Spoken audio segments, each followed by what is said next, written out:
Lone Wolf, America Falls, Book 7. Written by Scott Medbury. Narrated by Adam Barr. January 2nd, 11:08 a.m. Tom Dallard, the normally well-groomed Channel 7 news anchor, sits at his news desk and stares at the camera with haunted eyes.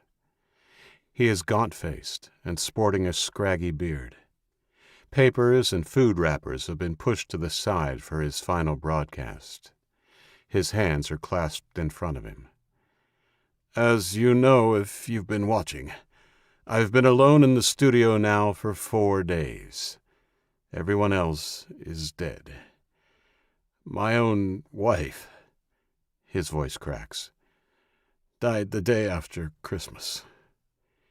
In the background there is the sound of breaking glass and banging. He takes a deep breath and sits up straighter.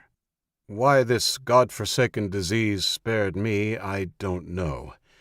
Maybe it's so I can give you this final message. If you're only just tuning in, before the government collapsed, it was all confirmed. The Chinese used North Korea as a testing ground for their genetic warfare. The real target all along was us. He is interrupted by a muted explosion somewhere in the studio. Dallard looks resigned, but determined to finish. The virus appears to target only adults and certain races, with CDC confirming ethnic Chinese seemingly immune to its effects. I guess in hindsight, the reason for that is obvious. Another loud bang. Time is running out for me, but know this.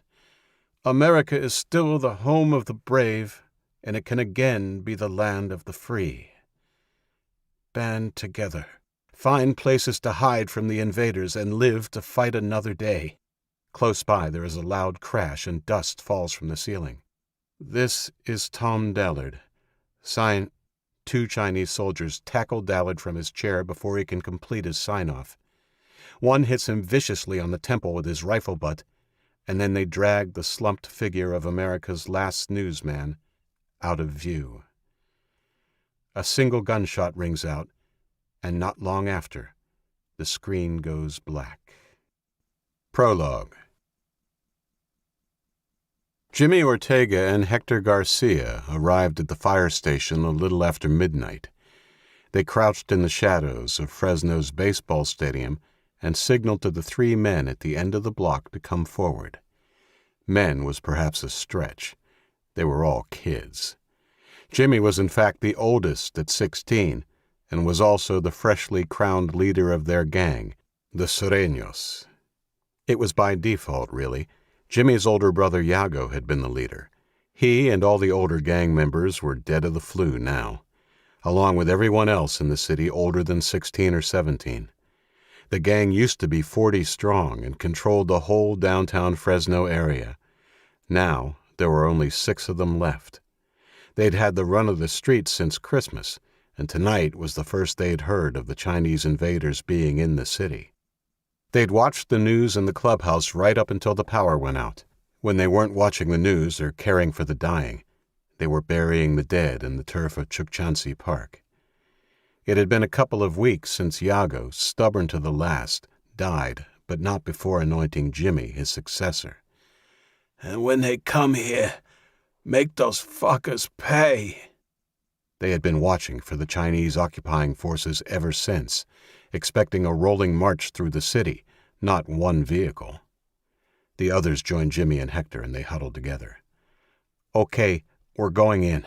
Selma said the Chinese Hummer is between the 2 fire department SUVs. She saw 4 of them in there and thinks they're sleeping. Are we going to blow them away, Jimmy? Asked Hector. Jimmy shook his head. He was unsure why one Chinese vehicle would come into Fresno without any backup, so he wanted to find out more. We surround them and see if we can get some answers first, here? We need to know if there are more coming. We'll blow them away once we have what we want. The others nodded. All of them looked scared. Jimmy was scared, but no way in hell was he going to show it. He fist-bumped them one by one. "Let's go." The others followed him across the street and to the gate of the parking lot where they stopped as Jimmy surveyed the vehicles. He pointed at the SUV with the fire chief sign on it. "It's behind that one. You two go that way with Hector, and you come with me, Donnie," he said to the scrawniest kid, Donnie. With their guns drawn, Hector led his two guys, Santiago and Seb, towards the front of the vehicles. Jimmy nodded encouragingly at Donnie and drew his gun. Donnie pulled his out of his pocket and cocked it, smiling at Jimmy. They headed off, Jimmy in front, crouched low as he ran towards the target vehicles. At the rear corner of the chief's Toyota SUV, he paused and looked at the army vehicle. It was painted in camo and had some Chinese writing on it. He looked over his shoulder at the wide-eyed Donnie and with his hands indicated he should stay put. Jimmy got up. He would sneak along the Hummer until he got to the rear door. Then when Hector was in place on the other side, they would spring the doors and take the prisoners out at gunpoint. He'd barely finished his second step when the rear door opened and a tall Chinese soldier, with his back to Jimmy, stepped out and put his arms into the air, taking a long stretch. Jimmy, with his heart trying to punch its way out of his chest, knew he had to move now before the man turned and saw him. He ran forward, an alley cat stalking a rat, and put his gun hard against the back of the soldier's head. The big man froze, with his hands still in the air. "Oh, you in trouble now, boy," Jimmy whispered, smiling at his own cleverness. A flash of bright light and the cacophony of automatic gunfire from the driver's window at the front of the vehicle wiped it away in an instant. 1. Sometimes, if you wait long enough, the universe delivers, even at the most unexpected times, like the end of the f***ing world, for instance.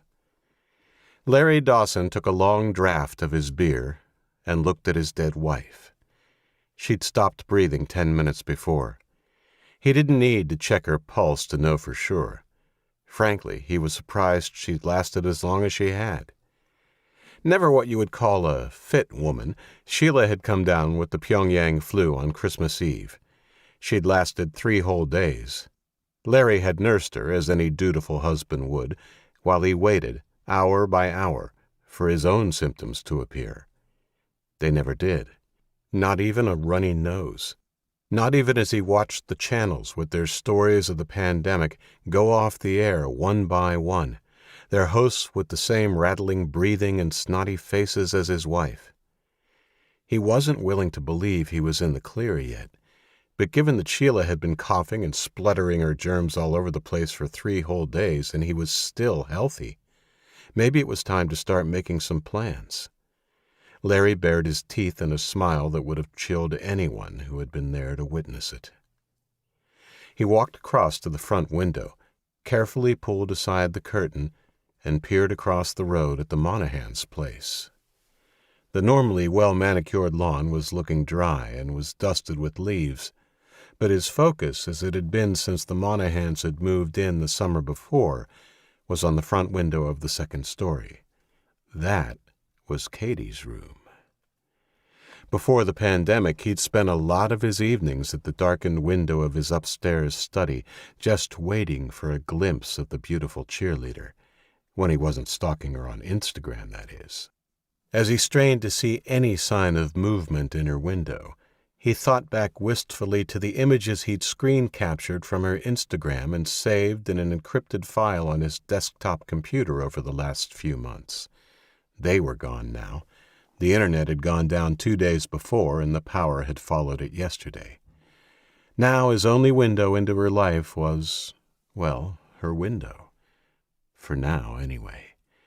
That would soon change. He had a plan, and as soon as her kid brother was out of the way, it was all systems go. They were probably still busy mourning the death of their parents. He'd gone over the morning before and asked if they needed anything. It had been Jack who answered the door. His eyes were red-rimmed, and Larry had heard Katie wailing in the background. The athletic teenager had been polite, but he'd held the door shut most of the way, preventing Larry from seeing in. He confirmed the obvious about his parents and thanked Larry for coming over, saying that they were okay for now.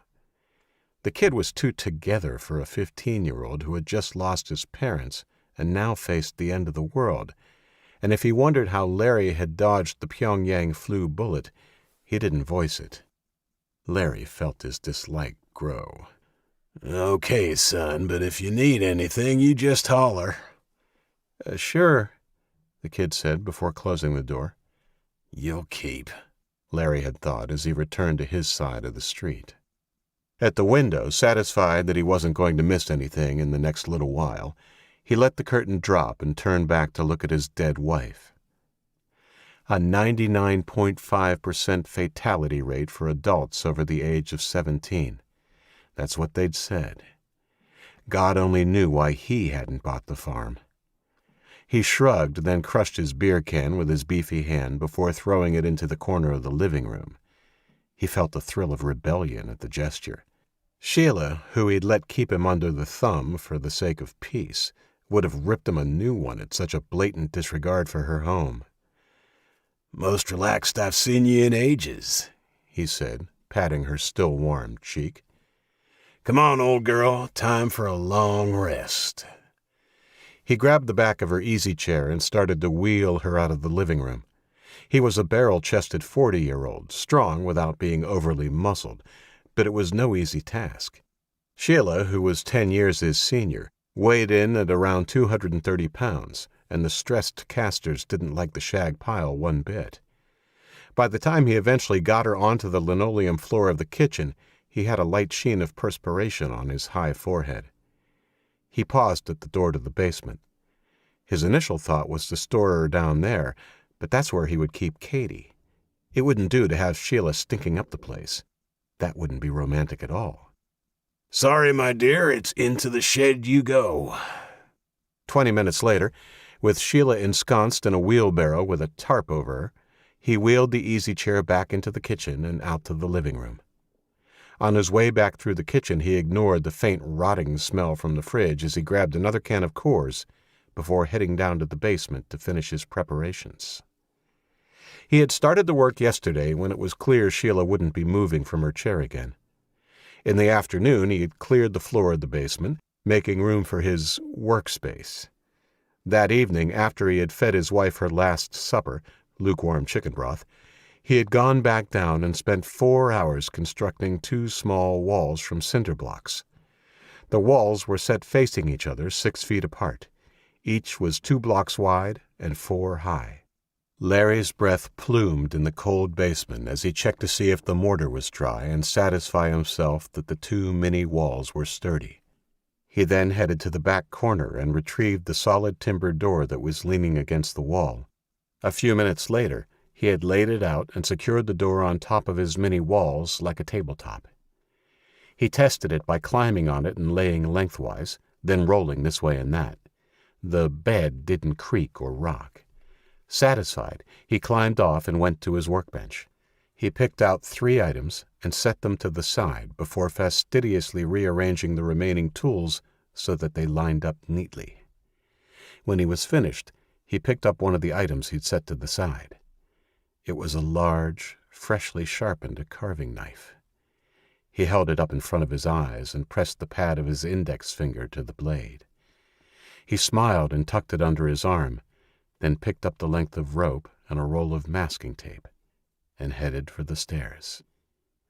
He hummed Enter the Sandman, his favorite Metallica tune, as he went.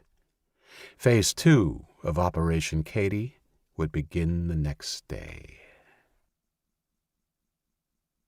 The dirt-covered figure stood in the kitchen, staring across the living room and out into the backyard as the afternoon light faded. Jack Monahan sipped warm Gatorade. The only clean skin on his face was in the tracks left by his earlier tears. He had finally broken when the first shovelful of dirt fell on his mother's shrouded body. His parents had been dead when he had woken up the previous morning. For him, that whole day was lost, washed away by waves of emotion. Anger, sadness, rage, This morning had been different.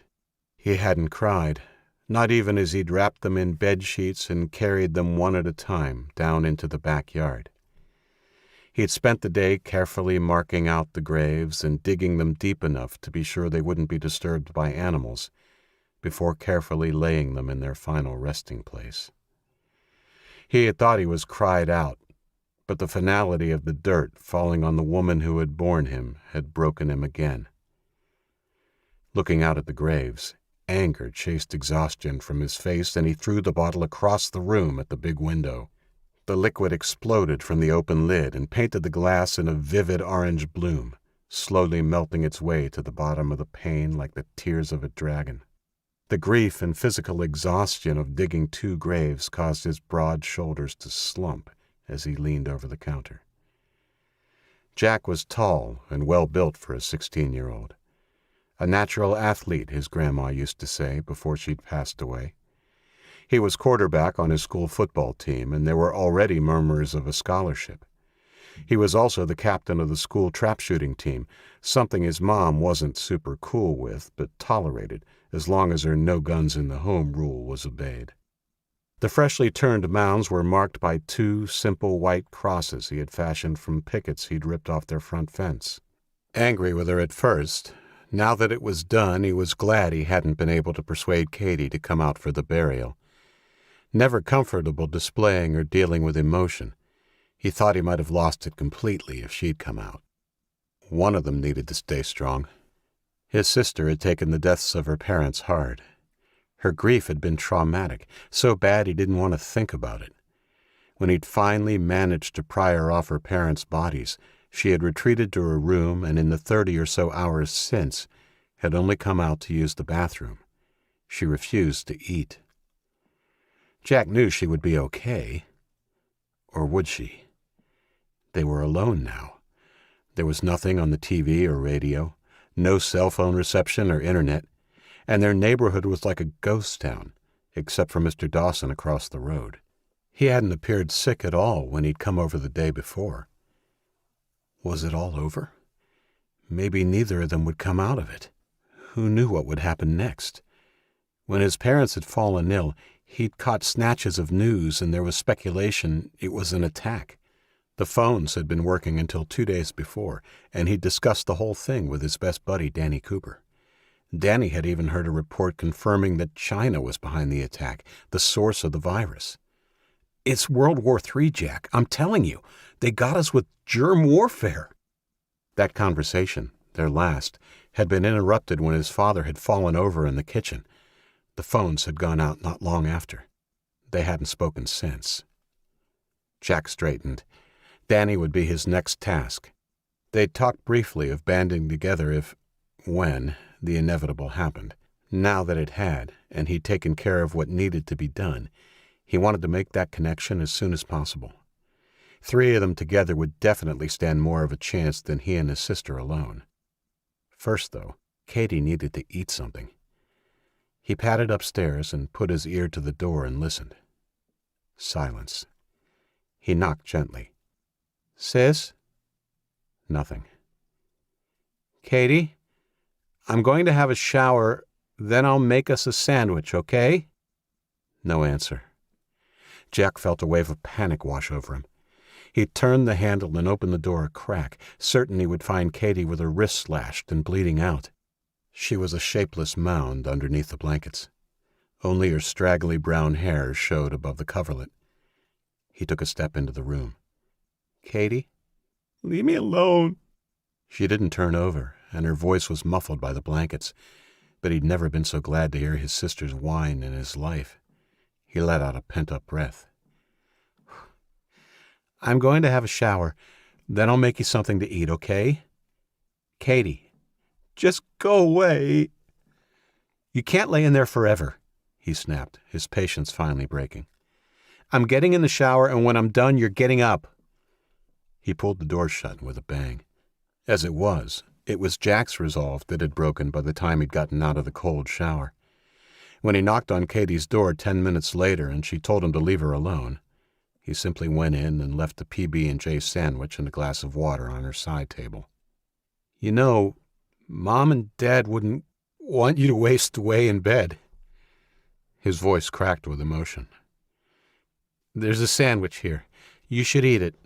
I have to go out tomorrow. She didn't even acknowledge he was there. He shrugged and went back downstairs. After eating his own stale sandwich over the kitchen bench, he went and sat on the living room sofa. He stared at the blank television screen as the last light of day faded.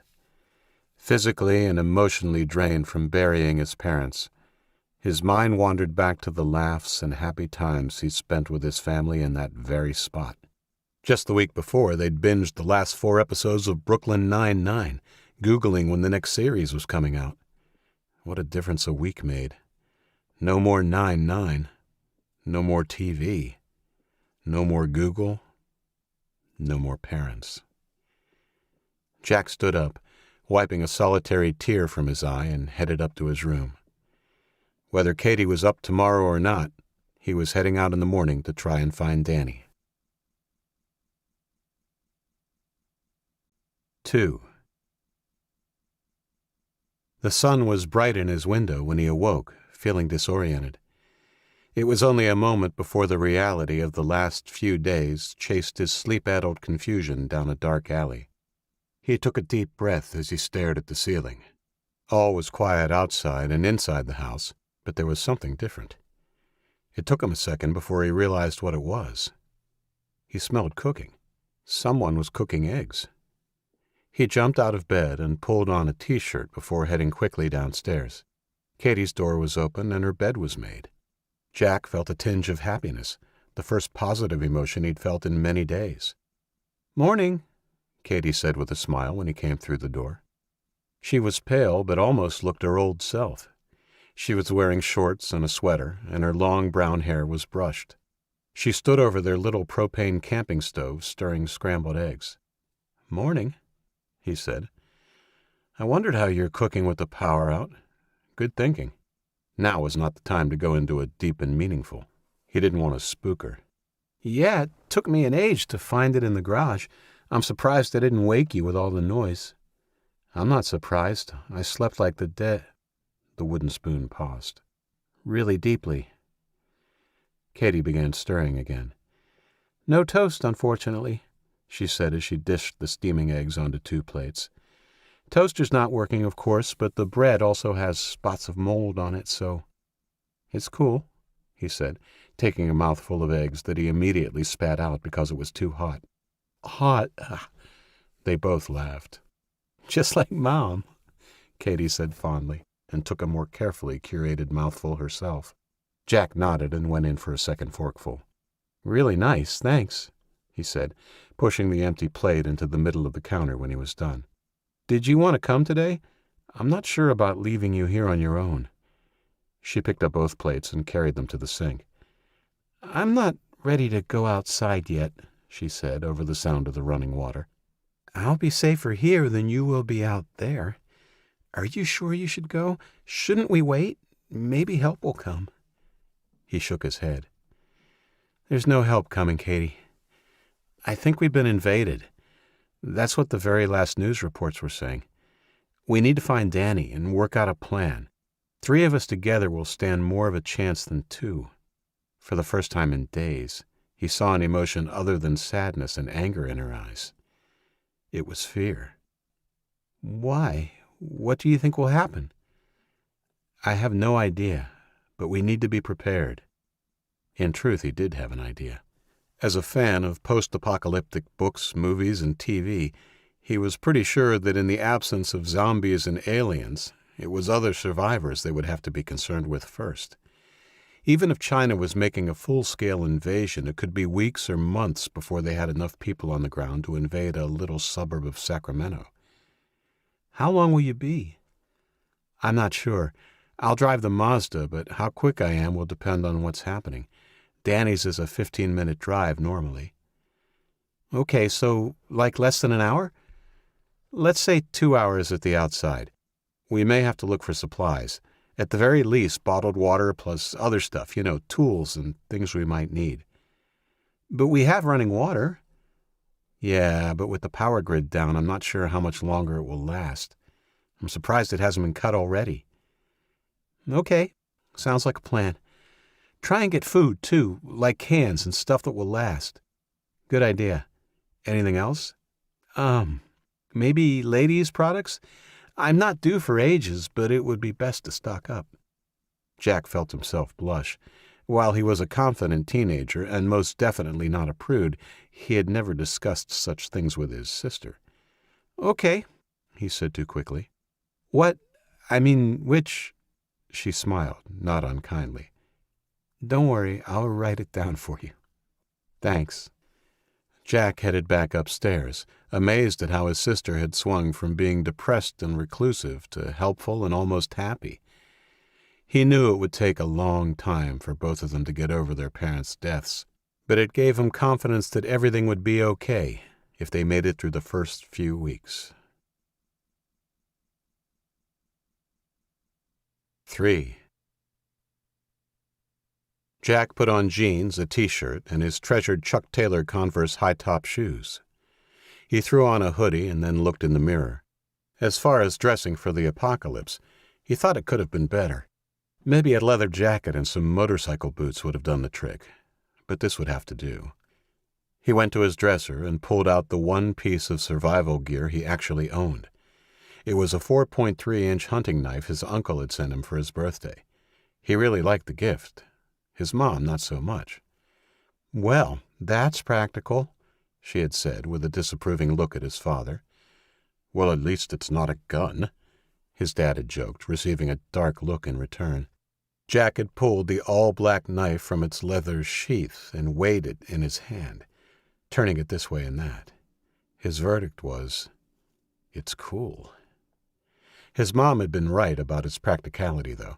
As a family, they were pretty urban. His father didn't hunt or do anything much outdoorsy except camping, and even then, that was always at camping grounds with all the modern conveniences. Since his birthday, they hadn't even done that. So it had gone in his drawer and hadn't come out until now. He teared up a little. What he wouldn't do to hear his mom's gentle sarcasm now. Shaking it off, he pulled the blade out of the sheath and jabbed it at the air in front of him a few times. While the blade wasn't as long as the zombie killers in the movies, it would do some damage buried in someone's belly. The key would be to jab and stab. It certainly wasn't a slashing weapon.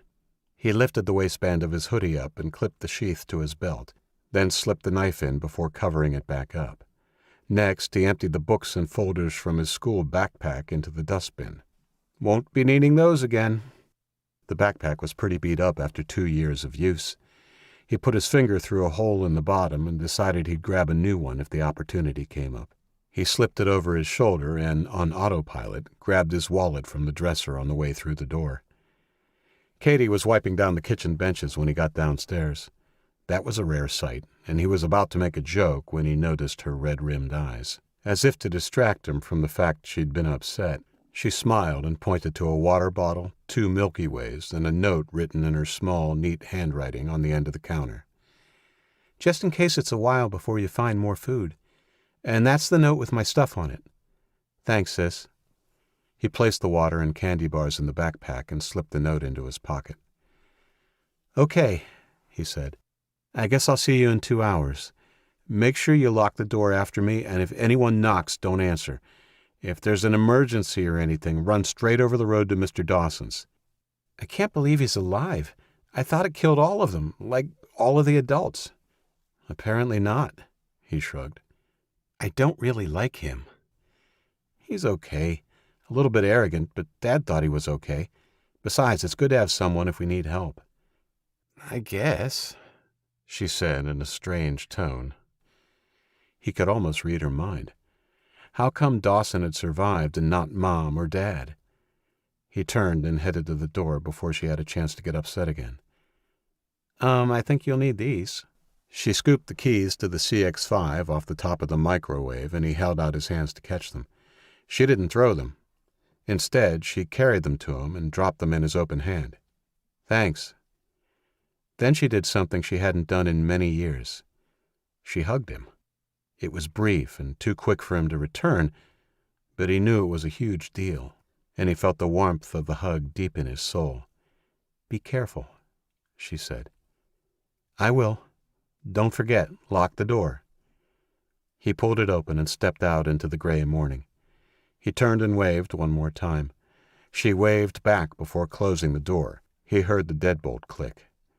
Then headed for his mother's pride and joy.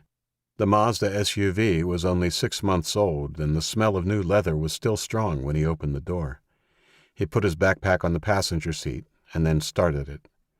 The engine fired up the first time, and he turned the heater on right away, along with the seat warmers. He buckled up and then put his hands on the wheel. He was a little nervous. Being on a learner's permit, he'd only ever driven it with his mom or dad next to him, and that wasn't the only thing causing his nerves. Also playing on his mind was the fact he was about to find out a little more about the fall of America. Quite frankly, he didn't know what was happening out there, and it scared him. He took a deep breath and reversed the Mazda out onto the road. He was about to head out when he decided at the last second to stop and run in to talk to Mr. Dawson. It wouldn't hurt just to have him keep an eye on things while he was gone, and not only that, he felt he had been a little rude to the guy when he had come over to check on them 2 days before. Jack pulled the car to a stop in front of his neighbor's home and turned it off before stepping back out into the cold Sacramento morning. Something niggled at the back of his mind as he followed the path to the front door. It was a vague sense of something not being quite right. It was like that feeling you get when you go past a place you haven't seen in a while and something's different about it. Then you work out it's something like a tree having been cut down or a vacant lot where a building used to be. He worked out what it was as he stepped up onto the front porch. It was the quiet. Normally there'd be street noises at this time of day. Cars, lawnmowers, planes flying overhead. He couldn't even hear a bird. It was jarring. He didn't have long to think about it. The door was pulled open before he had a chance to knock. Mr. Dawson stood in the doorway smiling, half hidden behind the door. 4. Movement at last. Dawson had been drinking a mug of instant coffee at the study window when Katie's blinds were opened.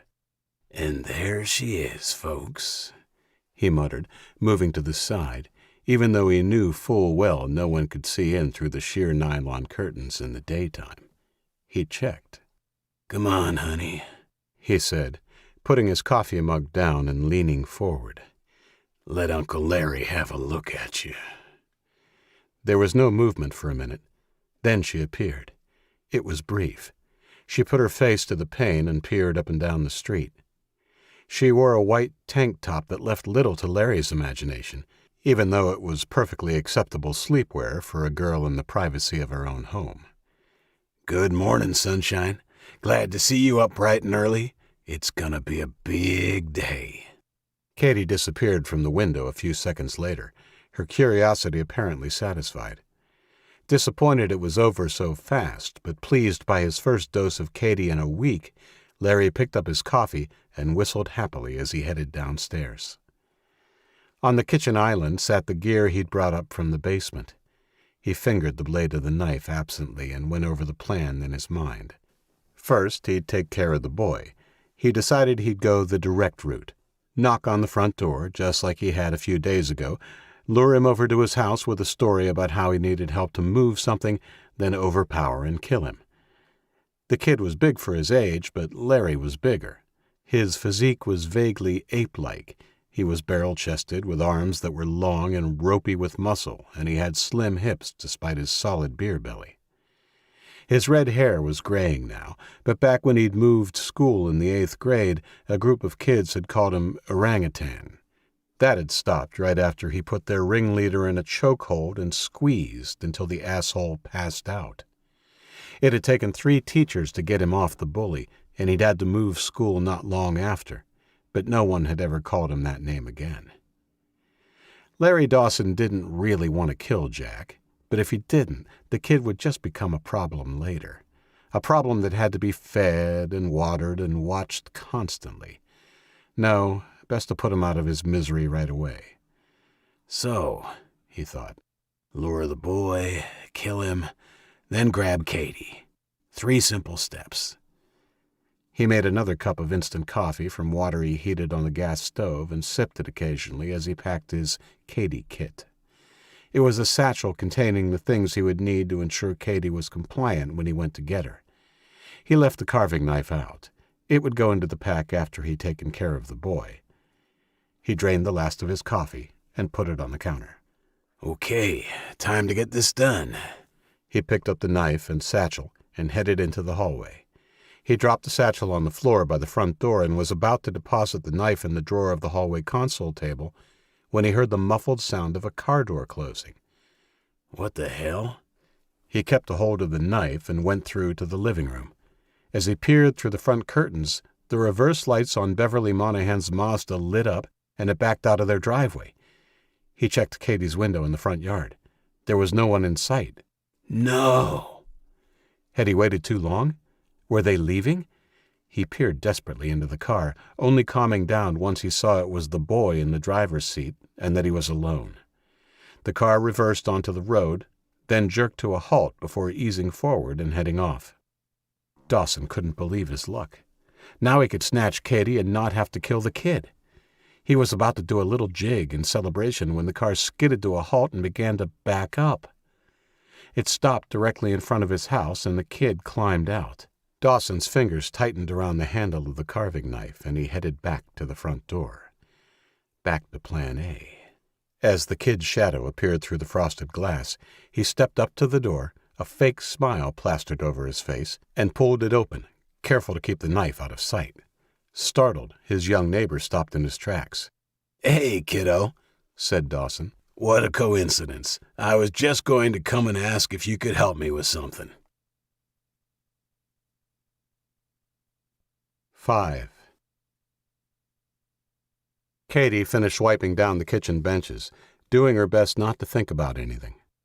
When she was done, she looked around for something else to do, and her eyes fell upon the fridge. She almost welcomed the stench of decay that assaulted her senses, anything to keep her mind off her parents lying in the cold dirt of their backyard. Tears sprang to her eyes again. The grief was quick and unexpected. Just her conscious mind touching upon her parents was enough to turn on the waterworks. "God, stop it, Katie," she moaned, slamming the fridge door and heading to the kitchen drawers. She ripped some kitchen trash bags out of their box and stalked back to the refrigerator. After 15 minutes, she had cleared the shelves, filling 2 bags with an assortment of spoiled food and containers of unmentionable leftovers.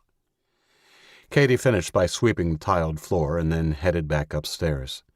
Following a cold shower, she dressed in sweatpants and a t-shirt, then went back to her room. After so long lying in bed, the quick burst of activity had depleted her energy, and she decided to lay down and read. She went to the window first and took another look up and down the street. Apart from the leaves blowing in the wind, there was no movement anywhere. Theirs was an established neighborhood, and there had been no other families with kids in the cul-de-sac they lived on. Her gaze traveled to the homes across the way. No kids meant the houses were populated only by the dead now. Well, all except the Dawsons. She glanced at the neat brick bungalow. It was just as still and vacant-looking as the others. Katie shivered and drew the blinds. She couldn't concentrate on her book and just stared up at the ceiling. She let her eyes close, deciding she'd get up when Jack got back with Danny. After a while, she fell into a fitful sleep. "Hey, Mr. Dawson. Really? What do you need help with?" said Jack, thinking that for someone who had recently lost his wife, his neighbor sure was cheerful. Dawson waved vaguely towards the rear of the house. I just need a hand moving a cabinet in the basement. Darn thing is heavier than I thought. "I can help you with that for sure." Larry smiled. If he could get the kid into the basement with no fuss and then take care of him, it would be much easier, not to mention less mess to clean up in the house. "But do you mind if I help you this afternoon? I'm heading over to the north side to try and find my buddy and get some supplies." The older man stared right through him for a second before his eyes focused again. "Oh, you are?" Dawson said. "Yeah, that's why I dropped in, actually. Katie is staying home, so I was going to ask if you'd mind keeping an eye on our place. I'll only be gone a couple hours." Well, sure, kiddo. Larry tried to keep the excitement out of his voice. It appeared the universe was delivering again. Happy to lend a neighborly hand. So you're going now? Yes, sir. Okay, not a problem. I'm just working in the basement, but I'll come up now and then to make sure it's all good. It's a bummer what happened and all, but if we all stick together, we should be fine. A bummer? Understatement much? Sure. Did you want me to get anything for you? Jack asked to be polite. No, son, unless you trip over a 6-pack of Coors, said Larry Dawson, smiling and twisting the handle of his hidden knife absent-mindedly. You be careful. This is the end of the world, after all. No way to tell what lunatics are on the loose out there. Sure will. Jack got back into the car and pulled away, feeling a little unsettled. He had a sneaking suspicion Mr. Dawson might be losing it a little. Couldn't blame him, but he decided it might be better to avoid their neighbor from now on. He talked to Katie about it when he got back. He wondered briefly if Larry had buried Mrs. Dawson or if she was still in the house somewhere. Hell, maybe he'd stowed her in the cabinet he wanted help to move. Jack chuckled, more to make himself feel better. The morbid thought was anything but amusing. After he turned onto the main street of their little suburb, though, he forgot all about Mr. Dawson and everything else for a while. 6. Katie dreamed. She was walking on a beach. About 30 feet ahead were her parents, who were walking side by side. The forbidding clouds were low in the sky, and a gentle breeze brushed her face. Something was wrong. She called them, but they didn't answer. Didn't even turn to look over their shoulders at her. She began to run, but the sand under her feet gave way with each footfall, and soon she found herself ankle-deep, falling to her knees in the soft sand as her parents walked on, oblivious. "Mom! Dad! Wait!" She struggled to lift her feet out of the sand, but its grip tightened. She looked down. There were teeth in the sand. Katie gasped and sat bolt upright in bed. The pain in her ankles didn't abate upon waking. In the dim of her room, she could see a shape leaning over her. Katie opened her mouth to scream. A hand fell over her mouth. She reached up and clawed at the hand. It was warm and dry against her mouth and didn't budge, even as she scratched and dug her fingernails into the skin. She stopped struggling when she felt a cold, thin line of steel pressed against her vulnerable throat. "That's better," said a menacing male voice near her ear. "I don't want to hurt a hair on your pretty head, but if you scratch me again, I'll gut you like a fish." He let that sink in for a moment. "Nod if you understand." With her heart beating fast enough to explode, Katie nodded. She allowed herself to calm down, and as the reptilian fight-or-flight response in her brain subsided, her conscious brain kicked in. She knew exactly who was in her bedroom. It was Larry Dawson. "Now I'm going to take my hand away. Remember what I said." Katie took several deep breaths when he released her. "What are you doing?" "No questions. I need some light." The shadowy figure stepped towards the window. Katie took her chance immediately and flung herself off the bed, and promptly fell face first to the floor. Her forehead cracked against the floorboards and she rolled over, squinting in the light that now filled her bedroom. He walked over to her, chuckling. "I guess tying your ankles was the right thing to do." He looked over her body appreciatively. "No way I could catch a fit little thing like you." Katie felt a wave of nausea wash over her. Whether it was from hitting her head or his disgusting gaze, she had no idea. "What do you want?" she asked. "You," he said, as he knelt next to her and reached into a gym bag on the floor next to him. "I've wanted you for a long time." "Let me go, you fucking freak!" Katie's words were cut off by the hand again. This time it smoothed something over her mouth and withdrew immediately. It was a square of heavy-duty duct tape, and when she reached up to remove it, he slapped her hand away. She tried a second time, and he batted it away again. She didn't try again, just watched him as her brain worked manically to find a way out of her predicament. "That's better. he said. "I'll have to punish you for your disrespect, but that can wait till later." Katie's eyes blazed with anger, and she slapped him hard across the face. It surprised him, but he slapped her right back, twice as hard. Stunned, she crumpled on the floor, the fight knocked out of her. Wasting no more time, he pulled out a long zip tie, the same as he used to tie her ankles, and secured her hands behind her back. Katie moaned as the nylon cut into her skin. "No one to blame but yourself," he admonished, and he began putting the things he'd taken out of the gym bag away again. Katie's eyes widened when she saw him pick up the long carving knife and tuck it into the bag before zipping it up. He stood up and placed the bag on the bed before bending over and picking up Katie as if she weighed nothing. He slung her over his shoulder before picking up the bag and heading out. Katie didn't know what to do. Should she fight and risk more punishment, or bide her time until the odds were more in her favor? "Come home now, please, Jack." Her captor took her out through the back door he had broken into and closed it before carrying her down the side of the house. She looked around frantically as he carried her through the side gate and into the front yard, but her long hair effectively obscured her view of anything but the ground and a few feet in either direction. Katie strained to hear the sound of a car as she giddily watched his booted feet walking her down the driveway. There was no car. No sound of anything for that matter. Where was Jack? As he stepped off the driveway and onto the road, Katie began to cry. Once she was in that house, she knew she wasn't coming out. "Hey, mister, what are you doing?" Katie's head jerked up at the strange voice as her captor stopped in his tracks. 7. There was no one around in the center of town, and Main Street was a mess.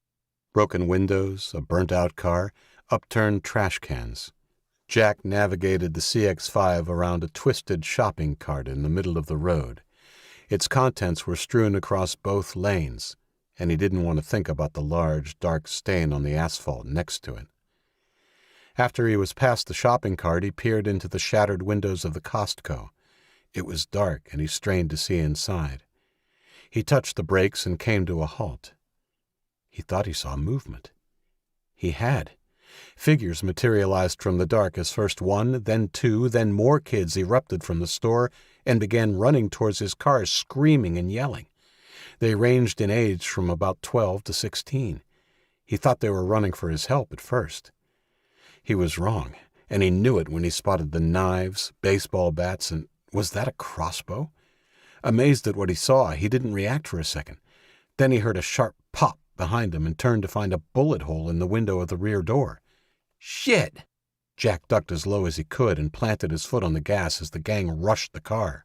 He was away before they reached him, but heard several objects strike the Mazda as he sped away. He didn't relax until he turned the corner a half-mile away, and even then, his hands were trembling with the adrenaline coursing through his system. Holy shit! He kept his speed up for the rest of the drive, only slowing when he had to. He didn't come across any more gangs, or anyone else for that matter, before he turned onto Danny's street. The front door to Danny's house opened as he crossed the front lawn. "Dude, you're alive!" called his friend, rushing out to meet him. Jack immediately spotted the pistol tucked into the belt of his friend's jeans. "Yeah, you too. Where did you get that?" he asked as they grasped each other's hand and shoulder bumped. "It's Dad's," he said, pulling it out and showing Jack. "It's a Beretta. There's only one, though. Sorry. I didn't know he had one. I did. I wasn't allowed to tell anyone, though. It was for protection." "Okay, fair enough. So, did he?" "Yeah," Danny said solemnly. "He died the day after Christmas. What about yours?" Jack nodded. "Sorry, man," he said, putting his hand on Jack's shoulder. "Same." Danny looked around. "Come inside. I haven't seen anyone around, but it's better if we're not out in the open." "You're telling me." Danny gave Jack a bottle of water when they'd settled at the kitchen table, and Jack told him what he'd seen in the center of town. His friend was surprised things had deteriorated so quickly. "So, you still want to join up with me and Katie?" Jack asked. He knew the answer. They'd pretty much worked it out before the communications went down. The only downside to the whole scenario was the fact that Danny had a major crush on Katie and could get awkward around her. "Hell yeah," said Danny. "I don't have any other plans. I mean, what else are we supposed to do?" "Survive, I guess. Hide? Wait for help?" "Yeah, I don't think help is coming. The last reports I heard were that the Chinese were invading and that they'd threatened immediate retaliation on any country that tried to stop them. Why are they doing it? Who knows? But one thing's for sure, no one here can stop them. What are a bunch of kids going to do? They can just walk right in and take over everything. Transport, infrastructure, weapons, everything. What about the kids, though? Why didn't they just kill everyone? Dunno. I guess we're going to find out soon enough. You think they'll come here? Yeah, I reckon. It's the capital of the state. I think they'll probably make their base in every state capital and fan out from there. Shit, said Jack. That makes sense. Maybe we should get out and go across the border into Nevada? Nevada? Are you kidding, dude? It's a fucking desert.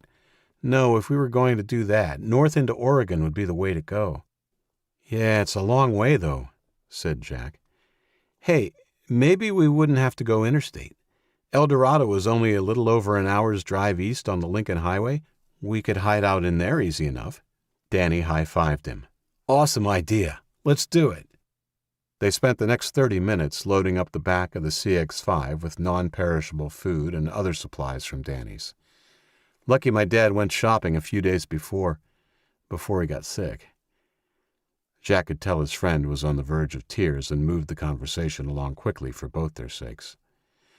Yeah, it worked out well. We should have a pretty good supply once we add in what we have at home, too. Do you think we should take any tools? Good thinking. Come on, said Danny, perking up. They went out back to his dad's garden shed and picked up a small axe, a hammer, and a rope. On the way back out front, Danny ran up onto the back veranda and grabbed his aluminum baseball bat. My zombie whacker. Jack laughed. They packed the new additions into the car, and he waited while Danny headed inside to grab some clothes. He came back with a duffel bag over his shoulder and a small box under his arm. After tossing the bag in the back, he climbed in and showed Jack the box. It was full of CDs. Some music for the road. Cool. Jack started the car as Danny pulled out a disc and slid it into the player. A distinctive electric guitar riff began emanating from the speaker. He recognized it immediately. Alive by Pearl Jam. He laughed and slapped the wheel. Very appropriate, dude. Danny, pleased with himself, began playing air guitar to Eddie Vedder's distinctive voice, and Jack soon joined in on vocals. They'd both become fans when Danny's father had introduced them to 90s rock the year before. There was real rock and roll before this stuff, but not much since, Mr. Cooper had said dryly as he handed them a bunch of CDs. Give it a listen. It'll change your world. And he was right. It had changed their world. A little, at least. They'd become 90s rock aficionados and spent a lot of their hangout time together listening to the Smashing Pumpkins, Soundgarden, and the Chili Peppers. But Pearl Jam and Nirvana were their favorites. They often argued about whether Nirvana would have been bigger than Pearl Jam if Kurt Cobain hadn't killed himself, with Jack firmly in the no camp. How could they have, dude? Half the reason they're as famous as they are is that he did kill himself, he had opined once. As for current music, neither of the boys were really into it, although Jack secretly enjoyed Taylor Swift before she went all dark and vengeful. We better avoid Main Street, said Danny as the next song began playing. Turn here and I'll take you another way. Not as quick, but sure better than being shot at again. 8. Dawson turned slowly in the direction of the voice, like a dog caught running away with its owner's favorite slipper. Katie craned her neck to try and see who had spoken. Through the curtain of hair, she saw a pair of sneakers topped by jeans. From the size of the shoes, she figured it was a boy of maybe 11 or 12. Katie began wriggling and yelling into the tape over her mouth. Help me, please. Well, hey, sport, said Dawson, straining to keep the struggling girl on his shoulder. Just helping a friend here. Someone broke into her house and tied her up. I was just taking her to see if I had something to cut these ties they put on her.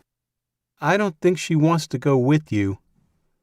Katie renewed her struggles in muffled yelling as Dawson weighed this up. I don't fucking care what you think, said Dawson, his pleasant tone changing to something more sinister. What are you doing here anyway? Fuck off and mind your own business. No. It's a free country. You better put her down, mister. I can tell she doesn't want to go with you. Put her down or what? Snapped Dawson. Then he paused and sighed deeply. His tone changed again. Now it became weary and regretful. You know what, kid? Maybe you're right. Sorry, I've been a bit tense since my wife died. He dropped the bag and then eased Katie to the road. I guess in times like these we should be cooperating, not fighting about things, right? He held up his hands, palm out. Katie, now on her back, got a good look at the kid. He was Joe Average, sandy-colored hair with a spattering of freckles, dressed in jeans and a black hoodie with Chewbacca on the front.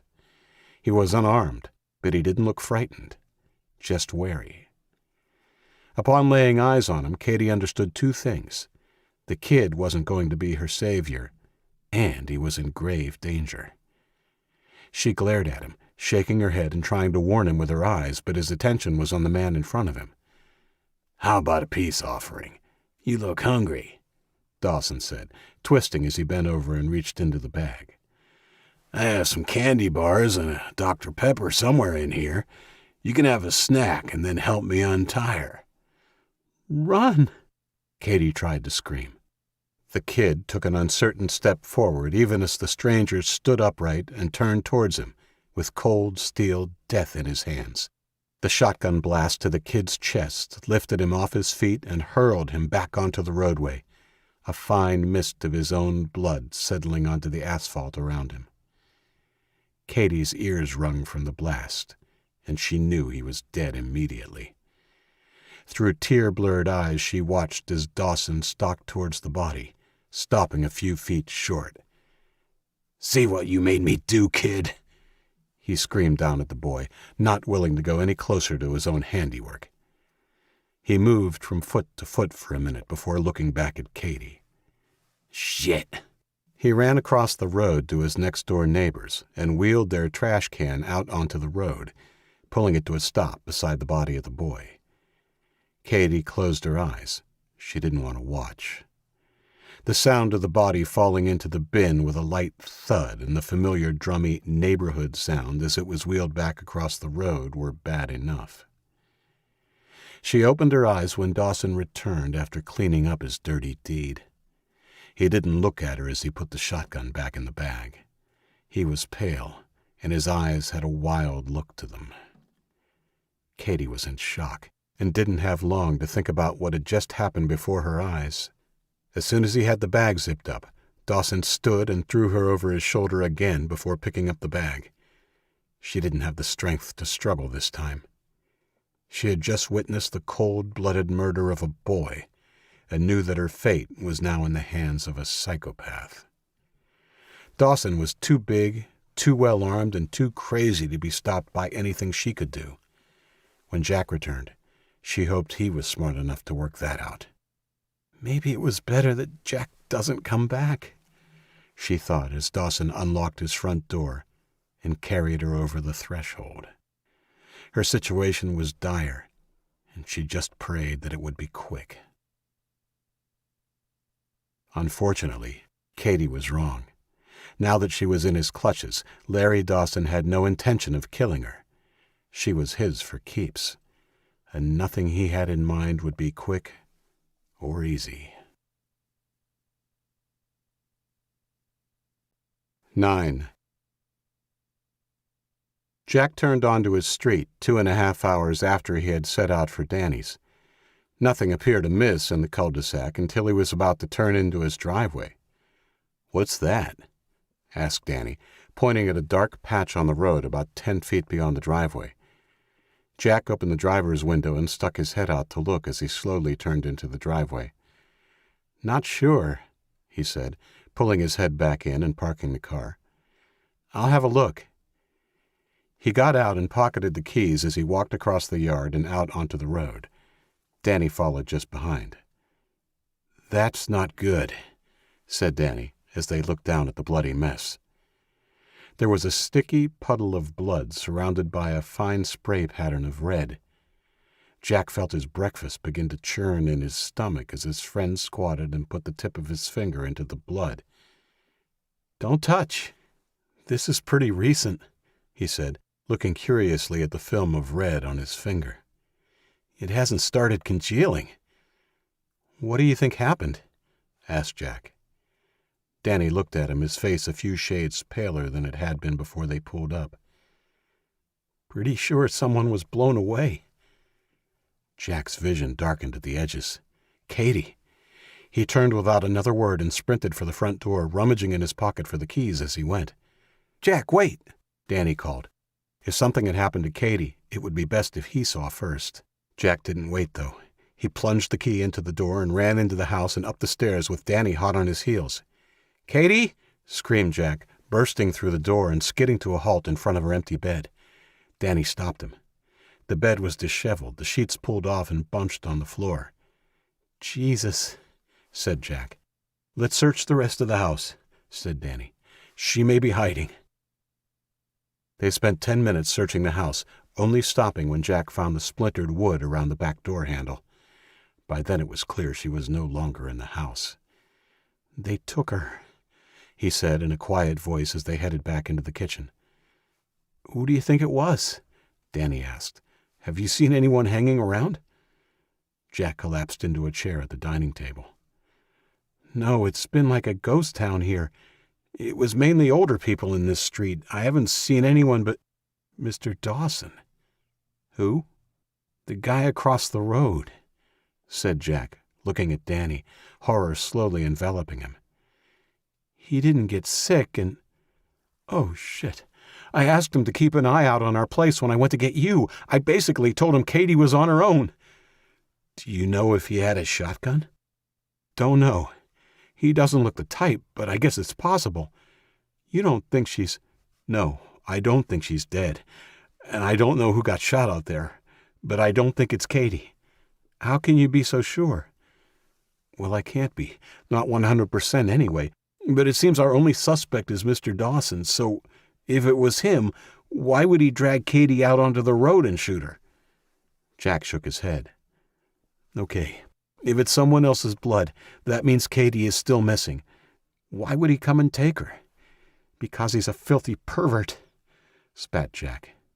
Danny nodded. "So, if he is a pervert, he's not going to waste her, right? He wouldn't want to hurt her. Not yet, anyway. First he would want... Yeah, I got it," said Jack, standing up and holding out his hand. "Give me your gun." Danny held up his hands placatingly. "I will, but let's think this through. The guy's not stupid, right?" "No," said Jack with his hand still held out. "And?" Danny stood up and pushed his friend's hand down. "He's going to expect you to work it out and run over there with all guns blazing. If he's waiting for that, then he's not bothering Katie right now. I say we go out and make a show of searching for Katie. We'll knock on his door, but calmly, without accusations, and ask if he knows what happened. And then what? Then we'll make a show of leaving later this afternoon, before sundown." Jack shook his head, but Danny ignored him. "Then," he said firmly, "we come back under cover of darkness and break into his place. When we find Katie and get her out, you can go all Rambo on his ass." Jack's jaw was clenched as he processed Danny's plan. Laid out before him like that, it made perfect sense. Finally, he nodded.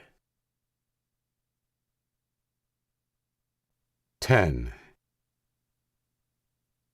After carrying Katie like a sack of potatoes down into his basement, Dawson had placed her on what she could only think of as a slab with handcuffs attached to each corner. She looked around the basement with big eyes. It was dark and dank, with cobwebs on the exposed timber of the ceiling. It was straight out of a horror movie. A deep, cold fear began to creep into her bones. "Sorry if that's uncomfortable," he said, referring to the table or whatever it was she was lying on. "I'll bring you a pillow down later." Those were the first words he'd spoken to her since killing the kid. She almost told him to go fuck himself, but stopped herself in the hope she might yet find a way out of this mess, or at least bide some time for Jack to find her. "Thanks." The word felt like ashes on her tongue, and he seemed surprised at her submission. He didn't speak for a few seconds before nodding. "Sorry, I have to do this."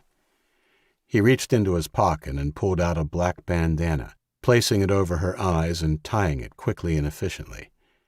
Her fear level went up a notch. She opened her mouth to begin the spiel she'd heard dozens of actresses say in horror movies over the years.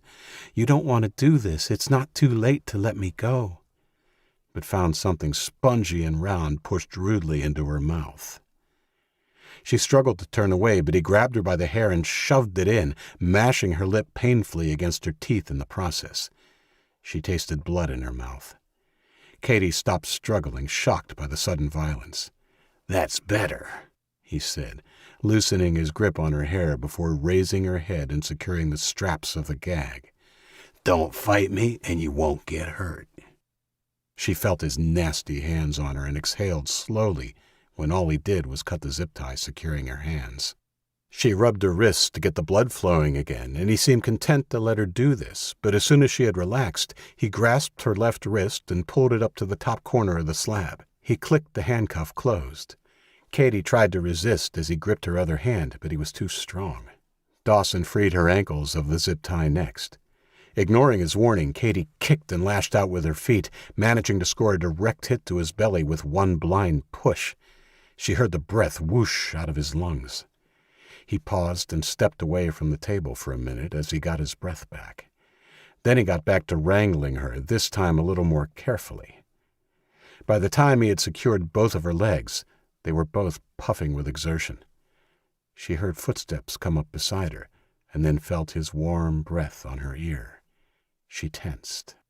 1, 2, 3 seconds. Then his finger touched her cheek. She pulled away and turned her face, but it found her again, this time trailing down her cheek, under her chin, and then onto her throat, where it lingered before worming its way under the collar of her t-shirt. Katie shuddered in revulsion, and the finger left her. Suddenly he gripped her chin painfully. "I'll give you a free pass on that kick because I know you're frightened, but that's your final warning. Now, I must go upstairs. I'm expecting a visitor, so don't go anywhere. Tonight is going to be something special." She heard his heavy footsteps on the stairs to the kitchen, followed by a door slamming and a bolt sliding home. She was alone. That was good. She was restrained and locked in a psychopath's basement. That was bad. And who is the visitor he was referring to? The emphasis he put on the word told her it wasn't going to be an invited guest. Then it dawned on her that he meant Jack. "No!" She pulled at the restraints. They had some slack, but the cuffs were securely anchored. She couldn't move any of her limbs more than a couple of inches. Jack was in danger.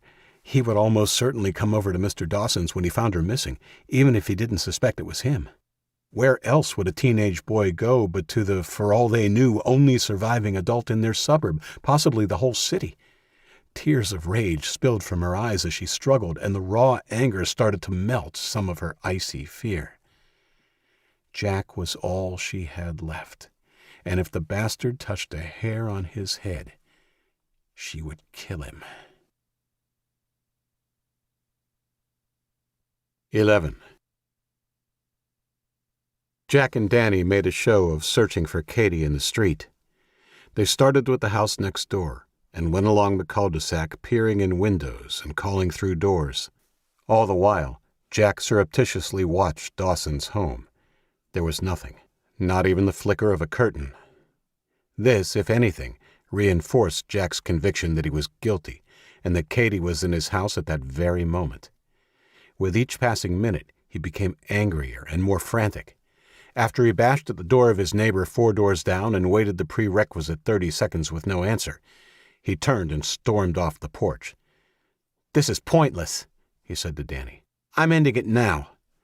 Danny, resigned to a preemptive strike, said, okay, and jogged to catch up to Jack, only catching him halfway across the road. That was when he noticed that Dawson's neighbor's trash bin was standing askew to the other one. It struck him as odd, because everything else about the yard was neat and tidy. The lawns, the gardens. In fact, it was an immaculately presented suburban home. "Jack, wait. Let me check this out before we go storming up to his doorstep." He jogged over to the bin, but slowed when he saw a smear of brown on the lid and edge. He realized immediately that it was blood. Danny looked back over his shoulder and realized his mistake immediately. Jack had seen the look on his face and began walking across. "Shit," breathed Danny. If Katie was somehow squashed into that bin, there was no way he could allow Jack to see her. With his pulse beating in his ear, he stepped up to the bin and lifted the lid. It took a moment for his eyes to register what he was seeing, and then he let out a yelp of shock and let the lid drop. Jack reached him as he fell to his knees and retched up the contents of his stomach. "What is it?" asked Jack, on the verge of tears. "It's Katie, isn't it?" Danny, on his knees, wiped his mouth and shook his head before heaving again, this time failing to bring up anything. "No, it's not. You don't want to look, though." Jack ignored his friend and lifted the lid. What he saw sent a jolt of disconnect through his brains. The blood-smeared face of a young boy, his eyes wide in shock, rested against the side of his terrible blood-smeared coffin. He had been placed feet first in the bin, his body settling awkwardly in an almost fetal position. Jack had buried his own parents barely 24 hours before. But the shocking sight of a kid in the trash bin jarred his senses and brought home the reality of his situation. He closed the lid and rested his hand on it, almost tenderly, as Danny climbed to his feet beside him. "Are you okay?" Jack asked, his face grim. Danny nodded. "It had to be him, right?" "Yeah," said Jack. "That means he's armed. We better not try." "You don't have to. She's my sister. Wait here. Wait here." Jack turned and went around the juniper trees that formed a barrier between Dawson's house and his neighbor's front yard. It was only when Danny heard him banging on the front door that he realized he still had the pistol in his pocket. "Shit." Danny went to the end tree and watched with the gun now in hand. He would run to Jack's aid if he needed help. Jack banged on the door again. There were no glass panels in the door or set into the frame around it, and it felt rock solid, barely trembling in the frame when he hit it. "Dawson!" He thought he heard a noise behind the door. He hadn't really thought about the possibility that Dawson might try and blow a hole in him through the door, but he was pretty sure if he tried, the door would soak up most of the damage. "Mr. Dawson?" Nothing. He glanced back at Danny, who was watching from the edge of the road, his hand behind his back. Clearly, he had now taken out his gun. His friend shrugged. Jack decided to change tack. "Mr. Dawson, have you seen Katie? She's missing." Still nothing. Jack banged the door with the heel of his hand in frustration. He wanted to kick the door in, but knew it would be suicide. He turned from the door and went back out to Danny. "He's in there. I heard him. Did he say anything?" "No, he was just waiting, like a spider in the dark." "What do you want to do?" "I want to break in there and kill his ass, but I know he'll be waiting for that. Even if we go around and try and break in the back way. I guess we go back to the original plan and do what you said. But we have to keep him interested so he stays away from Katie in the meantime." Danny nodded, thankful that Jack had tempered his eagerness and hoping that Katie was all right. The body in the bin had driven home to him that this was no game, and that Jack's sister and they themselves were in imminent danger. He hoped that even waiting until dark would give them enough time to rescue Katie. He didn't verbalize this to Jack, of course. "Okay, let's do it," he said. Why don't we make a show of going up and down the street again? This time we'll go into each house and break in some doors or windows to keep them interested." "Well, then why don't we take the car, too? If we're breaking in, we may as well grab canned food or shelf-stable milk and stuff. Who knows, we might even find weapons or tools we can take, too." They did just that. Over the next few hours, they broke into houses of Jack's former neighbors and gathered supplies they could take with them when they left for the El Dorado forest. Katie was a constant, nagging worry in the back of his mind, and he made sure to yell strongly for her every 10 minutes or so, not only for the benefit of Mr. Dawson, but also in the hopes that Katie would hear him and know he hadn't given up on her. They only saw one dead body during their searches, a man that Jack only knew as Sam, 3 doors down from their house. He sat in his living room in front of a black TV screen, staring at the ceiling, the skin on his face parchment gray and a good portion of it crusted with dried snot. Danny threw a blanket over his head. While it wasn't pleasant to see, the body of Sam was nothing compared to the horror in the bin, and they both went about their business without being too affected. Jack did a call-out hello a few times, as he did in every house. He assumed that Sam's wife Beth was somewhere in the house, probably upstairs, but there was no way he was going up to check. After searching 5 houses, and 3.5 hours later, they had packed the rear of the SUV full of non-perishable food and drink, and had also managed to gather an arsenal of items that could be used as weapons if the need arose. A baseball bat, assorted knives, a decorative samurai sword that Danny insisted could be sharpened, a BB gun, and a slingshot. Every hour or so, Jack would head to Dawson's house and hammer on the door and call out asking if he'd seen Katie. There was never a reply, but each time Jack knew the man was in there. He could feel him, probably just waiting for him to make the mistake of breaking in the door. "Do you think we're keeping him busy enough to stay away from Katie?" he asked Danny upon returning from his 4th visit to Dawson's door. "I do. I saw the curtains on that room on the 2nd story moving just then. If he's got her, I'm pretty sure she's in the basement. I mean, that's what all the psychos seem to do, right?" "She could be up there, though." Danny put a hand on his arm. "Jack, we've waited this long. Nothing's changed since we made the decision to start this. If we try to break in, he'll use the shotgun. The shutters are down on all the side windows, and you can be sure he's barricaded the back door. We need him to be off guard when we make our move." Jack nodded, his face unhappy. He felt like Dawson had all the control in this situation, and it was driving him nuts. "We have one thing in our favor. He doesn't know we've seen the body of the kid. That part of the neighbor's yard is blocked from his view by the trees. And with you waltzing up there and knocking on the door, he won't suspect it. So he doesn't know that we know what he's willing to do. I say we wait for the sun to set, then try knocking one more time before we get in the car and drive out." "He'll wonder why we left without trying harder." "Will he?" asked Danny. "I think he'll be so eager to get back to his prize that he won't ask too many questions.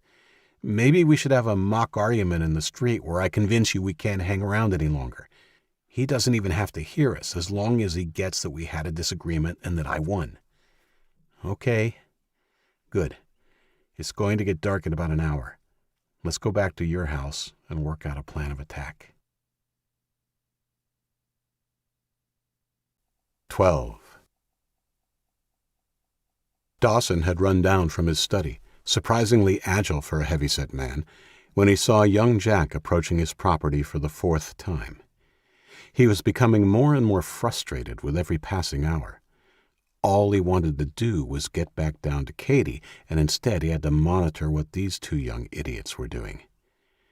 Just as Jack climbed up onto his porch, he reached the front door and pointed his shotgun at the white-painted hardwood. "Come on, you little shit. Break in. I dare you." Again, though, the kid turned away when he didn't answer the knock or the calls. Dawson nearly screamed in frustration. He decided that next time he would pull the door open himself and shoot the kid where he stood. He ran back up the stairs, shotgun in hand, and pulled the curtain aside to see what the little bastards were up to.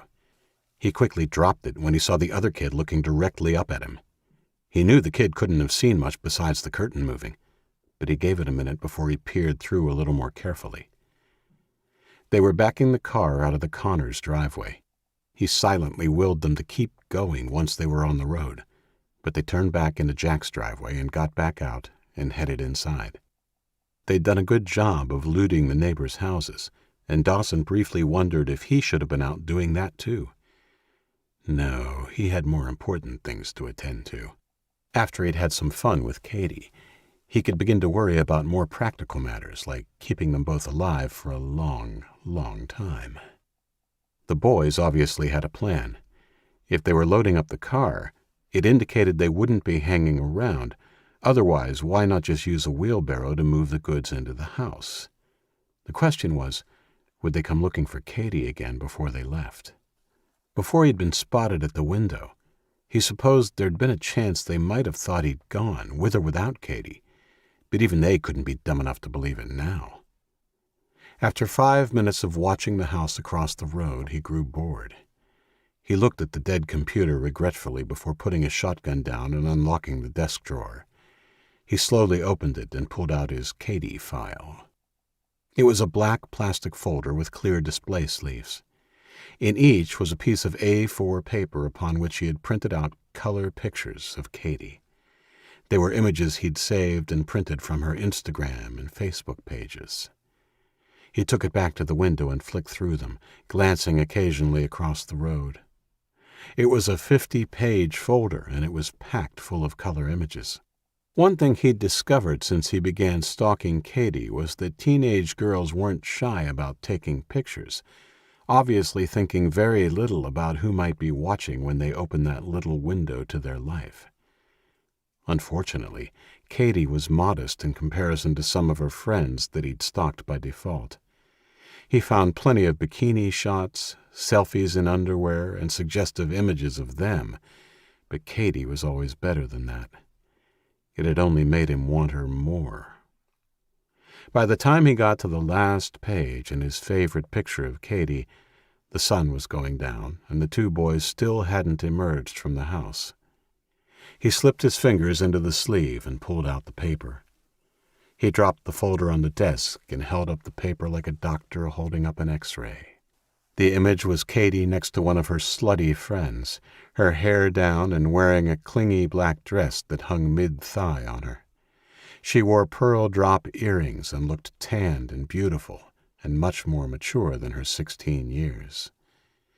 Dawson's eyes took in every line, every curve, every inch of her, suddenly in disbelief that he had this gorgeous creature in his basement and awaiting his pleasure. He decided that their first tryst shouldn't be in the basement. She was worth so much more than that, and why would he hide her away when he had inherited the whole world? There was no one to stop him. No. Tonight they would share a meal and wine in his kitchen, and that dress, she just had to wear that dress. He slipped the paper back into its sleeve and put the folder away before locking the drawer again. First things first, he would need to deal with the boy and his friend now. He picked up the shotgun and headed downstairs, but then paused in the hallway, thinking for a second before turning back into the kitchen.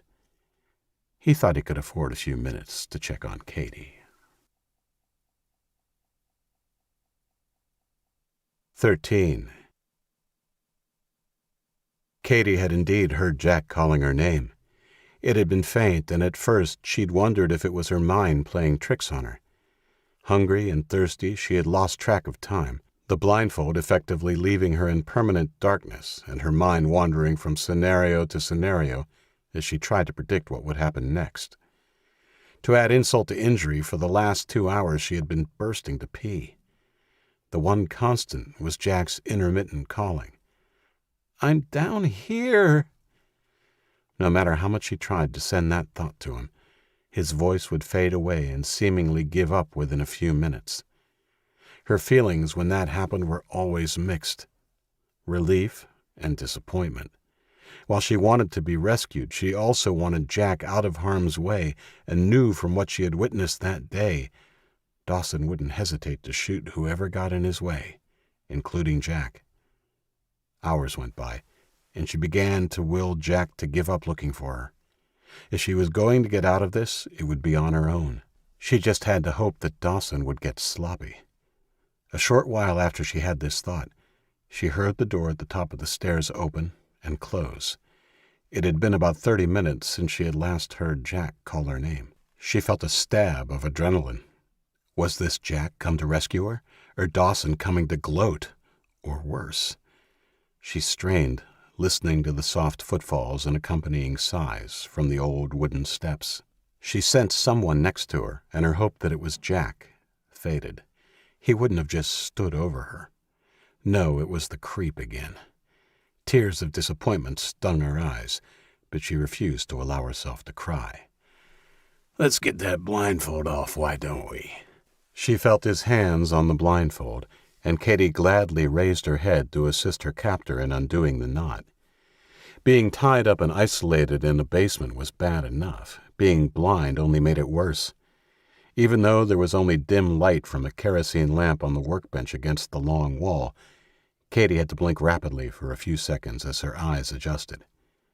Dawson stood over her, smiling as if he had done her a huge favor by removing her blindfold. She sneered at him and looked away in a small act of defiance. "That's okay. I know you're upset. I have some water for you. Are you thirsty?" She looked back at him reluctantly. He held up a clear plastic water bottle and waggled it in the air. Katie had never seen anything look so good. She nodded. "Okay, I'm going to take out your gag, but if you scream or cuss me, it'll go right back in. You hear?" She nodded again. "Okay, good girl." A few seconds later, he pulled the horrid ball out of her mouth. Katie gasped in relief. "I need to pee," she blurted as he lowered the water bottle to her lips. "Oh, I've been a bad host," he said with a chagrined look. "Sorry, I was distracted by stuff. You have a drink, and then I'll take you to the bathroom." Katie sipped the warm water as he held the mouth of the bottle to her lips. Some spilled out and over her chin, but she didn't care. She guzzled as much as she could. "Wow, you're thirsty. Nearly drained the bottle. Now, I'm going to unshackle you. Same rule as the gag. If you play up, you're going straight back on, and I don't care if you pee your pants, okay?" She nodded. "Okay?" "Yes." "Yes what?" She looked at him confused, and then it dawned on her what he wanted. "Sir?" "That'll do for now. Whenever your gag is out, you'll call me Sir. Understand?" "Fuck you." "Yes, sir." After freeing her from the shackles, he secured her hands in front with a new set of handcuffs and led her up the stairs into the kitchen. A solitary candle sat on the counter, burning with a soft glow. Dawson pulled her towards it and picked it up before leading her down into the main hall to the bathroom. Katie glanced longingly at the front door, barely visible in the faint glow of the candle. Dawson opened the bathroom door and led her into the bathroom. He placed the candle on the sink and looked at her. "I'm going to take off the handcuffs so you can do your business, but I'll be right outside the door. The window is nailed shut, and this door can't be locked from your side, so don't get any ideas. If you try anything, I'll be here in a flash, and you'll never pee or poop on your own again. Understand?" "Yes, sir." "Good girl," he said, and took off her cuffs. Much to her disgust, he patted her backside as he walked out. "Remember, I'm right outside the door." Katie swallowed her anger and revulsion at the casual molestation and watched until the door had clicked shut. She ran to the shaving cabinet. The shelves had been stripped. Same for the cupboard beneath the sink. God damn it!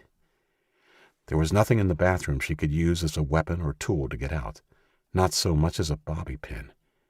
Feeling down but not defeated, she sat on the toilet and took care of her most pressing needs.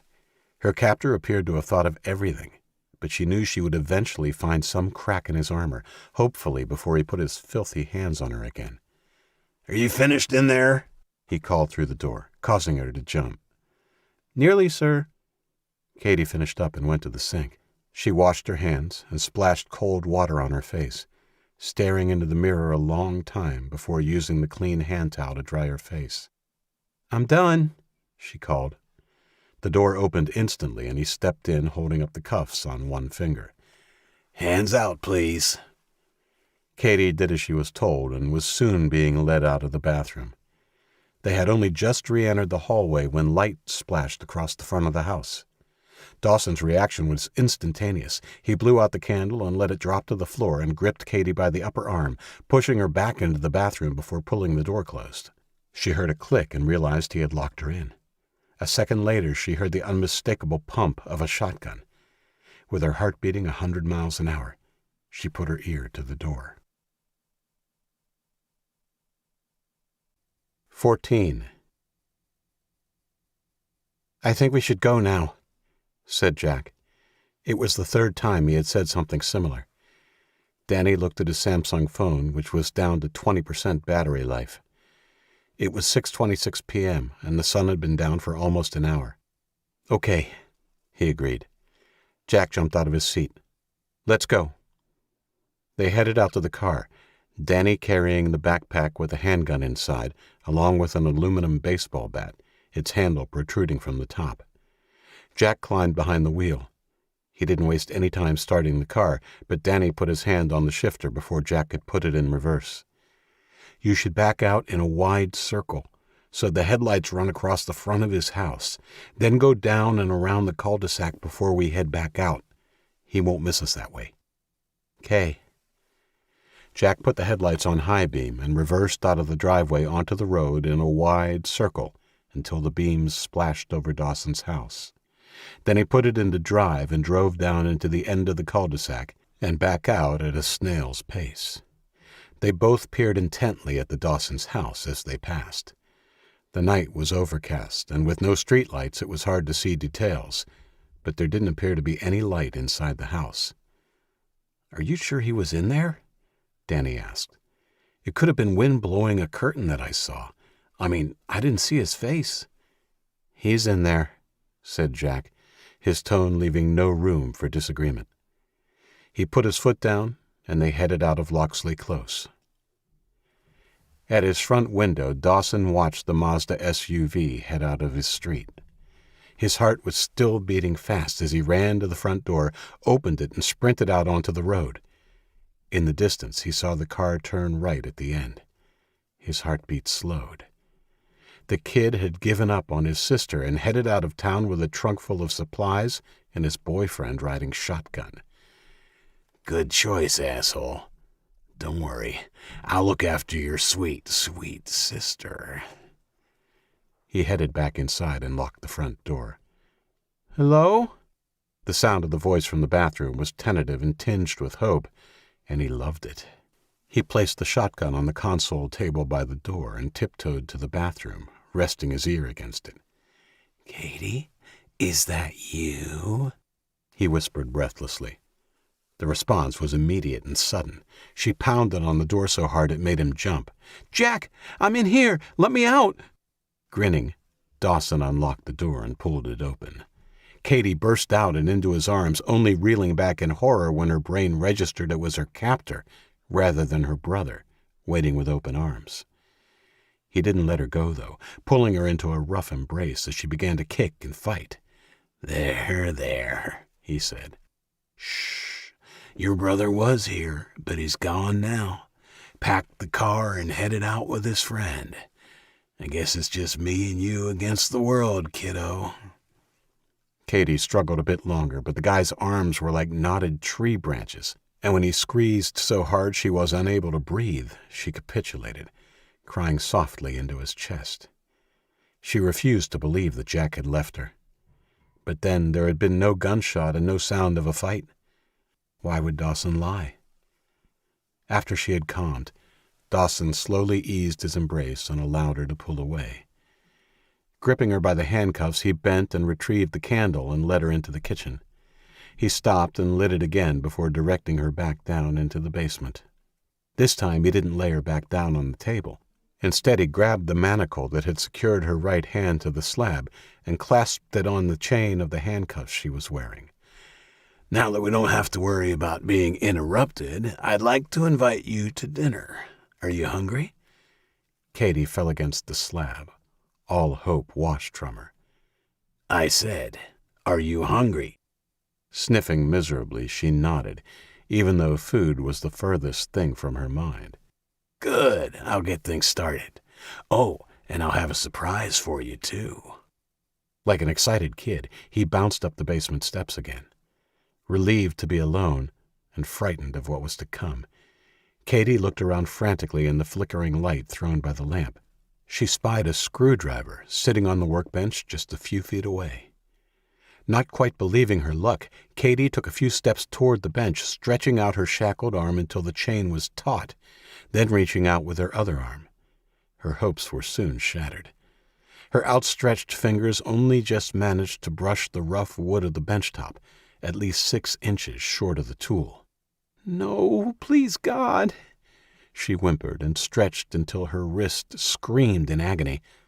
She gained perhaps another half-inch, and with every fiber of muscle, bone, and tendon burning, it was clear she wouldn't reach the screwdriver. Katie stopped trying and stumbled back to the bench. She collapsed next to it, sobbing. When he reached the kitchen, Dawson filled a saucepan of water and put it on the camp stove ready to light when he got back. He grabbed his shotgun and flashlight from the table and ran into the hallway like an excited schoolboy. A minute later, he was entering the front door of Katie's home, which had been left unlocked by her cowardly brother. He'd already been in the Monaghan's house that day, but knew the layout well enough from his previous visits anyway. He switched the flashlight on and took the stairs 2 at a time up to Katie's bedroom door. He paused a few seconds with his forehead against the door to catch his breath and allow his heartbeat to slow. What a cruel joke it would be to have a heart attack now, with her in his house and just an hour away from having his way with her. After he got his breath back, he pushed the door open and went to the chest of drawers next to her bed and pulled open the top one. It was what he was looking for. He rifled through her drawer, slightly disappointed that her taste in underwear was so plain. There was no lace to be seen. He grabbed a few pairs of what he considered to be the sexiest and bundled them into a plastic bag he found hanging on the door. Next, he went to the built-in wardrobe. He knew what he wanted in here, and with his flashlight tucked under his arm, he impatiently flicked through the garments one by one, the plastic hangers clacking as he searched for the little black number. Finally, just as he was about to give up, he found it, ripping it off its hanger and stuffing it into the bag as he headed back into the hallway. On his way back to the stairs, he skidded to a halt in front of the bathroom door and quickly went through the drawers until he found one with items of makeup in it. He plucked a half-used red lipstick from the mess of items and bagged it. He didn't know if it was Katie's or her mother's, but it would have to do. While his dear departed wife owned lipstick, the thought of his new paramour wearing the earthy tones his wife favored, or even allowing the same lipstick to touch her beautiful young lips, mildly revolted him. The night was still and dark as he rushed back across the road to his home. He entered and locked the door behind him. Nothing was amiss, and he rushed to the kitchen and lit the stove to begin boiling the water for the spaghetti pasta. Katie stood up when she heard the basement door open. She dreaded what the surprise would be. Was it an instrument of torture? Something sexual? She felt a bitter taste in her mouth. She thought she might just throw up if he showed her a sex toy.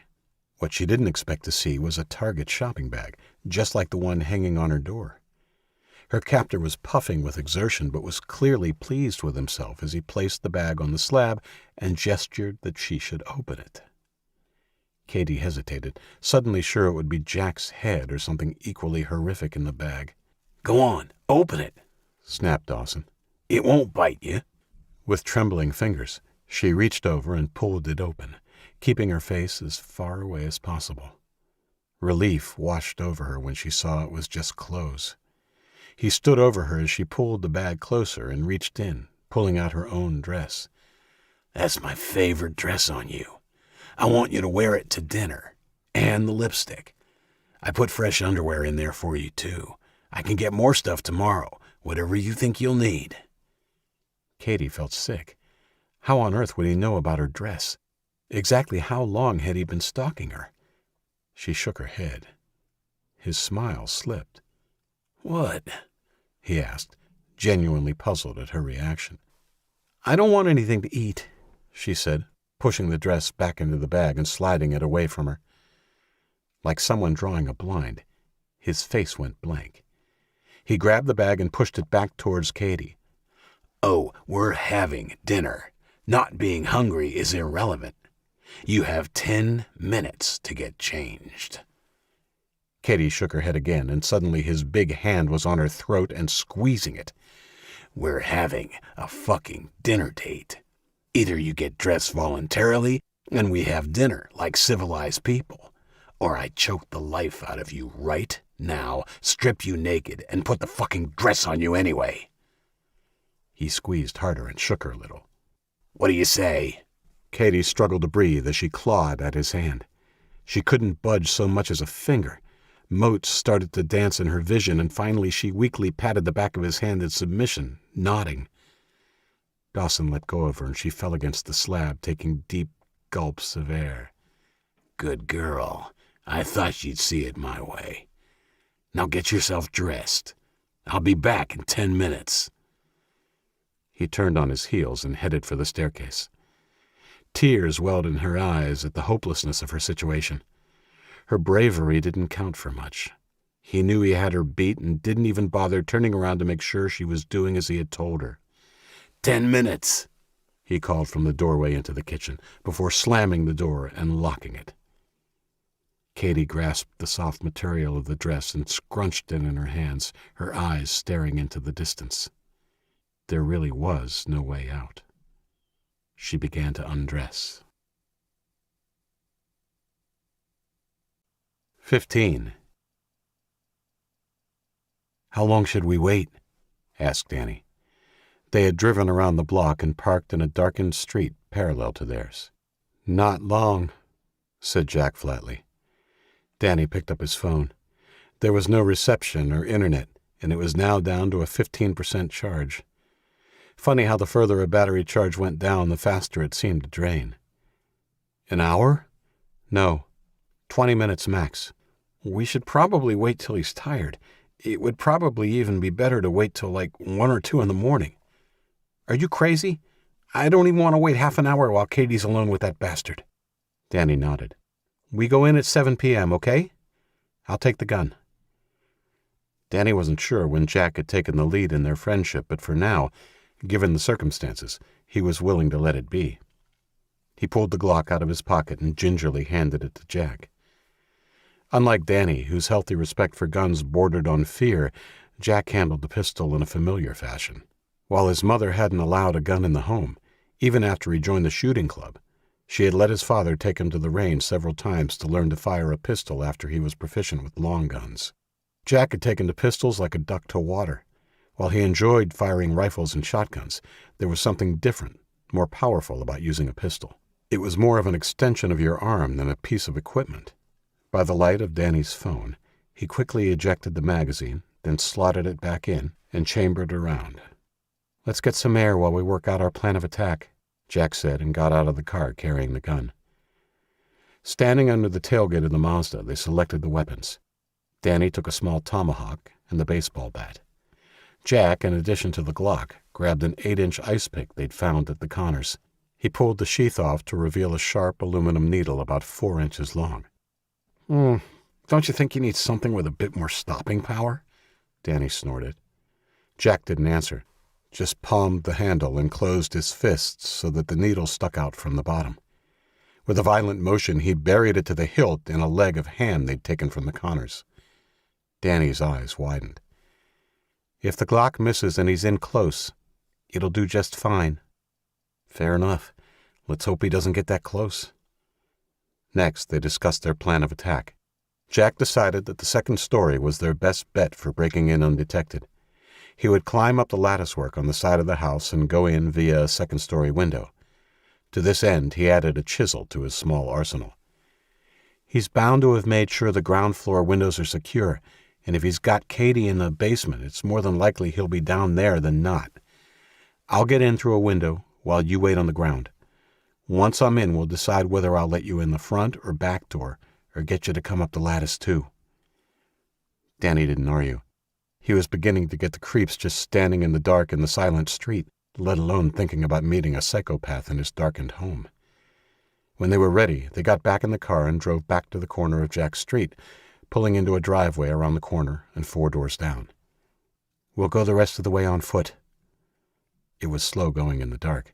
The night was overcast, the clouds dark and almost completely blotting out the moon and starlight.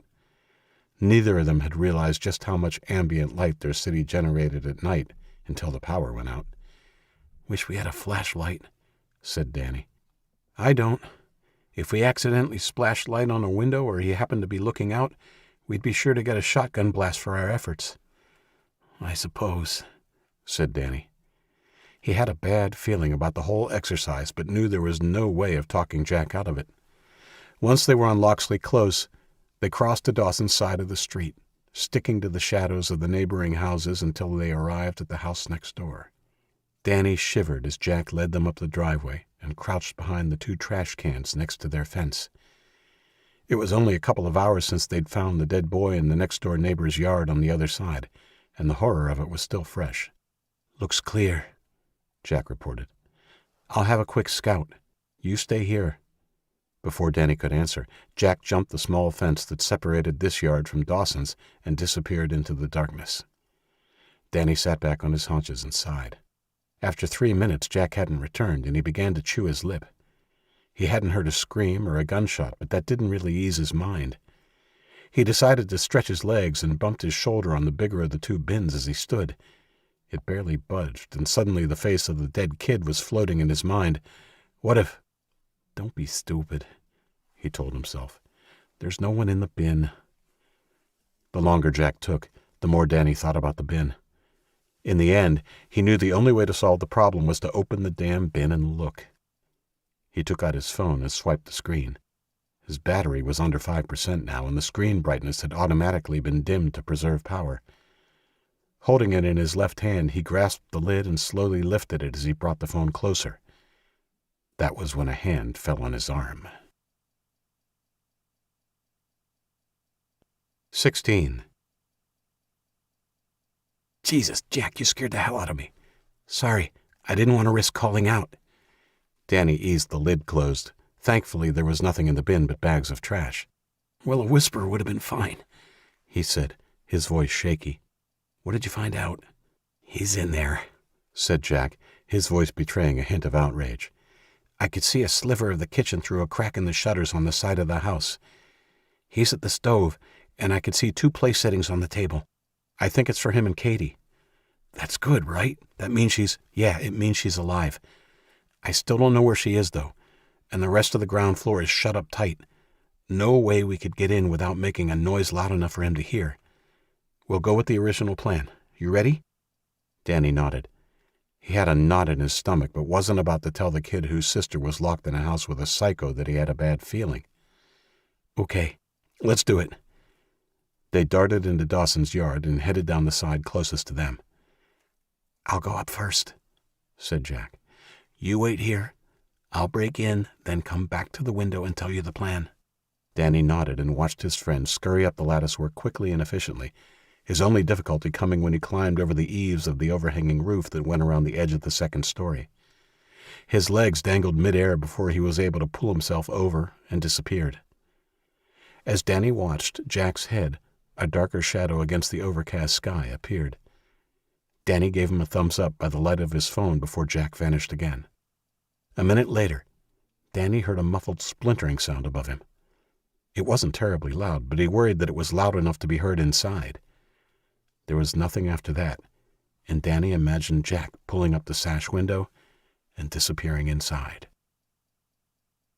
The crack of the window fastener coming free of the wooden frame seemed as loud as a gunshot for Jack. He knew it was exaggerated by the unnatural silence of the surrounds and his own expectation of stealth, but he pulled away from the window and lay flat on his stomach as he waited for Dawson to come running. He was a sitting duck, and wondered if he would survive the fall if he had to slide off rather than face being shot from the window. He let 3 minutes pass by before concluding he hadn't been heard, and inched his way back to the window and peeked inside. He had a better look inside now and could make out a large, flat shape through the curtains. A bed. Just behind the glass, he could see the window fastener hanging askew. The chisel had already lifted the window an inch, and now it was just a matter of pulling the lower sash up as quietly as he could. He held his breath and slid it up. Thankfully, it appeared to be well maintained and slid up easily and quietly. He was pretty sure that a screech at that point would have ended his rescue mission. When he deemed it up far enough, he exhaled and placed the chisel on the windowsill, then gingerly eased a leg through. The drop was further than he thought, and he almost overbalanced before his foot touched the carpeted floor, and he was able to pull his other leg in. He felt his back pocket to make sure the ice pick was still in place, then pulled out the clock. He was good to go. Jack crept to the door and slowly turned the handle, taking a breath before pulling it open slowly. Again, no squeak. Thank God Larry Dawson seemed to be obsessive about the maintenance of his property. The hall he looked out upon was lit by a dim glow from the opening to the staircase that led downstairs, the candlelight he'd seen in the kitchen. Rock music he didn't recognize wafted up from the ground floor along with the smell of cooking meat. Jack's stomach growled in response.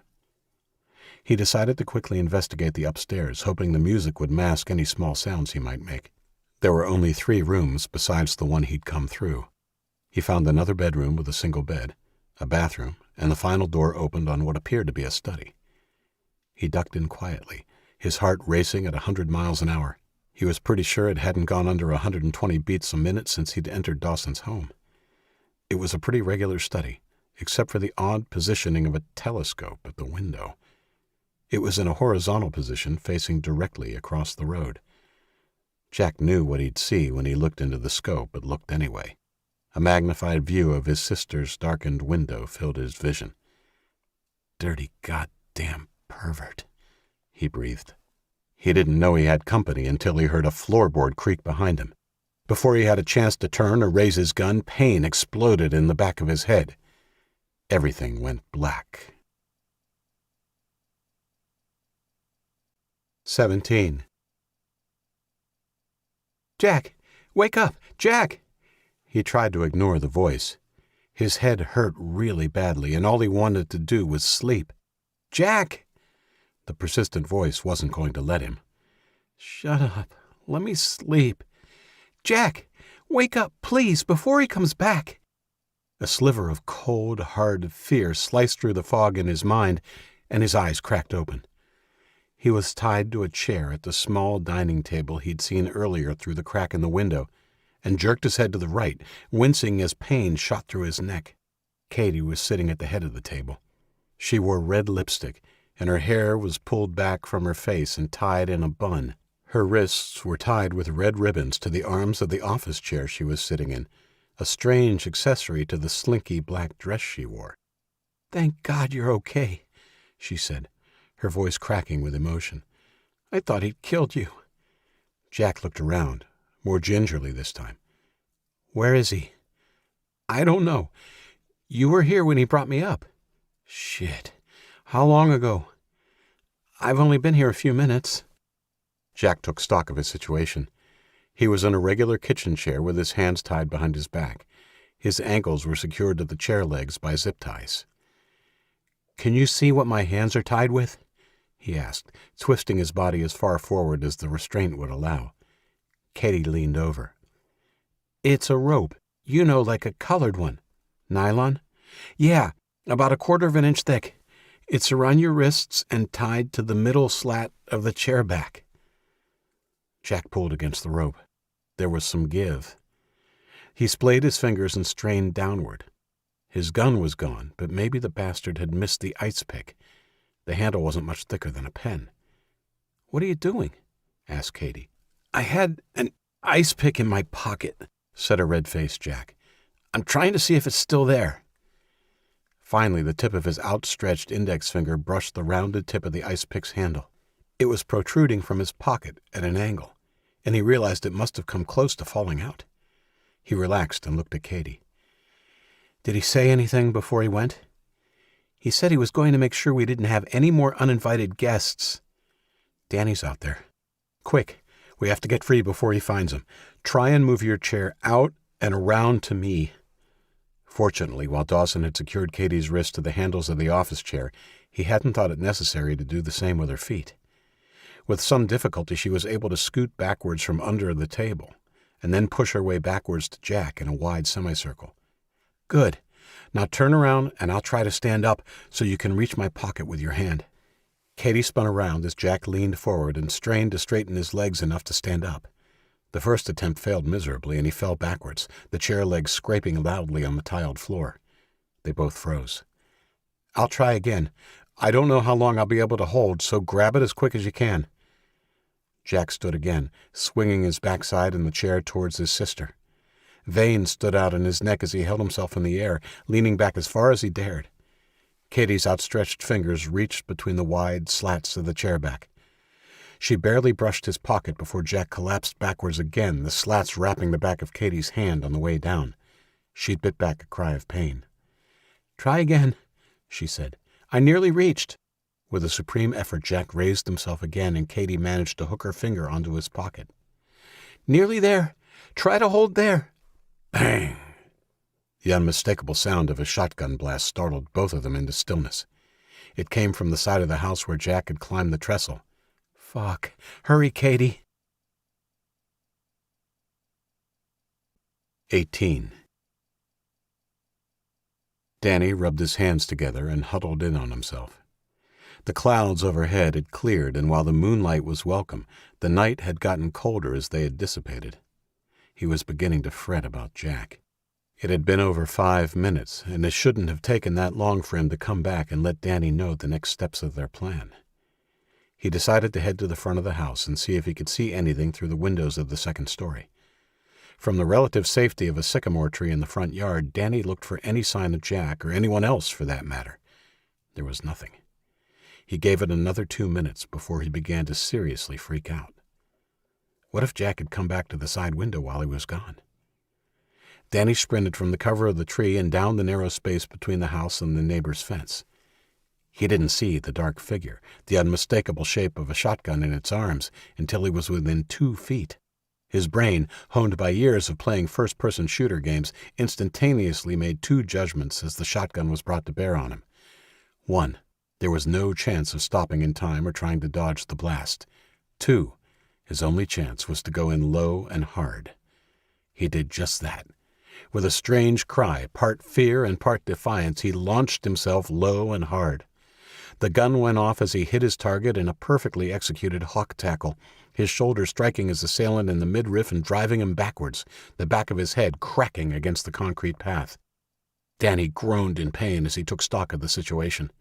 The ample body of Larry Dawson cushioned his fall, but the back of his foot was on fire. The blast had caught the heel of his Asics while he was in mid-flight. The good news was the bastard wasn't moving. Danny scrambled off him, but had to bite down a scream at the fresh protest from his injured foot. He rested on his hands and knees for a few seconds and then reached for the shotgun. It was resting loosely in Dawson's slack hands. His hands closed over the warm barrel, and he held his breath as he pulled it delicately from the meaty hands. When it was free, he allowed himself to exhale and then used it as a crutch to climb to his feet. In severe pain but feeling empowered at having overcome the boogeyman, he hopped on his good leg and pumped the shotgun. The used cartridge fell to the ground, and he aimed the weapon at Dawson. "Get up!" Dawson didn't move, and Danny prodded the shoulder of the unconscious man with the barrel of the gun. This time the prisoner groaned.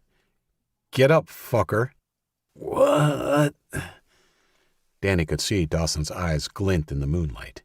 He shuffled back awkwardly. "I said get up, and don't try anything or I'll blow your fucking brains out." "Calm down, kid," said Dawson, holding his hands palm out. "I'm calm enough considering you nearly blew my foot off, asshole. Sorry about that. You startled me." "Yeah, right. Did Katie startle you too? Or that kid in the trash?" "What? What kid? And who's Katie?" "Just get up," yelled Danny. "And keep your hands where I can see them." Okay. Dawson did as he was told, keeping his hands in plain view as he got to his feet. Danny kept his distance and also kept the shotgun trained on the chest of Dawson. "What now, kid? You're bleeding all over the place." Without lowering the shotgun, Danny glanced down at his foot. Dawson wasn't exaggerating. Blood was pouring from his shredded heel, which, strangely, hadn't hurt so much until the bastard pointed it out. Suddenly feeling woozy, he waggled the barrel at Dawson. "I'm fine. Put your hands on your head and put your face against that wall." Dawson looked like he was going to protest, but seemed to change his mind just as quickly. He simply nodded and obeyed the order, looking dazed and a little confused. Danny moved in behind him with the vague idea of patting him down like he'd seen cops do in the movies. He took his hand off the forestock and reached out. That was when Dawson struck, swinging around with a speed that belied his size and slapping the barrel of the gun away. It went off, striking the lattice trestle that Jack had climbed so easily. Timber and leaves exploded as Danny found himself swung around and slammed headfirst into the wall. The gun fell from his hands as he tried to protect his face. The blow stunned him, but Dawson wasn't finished yet. A strong hand found his collar and gripped him, pulling him back before propelling him forward into the wall for a second time. Danny's vision exploded in swaths of color. He felt like a rag doll in the hands of a psychopathic child as he was pulled back and rammed into the wall a third time. He didn't have the means to fight. He couldn't even brace himself as he tried to reach the hands of his attacker. After the fourth blow, it didn't seem to matter. He was exhausted, and a strange liquid warmth flowed through his body as the lure of unconsciousness called him. He succumbed completely after Dawson bashed his head into the wall a fifth time. Dawson smashed the kid's head into the wall 3 more times, not satisfied until it looked like a cantaloupe that had been dropped from a roof. He let him drop, and then gave him several kicks for good measure, angry at the kid and himself that he'd been bested and placed in such a vulnerable position. As he stood over the body, his head throbbing painfully where it had hit the pavement, Larry was glad he'd decided to keep Jack alive. He would make him pay for nearly ruining his date with the long-adored Katie. For that short period of pain, doubt, and fear, while his little boyfriend had a shotgun pointed at his heart, he would exact the ultimate revenge on Jack. He would rape his sister while he watched, and then kill him. 19. "Hi, kids," said Larry Dawson happily as he came back into the kitchen, his shotgun resting in the crook of his arm. "Oh, you're awake, Jack. Good. You get a front row seat to watch all the fun Katie and I are going to have before I kill you." "Fuck you." Now, you've only got yourself to blame. You really should have kept going, you know." Dawson's tone was regretful, but his eyes ran over them in a coldly efficient manner as he placed the weapon on the breakfast bar. Katie held her breath, and Jack stared back at him defiantly. She had only just rolled the chair back to its original location seconds before their captor had returned. He apparently didn't notice anything, and after a moment turned and headed to the cooktop. Jack saw leaves and splinters caught in Dawson's sweater. They had heard the second shotgun blast and the thudding that followed. It was clear a struggle had taken place, and it didn't bode well that Dawson was now standing in the kitchen. "Where's Danny?" asked Jack, feeling hollow. "Who's that now?" "You know, asshole." Dawson stopped stirring. "Danny is taking a rest. A long rest where he can't disturb anyone ever again," he said without the courtesy of turning around. "Oh, no." Katie gasped and began crying. "You killed him?" A curtain of red descended over Jack's vision. The only thing that kept him from attempting to leap out of his chair to attack Dawson was the fact that he would end up on his face and at the mercy of the shotgun if he did. "Oh, lighten up. I probably did him a favor." Katie's chin fell to her chest, and she wept quietly as Dawson began dishing up the meal he'd prepared.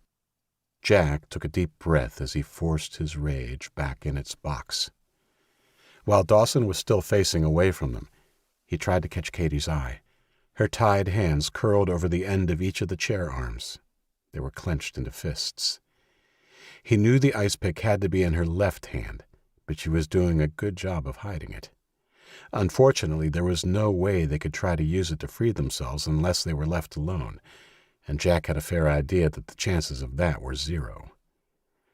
When he was done serving, Dawson brought 2 plates to the table and sat the first on his own setting and the other in front of Katie. "Sorry, Jack, none for you," he said as he leaned over Katie and began working on the ribbon securing her right hand. "Go to hell, you pathetic pervert," Jack grated, wanting to distract Dawson as he untied Katie. Dawson paused, a flash of anger crossing his face. He stood up straight and produced a flick knife from his jeans pocket. He flicked it open and held it up for Jack to see. Katie's eyes widened. "If you don't shut your trap, I'll cut your tongue out and make you eat it. How do you think Sis would like that?" "It's okay. He's sorry. Jack, be quiet." Dawson smiled. "You've been told, Jack, but that really was your last warning." He put the knife on the table, and Katie visibly relaxed. That's when Dawson pounced. He grabbed her roughly by the hair on the back of her head and pulled down sharply, locking his open mouth over hers as she grimaced in agony.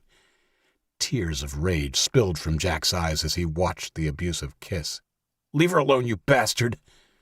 Dawson concluded the kiss and straightened.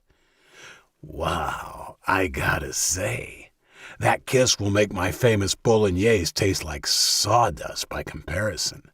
Girl, you are tastier than I ever imagined." Katie was breathing hard, the pale skin around her mouth pink from the pressure of the uninvited kiss.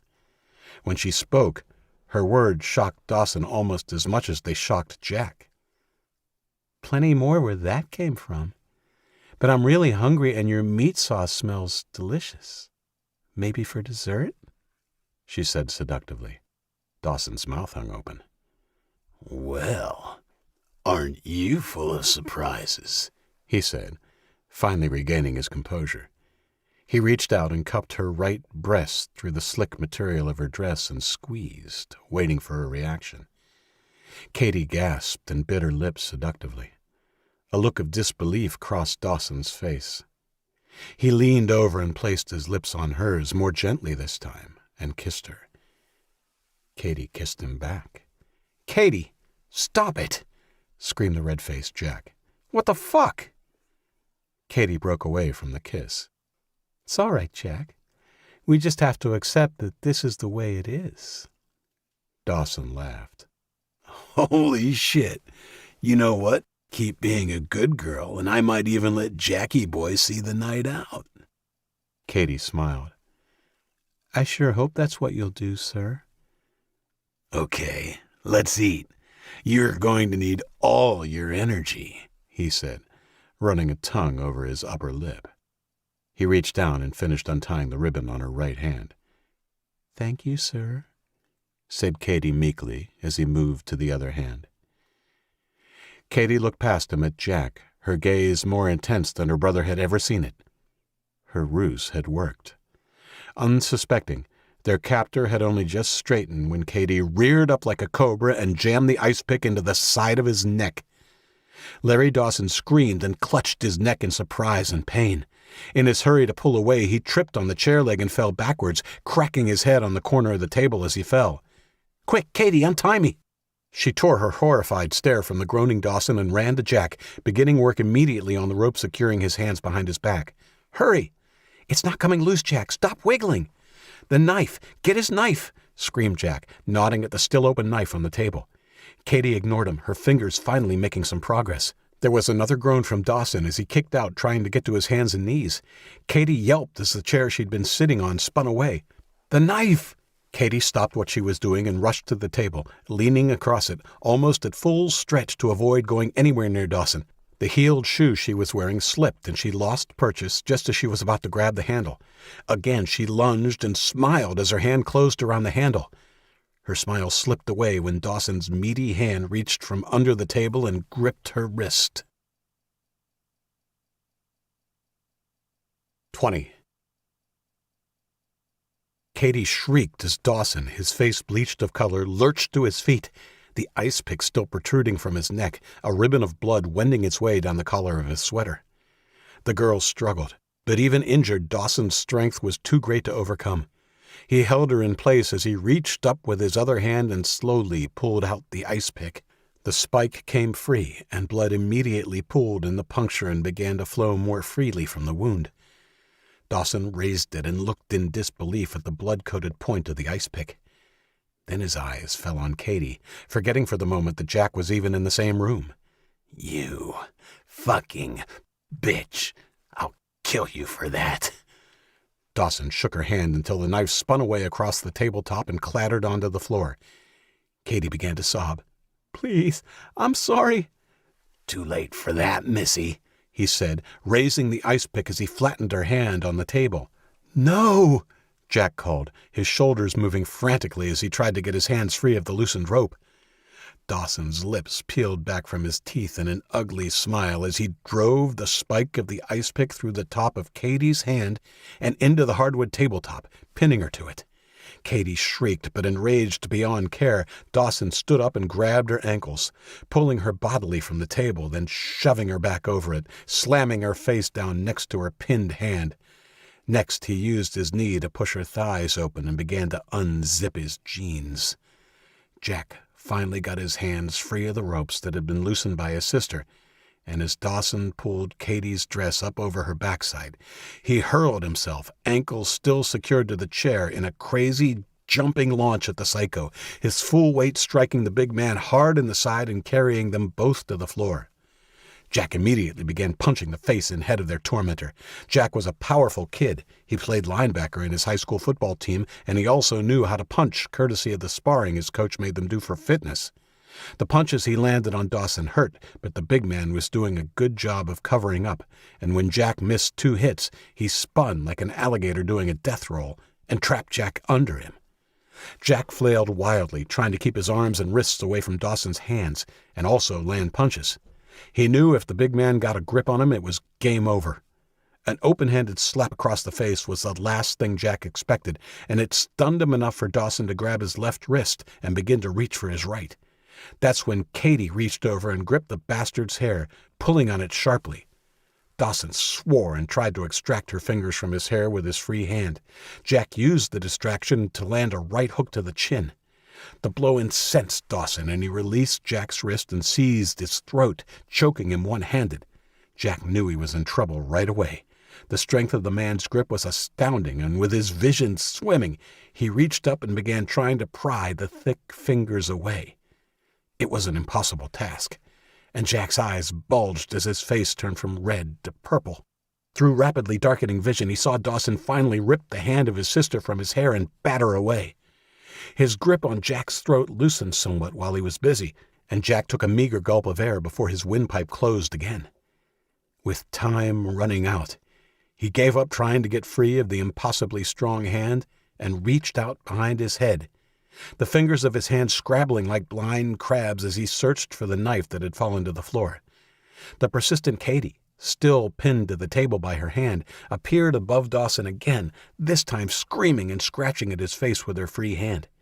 Dawson's hand squeezed tighter, clearly eager to end Jack so he could deal with his sister. Jack's heartbeat became loud in his ear. His vision faded to black, and his fingers found the knife.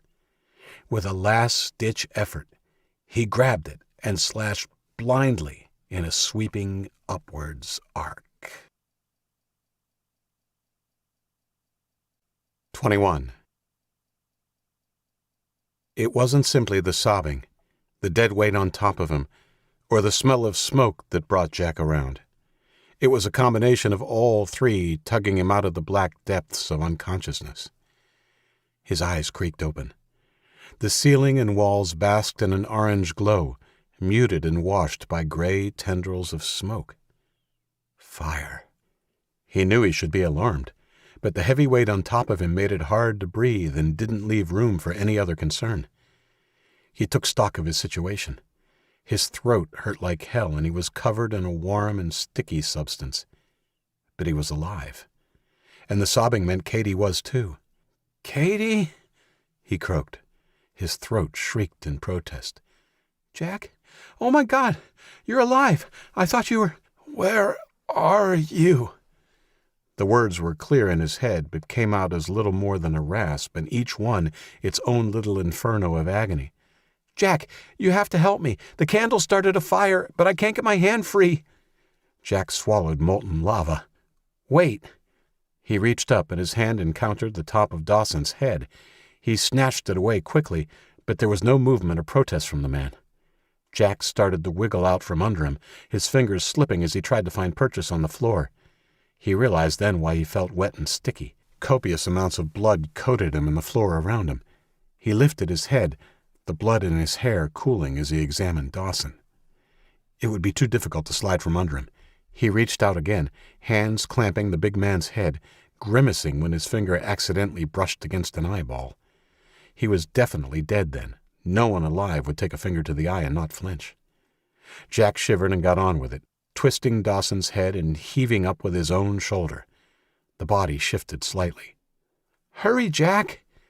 With a renewed effort, he heaved again, and this time managed to tip the body far enough to slip from under it. He scrambled to his feet, slipping in the blood on the floor as he rounded the upturned table.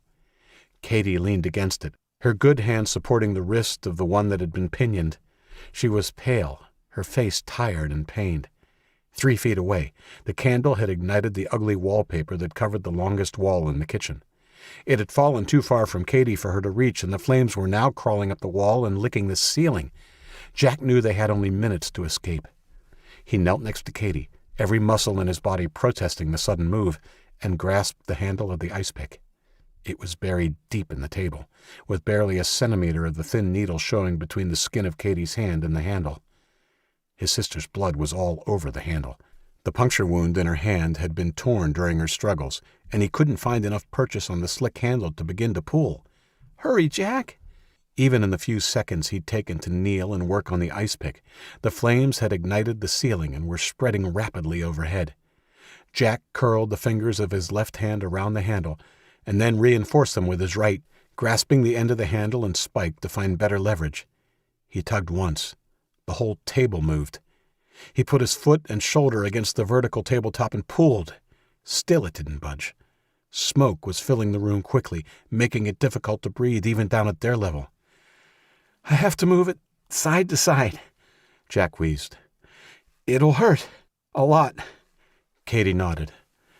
Jack braced himself again and pulled, simultaneously trying to move the handle back and forth. Katie screamed in agony when he slipped and bumped against her arm. "Sorry." Clenching his teeth, he gripped it again, and with a supreme effort the spike began to budge, barely a fraction of a millimeter at first, but with each back-and-forth movement it became looser. They both coughed as soft ashes began to rain on them. It was only as he readied himself to give the loosened ice pick one last tug that he realized Katie had fainted and was slumped against the table, unmoving. Coughing, he gave an almighty jerk. The ice pick slipped out, surprisingly easily in the end, causing him to fall onto his backside. Cursing, he flung the pick across the room and knelt beside Katie. He knew he was too weak to pick her up and struggling to breathe. He put his hands under her arms and stood up, dragging Katie along the floor a few feet at a time.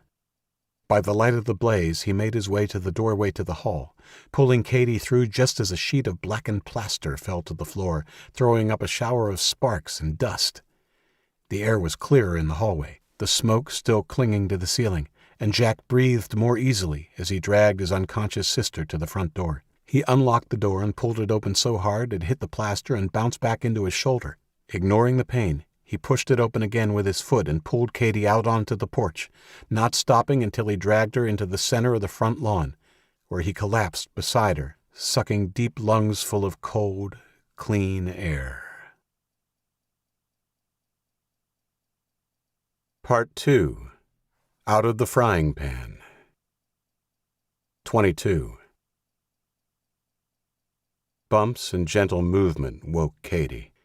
She tried to keep her eyes closed, but when memories of Dawson, her abduction, and the subsequent horror crashed into her brain, she shot up to look at her surroundings. She immediately regretted the sudden movement. Her head pounded painfully, but it was a tickle compared to the screaming fire in her hand.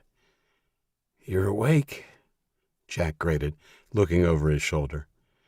Her brother looked how she felt. There were shadows under his bloodshot eyes, and the purple bruising on his neck was stark against his pale skin. Katie nursed her hand. It had been crudely bandaged, and a splotch of blood stained the white dressing. Jack began to slow the car. "Where are we?" "We're on our way to the El Dorado forest," he said, pulling to a complete standstill before getting out and coming around to her door. They were on a 2-lane road bordered by thick forest. Cool air and the fresh smell of outdoors wafted into the car when he pulled the door open. "Why didn't we go home?" she asked as he gently took her bandaged hand and inspected it. "What about Danny? Did you—" "I buried him before we left, next to Mom and Dad." "Oh." Tears for Danny sprang to her eyes. Jack put his hand on her shoulder, and she put hers on his. They stayed like that for a minute. Then Jack went to the back and came back with a small bottle of water. Katie didn't realize how thirsty she was until she began to drink. She downed the bottle and asked if there was another.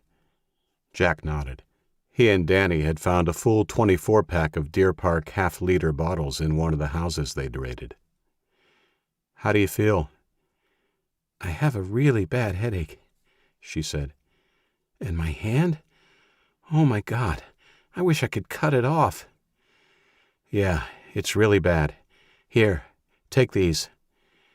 He squeezed 2 white pills out of a foil pack of ibuprofen and handed them to her. "You need to take it easy, Katie. I washed the wound, but it goes right through, and I don't know how much damage there is to nerves. We have to watch out for infection, too." She nodded and washed down the pills with a gulp of water. "What's the plan?"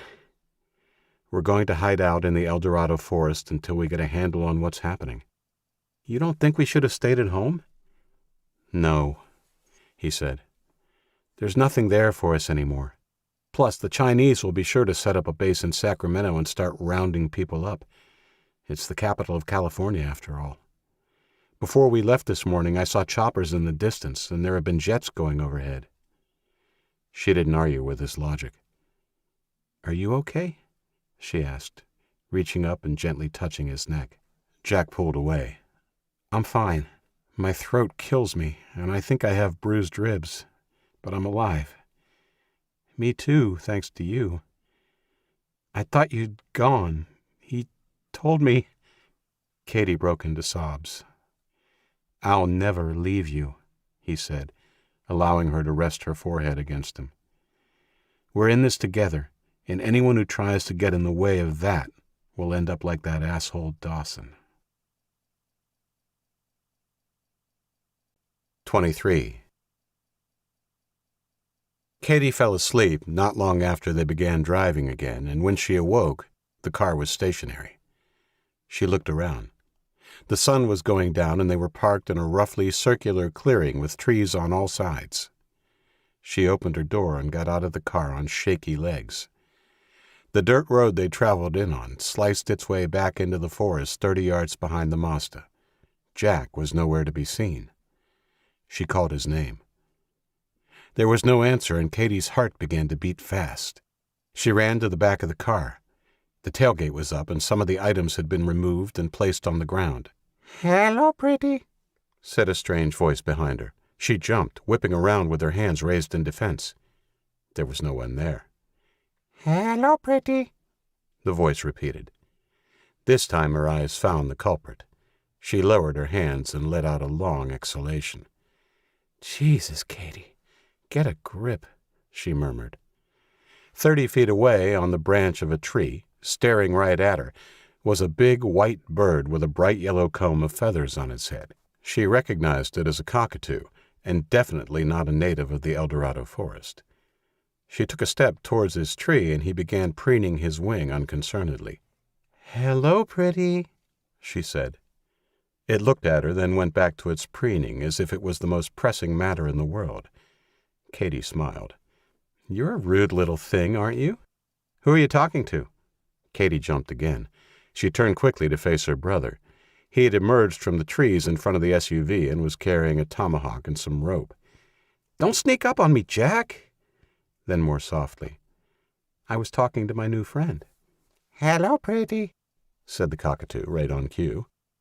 "What the hell?" Jack laughed. "Is that a parrot?" "I think it's a cockatoo, like from Australia or something." "G'day, mate," said Jack, dropping his gear on the ground and joining Katie. The cockatoo, apparently even more disinterested now, began to peck at the bark of the branch it was sitting on. Katie's smile disappeared, the brief diversion giving way to the trauma of the last few days. "What were you doing in the bushes?" she asked Jack. "I'll show you in a minute. First, we need to change your dressing. Come and sit down." He carefully unwrapped the bandaging on her hand and inspected it. It looked terrible, but he thought the overall swelling might have gone down a little. The wound on the back of her hand looked like a small volcano. The rim of the jagged circular sore was pink and puckered, but inside the opening her flesh glistened red. At least it had stopped bleeding. He turned her hand over. The wound on her palm was less ragged and more like a puncture. It had also not crusted over. Worryingly, it was weeping a translucent fluid and the skin around it was swollen. "Can you wiggle your fingers?" Katie pulled a pained face but managed to wiggle all of her fingers. "That's good." Jack tore open one of the alcohol swabs he'd found in his mother's first aid kit. Katie flinched and tried to pull her hand back when he dabbed the back of her hand. The wound immediately began to bleed again. He persisted, holding her hand firmly. "Sorry," he said. "We have to clean it. I'm worried about it getting infected." "It hurts so bad," said Katie, tears running down her cheeks. "It'll get better, I promise. A few more days, it should be starting to heal. I can't tell for sure, but I think it went between the bones, and you can wiggle your fingers, so that means it probably didn't damage any nerves." He wrapped a fresh bandage around her hand and then stood up. "We'll clean it again tomorrow," he said, then smiled. "Come on, I'll show you what I was doing in the bushes." He put the first aid kit away and then led her through the trees about 30 yards before coming to another small clearing. In the center was a 2-man tent and a small circular patch of ground that had been cleared and on which now stood a pyre of branches and sticks. 2 camp chairs sat on either side of it. "You made a camp? Geez, how long was I out?" "We got here 3 hours ago." "Wow, okay. What now then?" "Well, we sit tight, I guess. Wait for help." Something in his tone was off. "You don't think help is coming, do you?" "Maybe," he shrugged. "We don't know how bad things are, but I'm hopeful." Katie didn't push it, but nothing in the way he spoke gave her any reason to think he was genuinely convinced or even hopeful that help would come. "Come on, then," she said, trying to sound upbeat. "Let's start bringing our stuff in." "No, you sit and rest. I'll do it." "No," she said emphatically. "I slept while you were doing all this. I'll be fine." She lasted exactly 2 trips to the car and back before she sat down, exhausted, her hand throbbing again. Jack gave her 2 more ibuprofen and a bottle of water before moving the rest of their gear. His last 2 trips were in the dark. After he was done, Jack lit the fire and cooked a pan of beans as Katie, now dressed comfortably in jeans and a sweater, sat quietly staring into the flames. They spoke less than a handful of words as they ate, Jack explaining they could only light the fire when it was dark. "We don't want anyone to know we're here, not the Chinese or anyone else. Tomorrow I'll hide the car." "Okay." "So, if help doesn't come," Katie said in the dark, "what are our long-term plans? We can't just camp out forever." Jack stared into the flames. He'd been thinking about that very subject. "I don't know," he said honestly. "I guess we play it by ear." 24. Katie awoke with a fever the next morning and didn't want to get out of her sleeping bag. Jack gave her the last 2 ibuprofen and a sip of water, but despite his pleading, she refused to let him change the dressing on her hand and rolled over to get more sleep. Even though he was worried, Jack didn't argue because he thought rest was perhaps the best thing for her. 2 hours later, she woke up feeling a little better and this time let Jack tend to her wound. He unwrapped the bandages. The wound looked worse and smelled a little. There was a yellowish substance oozing from the sore on the back of her hand, and when he flipped it over, he saw a telltale line of pink traveling from the heel of her hand and halfway up the pale underside of her forearm. This was worst-case scenario. She had an infection and most likely blood poisoning. Katie saw the look on his face and asked what was wrong. "This is bad. Like really bad. I need to go and get you antibiotics and more ibuprofen." "Can't you just clean it?" she asked. "No, it's too far gone." "Well, you're not leaving me here. I'll come with you." "No, it's too dangerous, Katie. Don't worry, I'll be quick. The last town was only 30 minutes back. I'll raid a pharmacy, get what we need, and come straight back."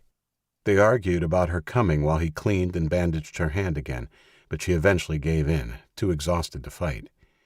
Katie swayed as she stood up, and Jack put his hand out to steady her. When he felt her forehead, she was hot again.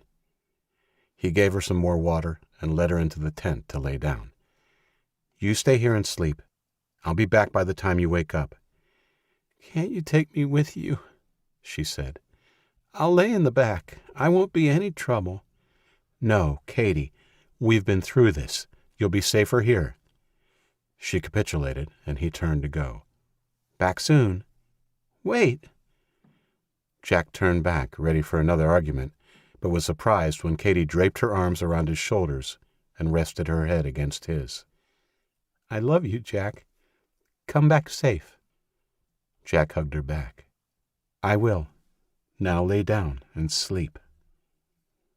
After she was lying down, he draped the sleeping bag over her and went to the door. He looked back and saw that she had closed her eyes. He zipped up the tent and got moving. Leaving her behind was a decision he would regret for the rest of his life. 25. Katie dozed fitfully for a short time before waking up shivering. Well, it seemed like a short time. In truth, she had no way of knowing how long she'd been asleep or how long it had been since Jack had left. She pulled the sleeping bag up to her throat, but before long she was too hot. She threw off the sleeping bag, then unzipped and shrugged off her jeans, allowing the cool air to dry the fever sweat on her body. Within minutes she was shivering again. "God, I can't take this." She crawled out of the tent and stumbled across to the fire, which Jack had restacked with fresh wood that morning. She pulled out the old newspaper he'd pinned under a rock and tore strips off it with trembling fingers, screwing them into balls and stuffing them haphazardly under the smaller twigs at the bottom of the pyre. She retrieved the matches from the pocket of the chair where she had seen Jack deposit them and lit the newspaper. It took more easily than she expected, and soon the twigs and leaves were ablaze, their flames licking the bigger sticks. Within 3 or so minutes the fire was blazing. Katie huddled on one of the camp chairs as close to the fire as she dared. In her hot and cold, feverish misery, she was totally oblivious of the thin, gray column of smoke coiling into the blue Californian winter sky. The little town of Pollock Pines was as devoid of human life as the forest that overlooked it. Despite probably being the only soul there, Jack parked the Mazda on a small road behind the main street. No sense taking more risk than necessary. It had taken him just on 30 minutes to get there, and he was thankful that the winter, so far anyway, was milder than any he remembered. He found a drugstore in the small shopping center and broke in the back door. Amoxicillin was the only antibiotic he knew the name of, and he rifled through the shelves behind the counter until he found it, filling a small bag with all 20 packets. He knew he wouldn't need that many, but having some in reserve wouldn't hurt. Next, he swept a shelf full of generic ibuprofen into the bag. He grabbed some more items on the way out, including bandages and a bottle of vitamin C tablets. He headed back to the car via a different road and stopped as he was passing a sporting goods store. The barred windows were intact, and a closed sign hung on the door. Despite this, the door stood ajar a few inches, and he could see that the lock had been broken. The only weapon Jack carried now was his hunting knife. He had lost Danny's gun back in the escape from Dawson's and knew at some point in the future he would need a gun. He'd only been in the town 10 minutes, so figured he had time to take a quick look to see what he could find. A few minutes wouldn't hurt. He pulled his knife out, stepped quietly up to the door, and peered in. It looked empty, and he couldn't hear anyone or anything moving around. He cautiously pushed the door inward an inch. From his vantage, he could see it wasn't a huge establishment, and that the main part of the store was empty. Behind the counter, he could see another door. It was closed. He decided to go in. He pushed the door open slowly, anticipating the possibility of creaky hinges. He was totally unprepared for the loud chime of a bell above his head as the door triggered the old-fashioned shopkeeper's bell. Jack crouched, his heart beating painfully in his chest, and quickly closed the door, holding up his knife in case someone emerged from the door behind the counter. He split his attention between that door and the window back onto the street. He waited a full 2 minutes until he was satisfied he hadn't alerted anyone inside or out to his presence, then stood and crossed the room. He lifted the heavy timber flap on the counter and went through. The door wasn't locked, and he pulled it open to find a small storeroom lined with shelves of goods. At the back was a sink and another door that had John painted on it in big white letters. "Don't mind if I do." Jack made quick use of the facilities before heading back out into the store. The guns were on the wall behind the counter. It wasn't a huge range, pretty much all hunting rifles, with a few different makes of shotgun. Disappointingly, there were no pistols. Jack selected a sleek black rifle called a Saga Finlight 308. It was light and sturdy, the only one that had a scope already attached. He put it on the counter and grabbed 3 boxes of 308 cartridges for it. There were 20 rounds in each. He didn't bother with a shotgun, but thought he might pay another visit once Katie was better. He put the ammunition in the plastic pharmacy bag with the rest of his haul. The bag was heavy now, and the plastic of the handle began to give when he picked it up. He swore under his breath and placed it back on the counter. He didn't want to waste any more time looking for another bag, so tucked the rifle under one arm and braced the bottom of the bag with his forearm, holding the handle with the other. It was awkward, but it would do. He went back to the front door of the store and was about to pull it open when he heard the unmistakable sound of an engine approaching. Jack pulled back into the shadows and snuck a look through the window as the truck, or whatever it was, drew closer. It was coming quick, its occupants apparently in a hurry. A second later, a low and squat camouflaged vehicle sped by the store. He didn't get a long look at it, but long enough to know it looked like a Humvee but wasn't, and that the 4 men sitting in it were soldiers, but not American. Chinese characters printed in white on its side confirmed it. This was the first time he'd seen the invaders in person, and it left a bad taste in his mouth, not to mention a knot of worry in his stomach. He knew he would need to take extra care on the way back to camp. It didn't bear thinking what would happen to Katie if he was killed or captured. He waited a full 2 minutes, and when there was no sign of any other vehicles, he made his exit, pulling the door closed with his elbow before running back to the Mazda. The sun was high in the sky as he drove out of Pollock Pines along the Lincoln Highway. This was the same way the enemy vehicle had headed, and he scanned the road ahead and behind as he drove. He noticed the smoke in the distance when he was about 10 minutes from their camp, but preoccupied with watching for pursuit or threats ahead, it wasn't until he was much closer that he realized it was originating near their camp. Too near. Oh, fuck. Jack planted his foot on the gas. 26. Jack's worst fears were realized when he drove into the first clearing and saw the Chinese Hummer parked exactly where he'd parked the Mazda the day before. With a sinking feeling, he jumped out of the car and ran around to the passenger door, grabbing the rifle and a box of ammo. He ripped it open, dropping half of its contents on the ground as he stuffed his coat pockets. His hands were trembling as he popped out the magazine and began to fill it as he walked purposefully to the tree line. Even though he only passed it by 2 feet, he didn't notice the torn, bloody body of the white cockatoo in the long grass as he entered the forest. Jack slotted the magazine and put a round in the chamber before sliding the bolt home. He stayed low and trod carefully through the undergrowth as he neared their campsite. His worst fears were realized when he heard excited voices up ahead. They were speaking Chinese. He heard a round of raucous laughter followed by a cry of pain. It was Katie. Like molten lava, white-hot anger slowly engulfed the dread he'd been feeling. Jack crept forward a few more feet and slowly dropped into the long grass at the foot of a pine tree. He braced the rifle against his shoulder and looked through the scope, scanning the trunks and scrub until he had a line of sight into the clearing. He spied a male soldier. He was facing away from Jack, his body partially blocked from view by the trunk of a tree, and was looking down. To the left of this man, he spotted another soldier, this one laughing and holding his rifle on folded arms as he watched whatever was amusing the first man.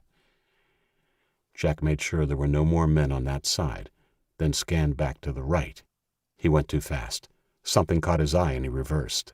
Between the tree partially obscuring the first soldier and another, he zoomed in.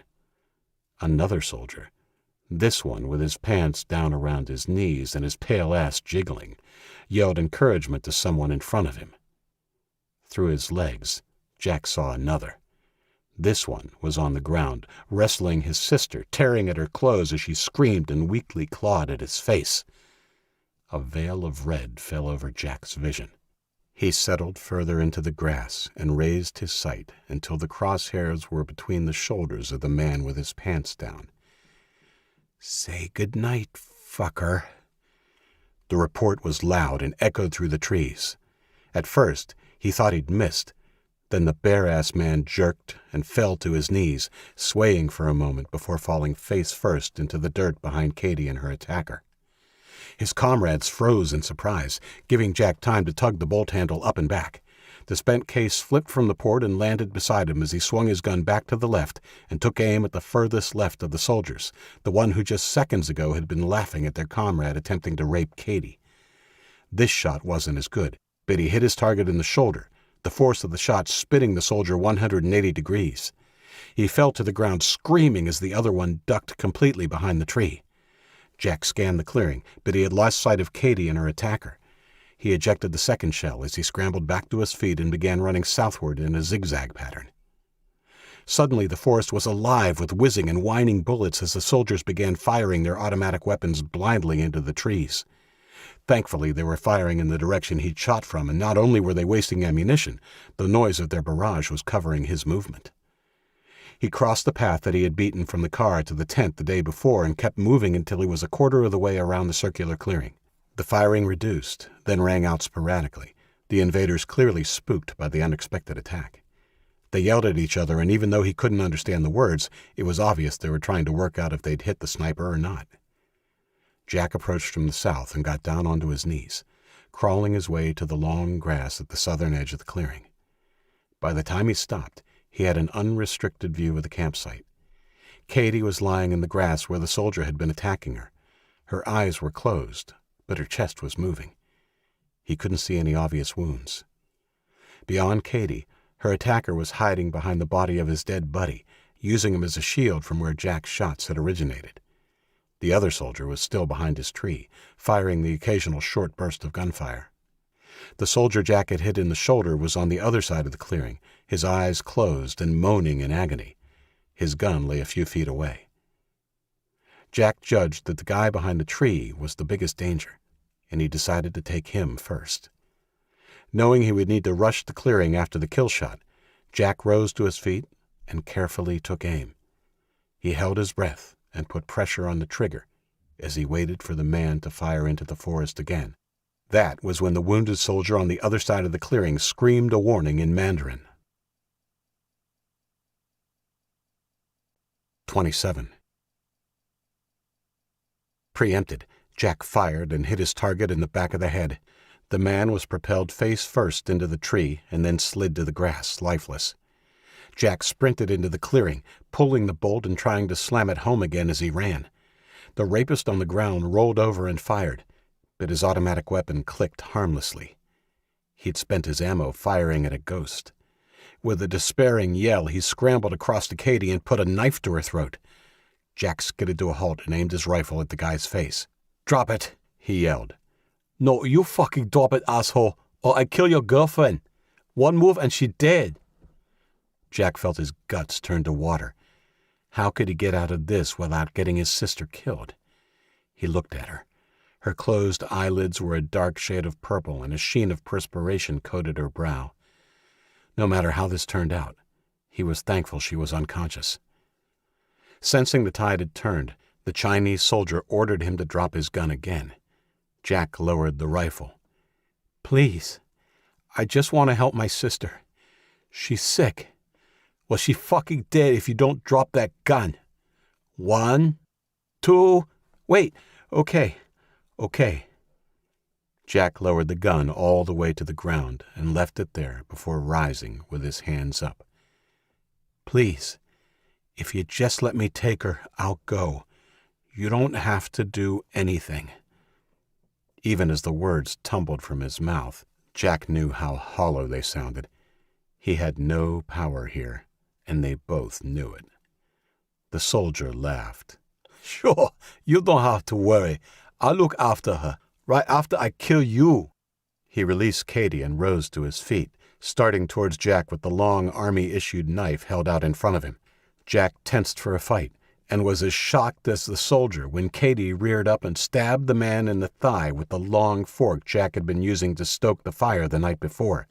The soldier shrieked and reflexively drove the knife into Katie's neck. "No!" Jack roared. The soldier grimaced and pulled the knife free in a spray of blood, then turned. Jack hit him before he could bring the knife up, and they tumbled to the ground. The enraged teenager began pounding the soldier with his fists, ignoring the flailing knife blade that bit into his shoulder and then his cheek before it slipped from the hands of his enemy. Jack punched wildly and didn't stop until long after the soldier had ceased moving, his face a bloody pulp. Jack climbed unsteadily to his feet, his raw, bloody hands by his side, and looked around. The soldier he had hit in the shoulder with his second shot was inching towards his weapon. He looked over his shoulder at Jack and yelled something panicked in his own language as he made a desperate lunge. Jack was on him in a flash, the knife the other man had used to kill Katie in his hand. Without ceremony, he grabbed the man's hair, ripped his head back, and drew the knife across his throat. A deep red curtain of blood signaled the end of the man's life. 28. Jack dropped the last shovelful of dirt on Katie's grave and patted it down with the flat of the wide blade. When he was satisfied, he stepped back and looked at the 3 mounds. Grass shoots had already begun to sprout in the earth of his parents' graves, and he knew by the end of the next summer all 3 would be hidden by long grass. He briefly wondered if he'd also be lying in a grave by then. Jack knew he had taken a risk by bringing Katie home, but he couldn't bear the thought of burying her alone in the woods. After he'd cried himself out, he had wrapped his sister's body in her sleeping bag and carried her to the parking area. He placed her gently in the back seat of the Chinese Hummer before locking it and heading back to camp. Once he'd bandaged his wounds, he collected the enemy's weapons and took them back to the Hummer, putting them in the cargo bay along with some more supplies from the camp. Jack then stripped the biggest of the dead men of his blue camouflage-patterned uniform and replaced his own clothes, keeping only his tan-colored hiking boots. The dead man's black boots were too small. His last task had been to drag the dead soldiers into the blackened circle of the extinguished fire and pile them unceremoniously into a bloody heap, covering them with branches, leaves, and other kindling. Accelerated by a half-gallon of gasoline, the pyre of flesh and wood dwarfed the previous fire and sent an oily, black tower of smoke into the sky. Jack ripped the radio out of the enemy vehicle before heading out.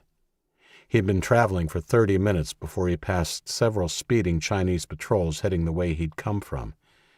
No doubt they were investigating the smoke or the missing unit, but none turned to investigate the single Chinese-marked vehicle headed west. Just outside Sacramento, an armored personnel carrier and 2 of the Chinese Hummers were parked on the side of the road just outside Rosemont. The soldiers were apparently enjoying a cigarette and poring over a map. He'd been ready to steer the vehicle into them if they raised their weapons, but all he got was a bored wave. He realized that even though it had been an afterthought, Putting on the helmet and sunglasses he had found on the front seat had probably saved his bacon. Standing in his backyard after burying the final member of his family, a prayer didn't seem appropriate, but he said one anyway. It was for them, not to make himself feel better. The memory of blackened and burning skin of Katie's murderers in the fire was the only salve his soul needed right now. He headed back inside a half hour after burying his old life. There was an emptiness inside him. No grief, no tears. The events of the past week had stripped away everything. Katie's death had been a tipping point. Behind the emptiness, though, was a simmering rage. It was in the background, like the flickering flame of a furnace after it has been ignited, but before the operator has opened the gas full throttle. It was fueled by anger at the invaders, but also at himself. It was his fault, after all. After promising he'd never leave her alone again, he had. If only he'd taken her with him, none of this would have happened. He wasn't sure why she'd started the fire, but guessed she'd been delirious or confused with fever or something. The fact was, she shouldn't have been there alone. What was there to live for now? As he sat in the rapidly darkening kitchen of his empty home, Jack Monahan decided he wouldn't live. But he wouldn't just lie down and slit his wrists like a coward. He would open the gas of that rage furnace and take as many of the bastards with him as he could. But first, sleep. 29. When Jack woke up in the living room, it was still dark, and he had no way of telling the actual time, but estimated it was around 5 a.m. Sleeping longer was not an option. He was wide awake. He went out to the Chinese Hummer, which he remembered now was called a Mongshi. National Geographic Channel had come in handy for something. He parked it in the garage and put a tarpaulin over it. From the supplies he had grabbed from the camp, he pulled out a box of cornflakes and some long-life milk and headed back inside to prepare his last meal in the home he had grown up in. Perhaps his last meal ever. He started on the first bowl and found he was ravenous. He ate another 2 full bowls before he was finally satisfied. Before he'd finished the third bowl, he decided he would drive to the city center to see if it had been occupied and make his last stand, fulfilling his promise to take as many as he could with him. It was still dark when he left 20 minutes later. Jack didn't look back at his home, even though he knew he'd never return. He did look at the blackened ruin of Dawson's house, though.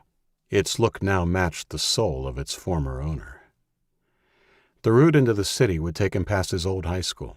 He thought nothing of that until he was perhaps a half-mile away. The school was lit up like a Christmas tree. Curious as to why there would be power at his school, Jack slowed the truck and pulled up down a side street. He grabbed one of the assault rifles he'd commandeered, along with a spare clip of ammo. He'd tested the weapon before he'd torched the pyre back at the campsite and had worked out how to use it on full auto.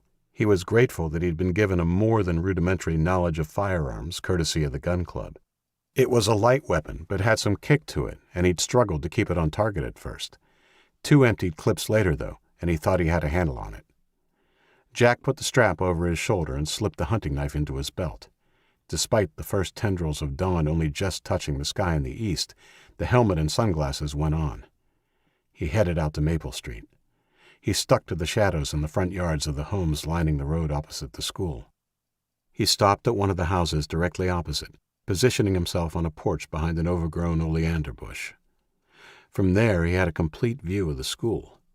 New chain-link fencing topped with barbed wire had been placed around the large parking lot, and portable floodlights set up along the perimeter. They illuminated the grounds as bright as day. Big canvas buildings had been constructed in this fenced square. Barracks? Jack spotted 2 soldiers patrolling the perimeter with a couple more closer to the 4 long khaki-green buildings. Jack wondered if they housed more soldiers, but decided the enclosure seemed designed to keep something in rather than out. A splash of light fell over him, and he ducked back down into the shadows as a packed yellow school bus drove by his hiding spot, before turning into the entrance of the school. Taking advantage of the remaining darkness, Jack sprinted across 2 more yards until he had a better view. By the time he settled, the bus parked next to another in the staff parking lot by the main building, and the passengers were being unloaded by more armed soldiers that had emerged from the school's reception building. The passengers were kids. Mostly teenagers, but he saw some that certainly couldn't have been older than 10. The soldiers were anything but gentle, and Jack bristled when he saw one boy of about 14 clubbed with the stock of a rifle after he said something to one of the soldiers. The low flame of his anger blossomed into white-hot anger when a girl who went to help the kid was pushed to the ground and kicked in the stomach several times before being dragged away. Screams of shock and distress rang through the early morning quiet, but were quickly suppressed by threats from the soldiers. Jack knew right away he had found the location of his last stand. Over the next few hours, he watched and took notes on a scrap of paper with a pencil he found in the pocket of the stolen uniform. The children from the bus were led into the main building and came out 30 minutes later, each now wearing a khaki-green uniform that consisted of ill-fitting pants and a shirt that buttoned up to the neck. Both boys and girls had their hair shorn to the skin. They were led into the enclosure containing the canvas buildings and organized into 2 lines. The children had to stand there in the cold as the soldiers stood around talking. At what Jack estimated was about 7:30 a.m., soldiers escorted 2 green-clad kids from the office building down the path and into the enclosure, a boy and a girl, each pushing a trolley with a large tub on top. A whistle sounded, and suddenly more kids came rushing out of the canvas structures to line up with the newcomers. Each carried a silver bowl in one hand and a spoon in the other. The girl with the trolley picked up bowls and spoons from a box on the end of her trolley and started handing them out to the newcomers. "Do not lose your bowl or spoon, or you will not eat. Understand?" yelled the soldier who appeared to be overseeing the operation. Once this was done, he screamed another order, and one by one the children came forward and had a large spoonful of slop ladled into their bowls before moving off and finding a place to sit on the ground to hungrily wolf down their breakfast. Jack busily wrote. At any one time there were 2 guards patrolling outside the perimeter of the fence. There were 4 inside the square, guarding the children at close quarters.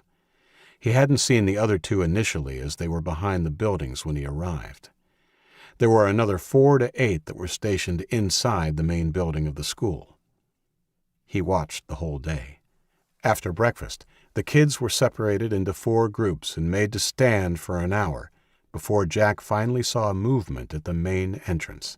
A woman, small in stature but wearing what could almost be considered a dress uniform, walked down and met 2 of the male soldiers who followed her through the gates. She was clearly in charge. The armed soldiers deferred to her, and the children all bowed their heads. Jack wondered if it was out of fear or respect. He soon had his answer. The woman shouted a few words, and the children started running on the spot. She yelled again, and suddenly the children were on the cold asphalt doing push-ups. This went on for a while, each call triggering a different exercise until finally, after another grueling set of push-ups, a skinny boy of about 10 with bright red hair was unable to get back to his feet. He was from the original group. Jack's jaw tightened as he saw the woman walk down the road to where the kid lay on his stomach. The children around him drew back from their comrade. Jack suddenly wished he'd brought his scoped rifle. As it was, he was helpless to do anything but watch as the short-haired woman stopped over the poor kid. Very deliberately, she pulled a pair of black leather gloves from her jacket pocket and slipped them on before holding out her hand. A soldier rushed over and handed her something. Jack saw it was a short riding crop or something similar. She slapped it on her gloved palm. "Get up!" the Chinese woman yelled in unaccented English. The kid moaned that he couldn't. "I'll count to 3. If you don't get up, you will be sorry."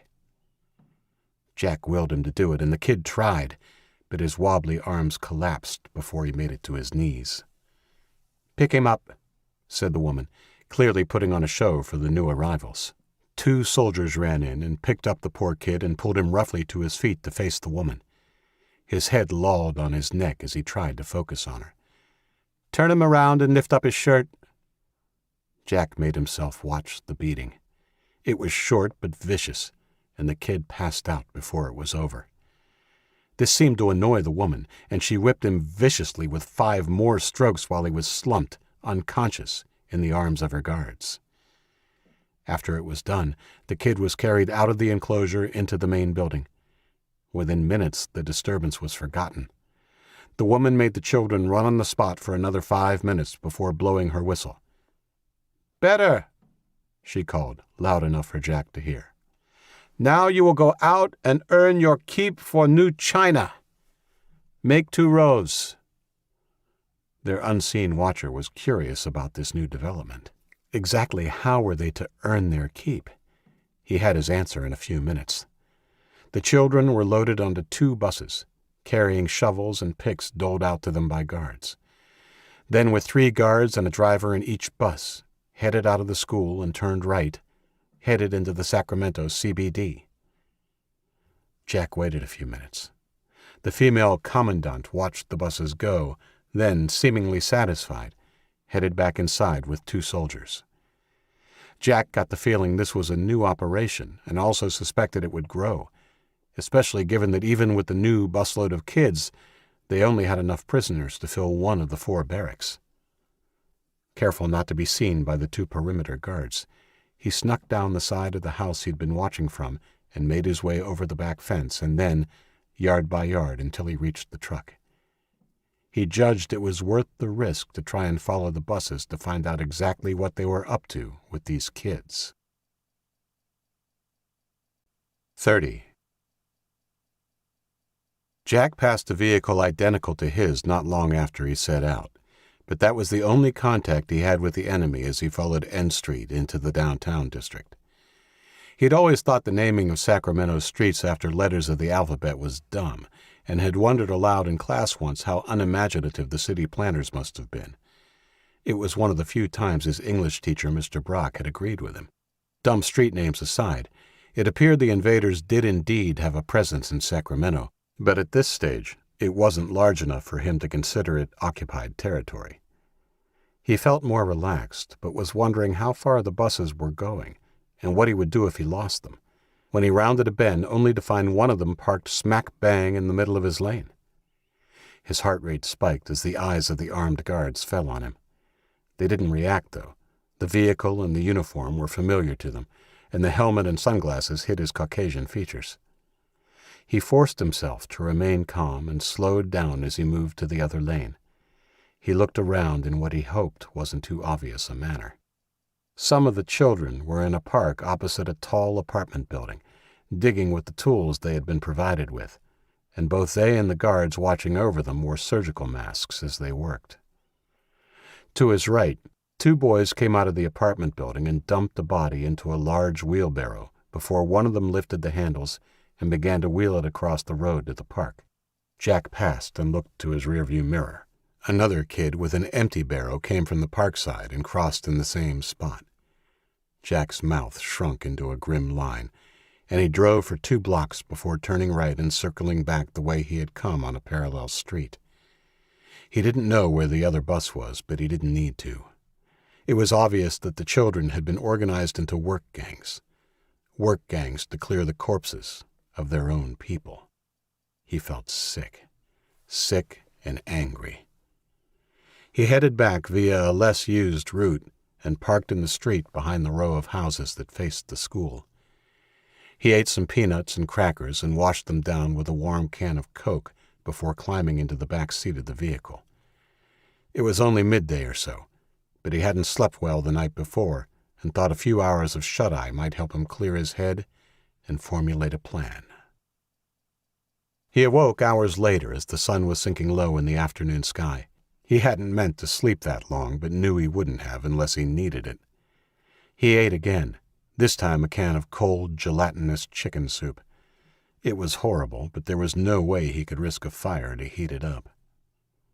He worked at the problem of the encampment as he ate. He obviously couldn't just assault them head-on. He might manage to kill one or two before he was shot, but that wouldn't help the kids that were imprisoned. No, he had two options. Try and infiltrate at night with a handful of weapons he could pass on to the kids to help him in the fight, or wait until the buses went out the next day, leaving a handful of guards in the office building. He could attack them, and if he survived, then try and surprise the guards on the buses when they came back. He knew there wasn't a chance he would come out of either scenario alive. But then that was part of the plan, wasn't it? Jack grabbed his Seiko Finlight when he was finished eating and made his way furtively to the front porch he had surveilled from that morning. He had barely settled in when the two buses returned. He unclipped his scope and used it to observe the children being herded from the buses. They looked exhausted as they were led back into the enclosure and made to line up. Movement caught Jack's eye, and he looked back towards the front of the office building.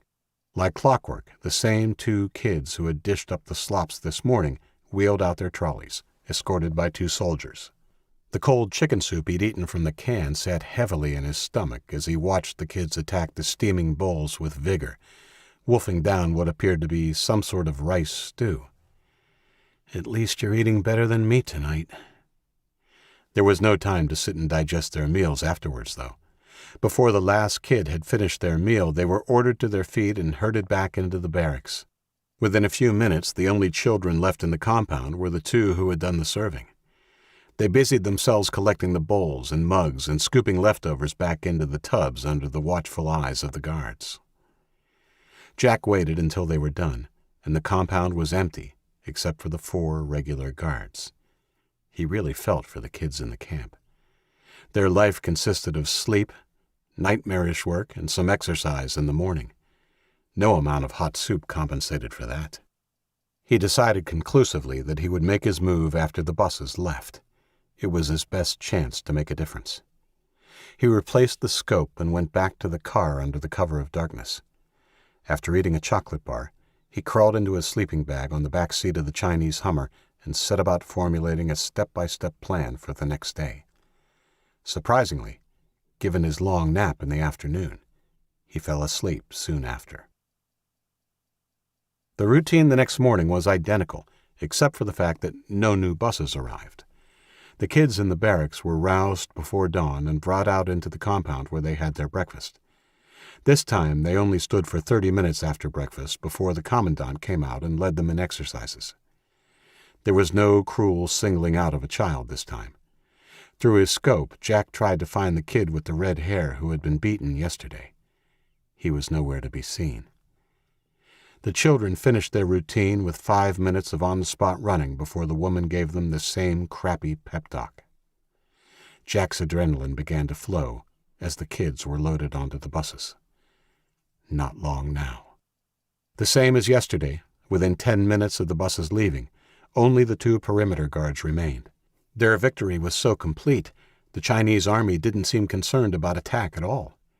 All the manpower in this encampment seemed to be focused on keeping the children in, rather than defending from attack. He had timed the perimeter guards the day before. In roughly 6 minutes, they would be out of each other's sight for around 12 minutes, as one circled behind the school to the road parallel to this one. Jack headed down the side of the house and through the backyards the same way he had yesterday. He got into the truck and drove it south along back roads and then crossed over the main road, well clear of the school, before turning left onto the residential street that bordered the rear of the school. He parked the Mongshi in a small cross street and got out carrying only his black-bladed knife and a fully loaded automatic over his shoulder. He ran as fast as he could towards the school, and in the distance, he saw the first guard disappear around the far corner of the school and knew he had at least 5 minutes to get in place and await the arrival of the second soldier. He slotted in behind a thick bush that backed onto the fence at the rear of the school. This part of the fence was behind a row of classrooms, so he was in little danger of being spotted from that side. Squatting low and peering through the thinner branches on the underside of the bush, he saw the soldier turn onto the sidewalk 50 yards away and begin heading his way. As stealthily as he could, he pulled the strap of the automatic over his shoulder, placed it on the grass, and pulled out his knife. He rose to a crouch, ready to spring his deadly trap as the soldier went by. It was then he heard the subdued singing. It could only be the soldier. His face turned a shade paler. The voice was beautiful, melodic, and female. 31. A girl. How had he missed that? More importantly, with her only a few feet away, how was he going to deal with it? Frantically, he formulated a new plan, then counted down as her footsteps approached. Maybe the song came to a natural end, or she sensed something amiss. Either way, as she passed the bush, she stopped singing. Jack made his move. He burst out of the bushes and grabbed the slightly built soldier, clamping his hand over her mouth and putting the knife against her throat. "Don't move, or I'll cut your throat." She froze, limp against his body, and for a second or two he thought he was in control. The sharp elbow to his ribs disabused him of that idea, and the soldier immediately tried to twist out of his grip and bring her weapon up. He struggled to keep a grip on her. Even though she was small, she was wiry and strong. "Stop struggling," he said, and pressed the knife harder to her throat. He received another elbow to the ribs, and then she bit his hand. "Fuck," he grunted, just managing to keep his hand over her mouth before shifting his knife arm and locking it around her throat. He squeezed and dragged her to the ground. Her struggles continued. It was like trying to hold an armful of snakes, and when his hand slipped from her mouth, she yelled something in her native tongue before he managed to clamp it back in place. That's when he felt the sharp sting in his side. Then another. Her arm jerked, and he realized what was happening. She was stabbing him. Jack rolled over onto her, using his greater weight to crush her knife hand under her body. He pulled the arm locked around her throat backwards. She got her hand free again and tried to get the knife free. "Please, just fucking stop." Jack jerked his arm to try and cut off her air, but the angle of her neck was awkward, and a horrible muffled crack silenced her abruptly. "Oh, shit, no." Jack rolled off the petite woman and climbed to his knees, panting, and patted her cheek. "Sorry," he moaned. "I didn't mean to. Shit, why did you have to fight so hard? I had a knife at your throat." A sightless stare into the sky was the only answer Jack got. Still kneeling, he shook his head, then closed her eyes with the heel of his hand before standing up. He had only a few minutes to make his move. He dragged her body behind the bush before pausing to check his wounds. She hadn't been able to get a good swing at him, and the cuts were only shallow. They were bleeding, but the material of the uniform was soaking it up. There was no blood anywhere on the ground that he could see. Jack took one final look at the girl he'd killed and shook his head before turning and sprinting along the road towards the rear entrance of the school. It was completely out of sight of the main building, and the only danger of being spotted was from the other soldier patrolling the perimeter. He figured he had at least another 8 minutes before that guard turned onto this road, though. At the rear entrance, Jack weighed up whether to climb or try and squeeze between the chain-link gates that were secured by a chain and padlock. The gates were slightly bent out of shape, and it looked like a vehicle had backed into them. He tested by pushing them inward and found the gap was around 9 inches. He decided to squeeze through. Climbing would only aggravate the cuts inflicted by the dead soldier. He slipped his knife and the automatic through the gap, then commenced his contortionist act. It took him a good 4 minutes and a few more nicks and cuts before he got through. At one point, he even thought he was stuck and would be at the mercy of the soldier, who was sure to be turning onto the road any minute. He made it through with a final supreme effort, and then checked he hadn't left any blood behind on the pavement. He spotted 2 small streaks, which he quickly covered with a handful of dirt before sprinting for the school gymnasium. 32. Jack paused behind the gym, then furtively made his way past the rear of the A and B classroom blocks. Apart from the administration building and the compound that had been constructed on the parking lot, the invaders did not seem to be interested in the rest of the school, and he came across no evidence of them until he was in view of the big red brick admin building. Peering from the shadows, he spotted a bored-looking guard posted at the front entrance. That was okay. He didn't intend knocking politely on the front door. By his estimation, there would be only 2 or 3 more soldiers and the camp commandant inside the building. If he could get in quietly, he was hopeful he could take them by surprise and get at least one before they killed him. The soldier guarding the front was facing the compound, so there was no risk of him being seen as he ran quickly across the space separating Block A from the administration block. The windows on the rear side of the building were head-high, so he crouched and ran along the wall until he found what he was looking for, a small window at ground level. He knew it belonged to the small storeroom where the Shooters Club stored their Browning BT-99s and other equipment. Jack squatted at the window and looked through the grimy glass. It was dark inside, but he could make out enough to see that it hadn't been disturbed by the new owners. As luck would have it, the basement was at the bottom of a flight of steps. At the top of the steps was a solid door that led into a storage room at the end of the long main corridor. The other end of the corridor opened into the main reception. He didn't know exactly where the enemy had based themselves, but he figured it would be near the large staff room and offices in the center of the building on the other side of the reception. He judged he could afford to make some noise by breaking the glass of the small window. He wrapped his hand with the sleeve of the uniform and smashed the glass with the heel of his hand. The sound of the glass falling inside was muted, as he expected, and he immediately began clearing the jagged shards away from the frame with the handle of his knife. When he was satisfied that he wouldn't cut his skin to ribbons climbing through, he threw the automatic weapon down into the room and got down on his hands and knees. He backed up, feet first to the window, and put his feet through before lowering himself.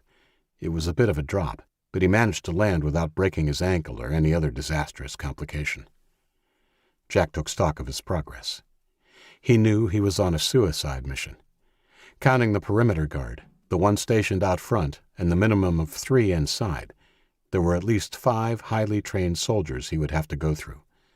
Only the element of surprise and a lot of luck would see him survive the next 10 minutes.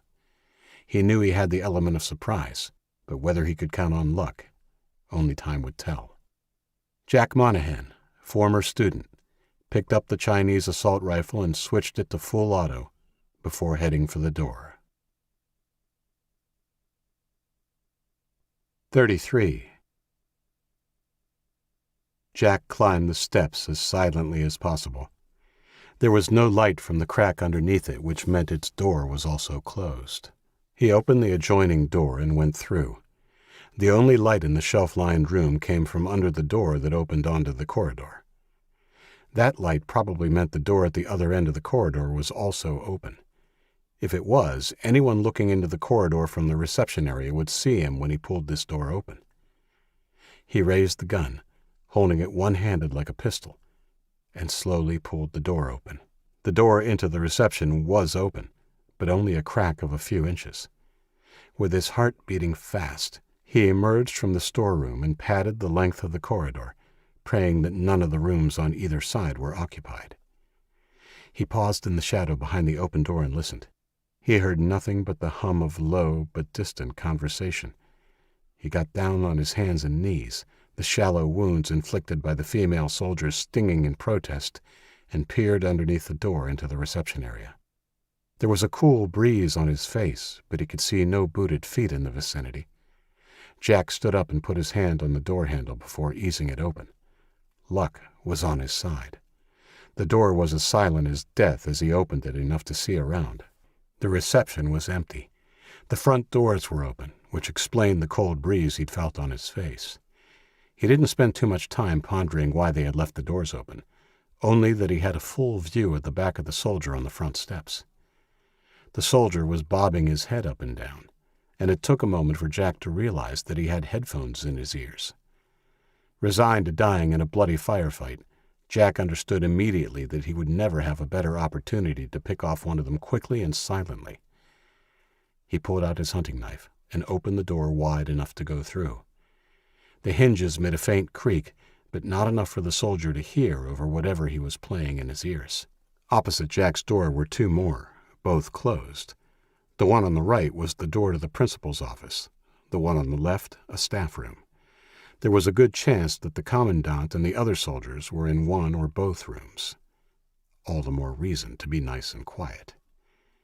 With his automatic weapon slung over his shoulder and his knife held out in front of him, Jack began to quietly cross the polished timber floorboards towards the open entrance. One of the boards creaked. He held his breath and stopped in his tracks.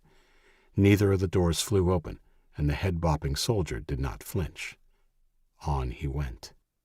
He allowed himself to breathe again when he stepped off the interior flooring onto the concrete porch. The soldier was close enough for him to hear Taylor Swift singing her vengeful "Look What You Made Me Do" through his headphones. How appropriate. A vision of the soldier back at camp stabbing Katie in the neck ran through his mind. With his mouth grim, Jack stepped up to the soldier and gripped his head, pulling it back, exposing his throat to the wicked black blade. The soldier's hand scrabbled first at Jack's hand and then his throat as he tried to stem the tide of blood that spurted into the cold air. Jack held him until the pulsing fountain subsided, then let him drop. The body slipped down 2 steps before coming to a rest, the soldier's pale, surprised face reflected in a scarlet mirror of his own blood. The memory of his sister's death still stoking his furnace of anger, and now imbued with bloodlust, Jack wiped his bloody blade on the soldier's uniform before pulling the strap of his automatic weapon over his shoulder and heading back inside. He stopped at the first door, the staff room. Jack kicked the door just under the handle with his boot. He was already squeezing the trigger as it flew open. The 3 men inside had no chance. They were sitting around a table in the warmth of the closed room, one with his back to the door and the other 2 to the side. They'd been playing cards, and a haze of tobacco smoke hung over them like a poison cloud. He mowed them down, one after the other, stepping into the room to ensure he got them at close range before they had a chance to reach for their weapons. When the job was done, he stopped shooting and replaced the ammo clip while he inspected the bloody, ragged bodies. He had only just slammed it home and turned to head back out when a sudden cracking sound from the wall to the principal's office sent him diving to the floor. With the acrid smell of cordite and spilled blood mingling to assault his nose, he quickly realized that whoever was in the principal's office was shooting blindly through the wall. As if to emphasize the point, a bullet punched through the wall and whizzed by his ear. Jack crawled for the doorway, and when he reached the threshold, he stood up beside the doorframe and ducked his head around the corner. The door to the principal's office was still closed. He took a second to think about his next move. If he burst through the office door, the shooter would turn him into Swiss cheese. He had to play it smart. Deciding a course of action, he flipped the fire mode selector switch from full auto to 3-shot burst and turned to face the common wall. He fired twice, sending 2 volleys into the wall. The return fire was heavy. Dusts flew as splinters of timber and plaster flew in all directions. Jack darted out into the reception and stopped, poised outside the door to the principal's office. When the gunman stopped firing, Jack burst through the door, hoping against hope that he caught the shooter mid-reload. 34. The sight that greeted him was unexpected, to say the least. The shooter was a naked soldier wearing only boots, and behind him crouched the naked camp commandant. The terrified soldier swung around, still mid-reload, as the woman screamed angrily in Mandarin. Jack fired, and the man's chest exploded. He flew backwards over the desk, knocking over the office chair and landing heavily behind it. He didn't get back up. The woman fell to her knees and immediately put her hands up as Jack swung his gun back to her. "Don't shoot! Please, don't shoot! I'm unarmed!" Jack, despite himself, blushed. He'd never been in the presence of a naked woman, and with her cowering and vulnerable, the bloodlust that had powered him just moments before faded. Now he felt like nothing more than a bully. Jack thought furiously. This wasn't a part of his plan, but now that he was faced with a defenseless woman, he couldn't just shoot her in cold blood. He pointed the muzzle of his gun at the pile of clothes on the floor next to the desk. "Put some clothes on." The woman clasped her hands together. "Thank you, sir. Please don't shoot me." "I won't shoot you," he said roughly. "Just put something on." Nodding, she stood up and padded to the clothes on the floor. Jack partially turned away to give her some semblance of privacy. He hadn't contemplated taking a prisoner and wondered what the hell he would do with her. He couldn't shoot an unarmed woman. He was still pondering the problem when he heard a yell from the front entrance of the building, followed quickly by pounding footsteps. The last perimeter guard. He glanced at the woman. She had her underpants and bra back on and was just pulling on one leg of her pants. In a split second, Jack judged it safe to turn and face the intruder. He swung back around to the door just as the soldier skidded into the doorway. The enemy soldier jerked like a puppet on the strings of a crazed marionette as the bullets thudded into him. The soldier fired too, his bullets splintering the doorframe and thudding harmlessly into the ceiling before he fell to the floor, unmoving. Jack felt a cold ring of steel pushed against the back of his neck before he had a chance to turn away. "Drop your weapon, you little asshole." Jack's hands were trembling, not with fear, but with the adrenaline in his system. It felt like his body had been on high alert for hours, and the pent-up fight-or-flight response suddenly manifested itself in a strange way. He giggled. Somehow the idea of this woman, who barely came up to his shoulder, calling him little, seemed like the funniest thing in the world. The woman nudged the gun harder against the vertebrae in his neck. "I said drop it!" Her steely voice had a confused tone to it. Jack laughed harder and almost fell as he bent over and placed his weapon on the floor. The mirth really got a hold of him now, and he couldn't stop. He put his hands over his belly as peals of uncontrollable laughter racked his body. "What are you laughing at?" screamed the woman. Jack took a long breath as she pulled the weapon away and grabbed his shoulder, swinging him around to face her with surprising strength. Looking down at her angry face set Jack off again, and he pointed at her, guffawing. The woman, her pants now on but still shirtless, turned beet red and pointed her pistol at his face. Jack held up one hand, the other still holding his aching belly. She yelled at him again, so worked up that she slipped into her own language. I'm sorry," Jack got out. "It's just that you called me little." His laughter slowly subsided as the reality of his situation sank in. This wasn't supposed to be how it worked out. He was supposed to be dead or victorious, no in between. Still pointing the pistol at him, she sneered in disgust. Her whole office had been wiped out by a chuckling moron. "Put your hands on your head and turn around," she said in a cold voice. "Now, outside. We'll see how you like being naked and on your knees. Your dead body will be a nice reminder about behaving to the prisoners." Jack knew he should end it now. She had the upper hand. All he had to do was turn around and try to grab her gun. He'd fail, and she'd end it the way he knew it would end all along, with a bullet to the head. If there was some chance, though, some small chance, she poked the gun into the small of his back. "Move!" Jack allowed himself to be herded out of the office. He stepped over the body of the recently deceased perimeter guard and headed for the door. "Easy, big boy." Jack slowed, careful not to get too far ahead. He needed her nice and close. His heartbeat sped up as he approached the large entrance. He couldn't let her take him outside. He slowed his pace and was rewarded with a sharp rap of the gun barrel to his neck. Good. As they passed the threshold of the door opening, he would make his move. 3 paces, 2 paces, 1 pace. Jack took a deep breath and stopped in the large doorframe.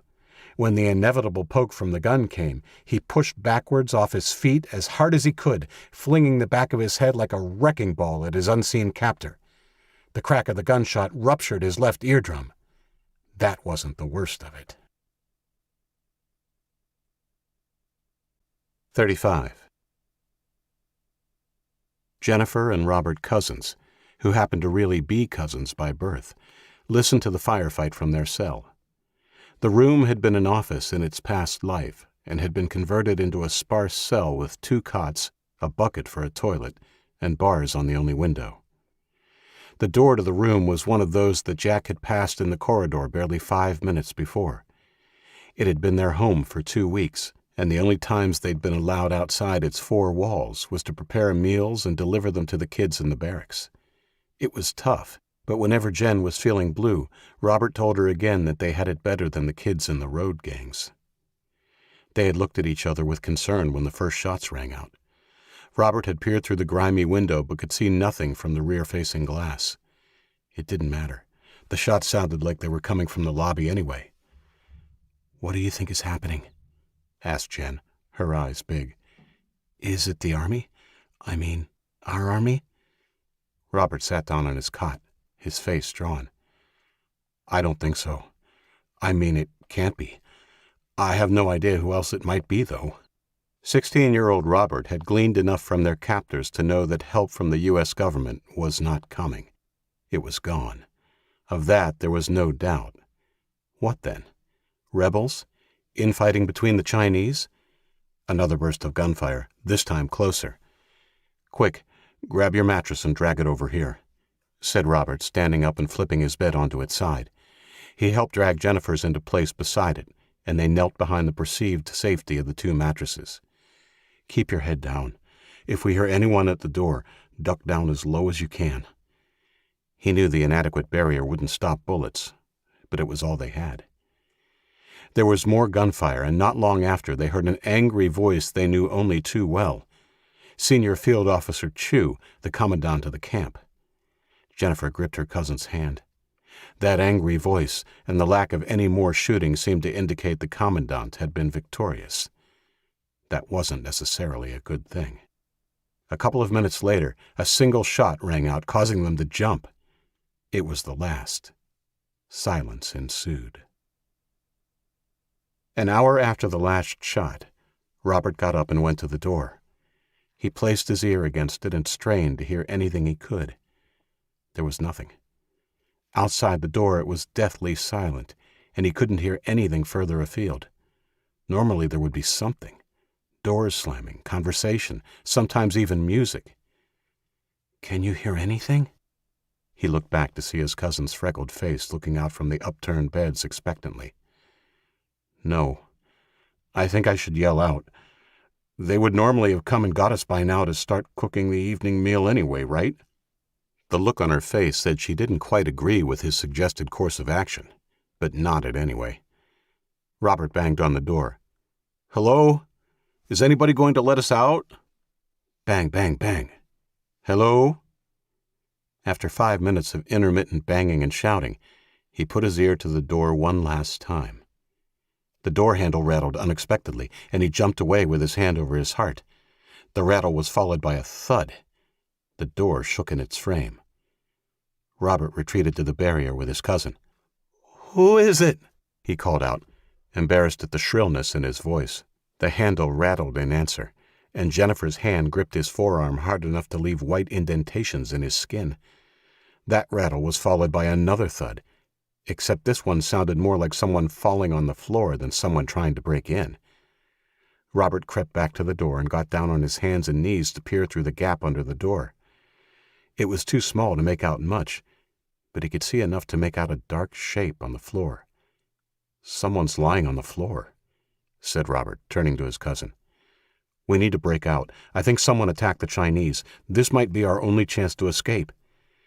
Jennifer looked excited and petrified at the same time, but came out from behind the makeshift barricade. "How?" Robert inspected the door. It opened into the room, so they wouldn't be able to bash their way out. The stops on the door jamb would make it a difficult job. The doorknob itself had a simple key lock, and it appeared to be quite flimsy, but 5 inches above it was a newly added deadbolt. That would also be hard, but bashing it to oblivion would be their best bet. They had already rummaged through the room for anything they could use to escape in the early days of their captivity, so when Robert's eyes fell on the upturned cot and realized the outer frame was made of L-shaped lengths of steel, his eyes lit up. Luckily, the 4 spans of steel were bolted and not welded. It took some doing, but he managed to loosen one of the nuts at the foot of the bed enough to twist the frame until the bolts snapped. From there, it was an easy task to do the same with the other corner. He took the short length of metal to the door and began to hammer at the deadbolt. Sparks flew, but not much else happened until he misdirected a hit and punched the end of the shaft through the facade of the door. It was then he realized that it was one of those cheap hollow-core doors that his grandfather, a master carpenter, used to hate. For Robert, it was happy days. He began to knock the end of the metal through the shell of the door until he'd created enough of a mess around the deadbolt that he was able to get the shaft behind it and lever it free of the strike plate with a decent jerk. The doorknob only lasted 2 strong blows before it clattered to the floor. He gripped the door by the 2 ragged holes and with 2 sharp tugs pulled it open, almost falling on his ass when it came free. Robert regained his balance and Jennifer joined him. On the floor in front of them was a teenager wearing a blood-soaked Chinese army uniform with a bleeding wound on his neck and blood dribbling from his ear. On the floor near his outstretched fingers was a pistol. Part 3. School's Out. 36. "Jen, turn one of the cots over," said Robert, kneeling beside the injured, possibly dead kid. First things first. He reached for the weapon, half expecting the teenager's hand to close over it at any second. It didn't. The barrel of the gun was still warm. Robert tucked it gingerly into the waistband of his jeans, then checked for a pulse. It was strong and regular. Next, he leaned over to inspect the wound on the side of the stranger's neck. On closer examination, he realized it had been made by a bullet. The deep furrow was about an inch long and looked like it had missed anything vital. It was still bleeding, but not badly. "Pass me that towel, Jen." Normally, Jen would have scolded him for not saying please, but in the circumstances, she barely noticed. She handed him the one threadbare towel their captors had allowed them, and he bunched it up before pressing it to the open wound. "Let's put him on the cot." "He's so heavy," said Jennifer, struggling to hold up the stranger's legs. When they finally placed him on it, she covered him with a blanket and looked at Robert. "What now?" "I guess we see if we can find a first aid kit. His pulse is strong, so maybe he's just passed out from shock or something." "What about the guards?" "To be honest, if they let him get this far without coming for him, I don't think there are any left. You stay here. I'll go and look." "No way. We're sticking together." Robert opened his mouth to argue, but closed it just as quickly when he saw the determination on her face. He nodded. "Come on, then." Robert took the pistol out. Jen's eyes widened, but she didn't say anything. Robert had no experience with guns, not even to check if it was still loaded, but certainly knew how to pull a trigger. He just hoped it didn't have a safety or whatever they called those things you had to click to shoot. If they ran across someone hostile, he would just have to squeeze the trigger and hope for the best. In the corridor, Robert was careful to keep Jen behind him. They slowly crept along the wall. In the distance, where the hallway opened into the foyer of the main building, Robert spied the broken body of a Chinese soldier. He didn't try to protect his cousin from the gory sight. They had both seen enough death and violence recently to have become hardened to it. The foyer was a mess. Bullet holes, splintered wood, blood. That was nothing compared to the carnage they could see through the doors to the 2 rooms their captors had used as their own. At the door to the reception, Robert looked around. He wasn't concerned with the ordinary soldiers he saw lying in pools of their own blood. What he was interested in was the body of Senior Field Officer Chu. It was lying in the entrance to the building. He decided to check if she was really dead. The camp leader had been a cruel mistress. The now healed whip marks on his back from their first night proved that. With his heart beating fast and Jennifer gripping his arm just a little tighter, they approached. The cruel woman was on her back, with her eyes closed. She wore pants and boots, but only a bra besides. Her eyes were swollen, and there was a bloody gash across the bridge of her nose. It was bent at a nasty angle. "Is she alive?" whispered Jen. He didn't answer. There were no obvious wounds, but the woman's chest wasn't moving. Robert knew to be sure he had to check her pulse. He knelt beside her and cautiously reached out. His fingers touched her skin and... Her eyes snapped open. Robert scrambled back in fright as Jen shrieked in terror. Chu rolled over and got to her knees. With her hair disheveled and blood coating her nose, mouth, and chin, she looked for all the world like a character from a bad horror movie. Robert suddenly remembered he held a pistol and pointed it at her chest with a trembling hand as she struggled to her feet, pulling a hidden knife from her boot as she did. "Don't move!" She paid no heed to the gun, simply held up the knife and took another step. "Where is he? Tell me and I won't gut you like a fish." Robert and Jen took a step back. "Stop and drop the knife or I'll shoot," Robert threatened. Chu spat up a gob of blood on the floor and took another step forward. "Go on, then." Another step. "Shoot her, Robert." Robert pulled the trigger. Nothing. No click. No shot. Just a hard nothing. The woman laughed and raised her knife as she ran at him. 37. "Get down!" roared a voice from behind them. Robert, already in the process of moving to push Jen out of the way, tackled her to the floor just before the air above them was stitched by hot metal. The burst of shooting was short, and when it was done, Robert looked back at the camp leader. She was on her back, staring at the ceiling with glassy eyes as wisps of smoke coiled up from the wounds in her stomach and chest.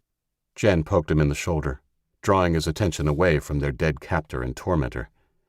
Robert climbed to his feet and helped Jen up without taking their eyes off the now conscious kid who had just saved them. He was watching them warily as he swayed, holding the automatic weapon he'd picked up from the dead soldier in front of Chu's office. "Thanks," said Robert, opening the dialogue. The other guy nodded. "Sorry. I should have finished her before, but I heard you calling for help." He bent his knees to put the weapon on the floor and promptly fell to his backside. Jen rushed over to him before Robert could stop her. "Where's the towel? You need to be lying down." The stranger waved vaguely down the hall. "Robert, go get it, please, and water." Slightly put out at being ordered around by his younger cousin, Robert nevertheless did as he was asked. "My name's Jen," she was saying when he returned. "What's yours?" "Huh?" said Jack, pointing at his bleeding ear. "Sorry, I think my eardrum is busted." Jen leaned around to speak in his good ear. "I said my name's Jen. What's yours?" "Oh, it's Jack." Robert returned and handed Jen the towel. Her patient winced when she put the towel against his neck. Robert poured water from the pitcher he'd carried from their cell into a plastic cup and offered it to Jack. He took it and guzzled it down. "Thanks. It's Robert." "Thanks, Robert." Jack pointed at the discarded pistol on the floor between them and the body of Senior Field Officer Chu and smiled. "You know, those work better if you flick the safety." Robert grinned sheepishly. "Yeah, I'm not really good with guns." They talked while Jennifer held the towel against Jack's neck. He told them how he had come to be there, leaving out some of the more painful parts of his story. "What about you two?" "We're cousins. Jen lived with me and my mom." He looked like he might cry, but then held it together. Jack noticed a tear in Jennifer's eye.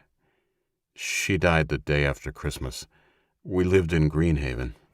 Jack had heard of Greenhaven. The suburb wasn't much of a drive from his own. By the time they'd talked about the invasion and the things they'd experienced, Jack's wound had stopped bleeding. "I think it started to clot. We should bandage you up," said Jen. Jack nodded, then tensed. "Wait, what time is it?" "Maybe 11 a.m., answered Robert. "Why?" Jack relaxed, then looked at him with fierce eyes. "Because we have to set a trap." "What?" Jack climbed to his feet, keeping the towel over his neck. "A trap for the rest of the camp soldiers when they come back." Robert raised his eyebrow.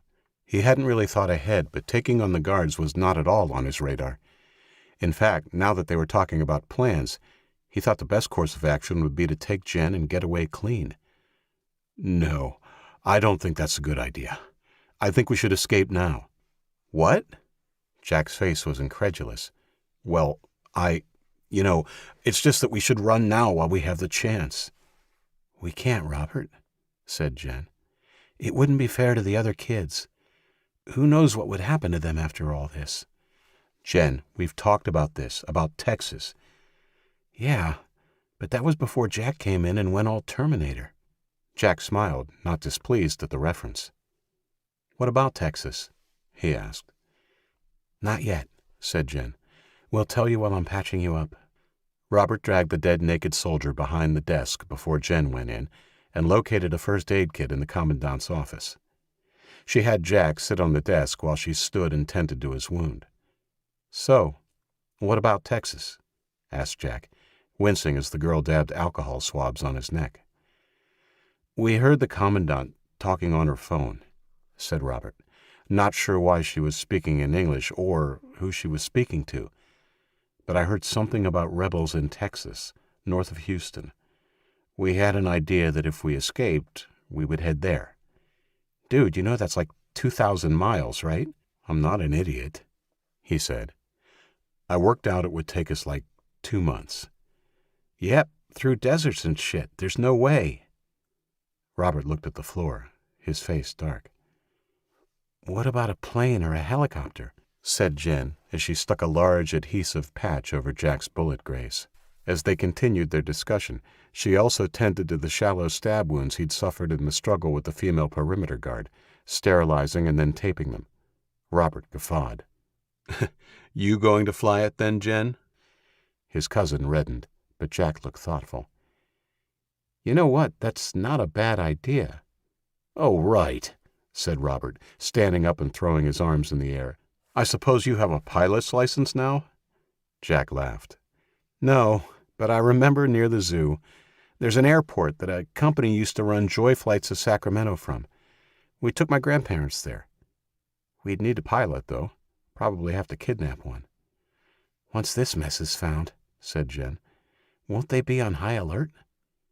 Good point. He thought on it a bit longer.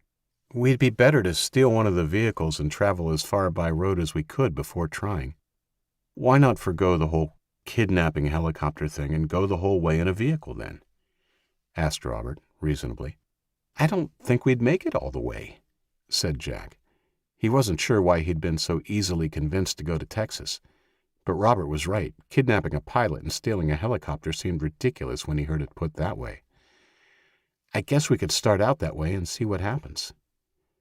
Robert nodded, happy that Jack had finally given one of his ideas some merit. We'll need to dress in Chinese uniforms if we're going to make it further than a block. See if you can find some clean ones while I gather up some weapons. So we'll leave as soon as we're ready? Asked Robert. No, after I show you how to use an automatic and we ambush the guards. Here's what we'll do. 38. As the buses turned into the school parking lot, Lieutenant Zhu Wang, his assault rifle hanging over his shoulder, headed to the front of the bus, gripping seatbacks for balance as he went. Oblivious to the children in his charge, he was dying for a cigarette and hoped to get a few puffs in before Iron Pants Chew came out. The first through the door, he yelled at the children to stay put before jumping out. Chen and Lu followed him off, and the driver stayed in his seat with the engine running. The other bus pulled up behind, and the 2 soldiers on that bus joined their 3 comrades. Wang offered his girlfriend and fellow lieutenant, the very lovely Eva Howe, a cigarette. She looked nervously at the front door of the office building. Come on, Wang insisted. Iron Pants has been taking her own sweet time lately. Probably in there poking Vincent again. The men laughed. Eva Howe just shook her head. I'll just have a puff of yours. Wang handed over his Camel and watched rapt as her pretty lips closed over it. The look in her eyes was anything but innocent as she took a deep drag and touched her tongue on the butt before handing it back. Wang felt his manhood twitch in response. God, he loved this girl. Where the fuck are the home guards? Said Chen, his chubby face annoyed. I need a piss. His attention diverted from Eva, Wang looked back at the building. It was unusual for the guards to take this long to come out and take charge of the brats. Maybe old Iron Pants is having a fuck party. This drew snickers from his comrades. Come on, Chen, we'll put a rocket up their asses. Wang handed Eva his smoke and raised his eyebrow cockily before heading for the closed door. Smiling, she shook her head and took a final drag before dropping it to the ground and stamping it out. She had barely looked back up when gunfire shattered the quiet afternoon. Eva saw a tall man firing from behind a dumpster in front of the first bus. Zhu, Wang, and Chen didn't stand a chance. They jerked crazily as the bullets tore into their backs. Eva screamed in horror and took a shocked step towards the broken body of her beloved as the soldiers around her began pulling their guns and firing. The shooter disappeared back behind the dumpster. Gunfire erupted from a window above her and mowed down the soldier beside her. Eva ducked, glancing up and recognizing the kitchen boy immediately. What the... More gunfire sounded near the buses, but Eva was preoccupied with the kitchen boy who had just aimed the muzzle of his gun at her. She turned and ran, unslinging her gun as she raced for the door of the second bus. They needed to get out of the school grounds until she knew what they were facing. She flinched as a burst of fire from the front of the first bus took down the last of her comrades. She ran on, waiting for bullets to rip into her. 20 feet. 15 feet. 10 feet. The bus door closed. No! The bus began to reverse, but a short burst of gunfire peppered the windshield with bullet holes. The driver slumped over his steering wheel, and the bus's backward motion began to slow. Eva skidded to a halt and looked frantically for cover. "Drop your weapon," yelled someone in English. She was distracted by movement from the building's entrance. The door was pulled open, and the kitchen boy, Robert, stepped out, aiming his gun at her again. Done running, she turned her assault rifle toward him, her finger poised over the trigger. Two things happened to stop her. The rolling bus banged into a low brick wall to her right, and a voice, now very close behind her, shouted, "Drop it." 39. Eva put one hand in the air as she bent over and put her weapon on the pavement with the other.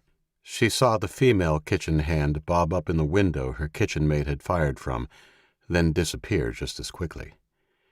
The man behind her stepped around her, his weapon trained on her.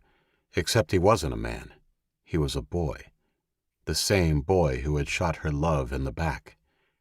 There was blood all over him, and he had a bandage on his neck. Clearly he'd been through a fight. He kicked her weapon away and then patted her down. Over his shoulder, she saw kids pouring out of the first bus and realized that driver had also been incapacitated. The cook arrived, and the other boy ordered him to watch over her. "Everybody out," Jack yelled. The doors of the second bus hissed open, and excited kids piled out. Jack herded them close to the other bus, almost overwhelmed by their questions. Jen emerged from the admin building and ran over to join him. "Everyone quiet. I'll answer all your questions, I promise.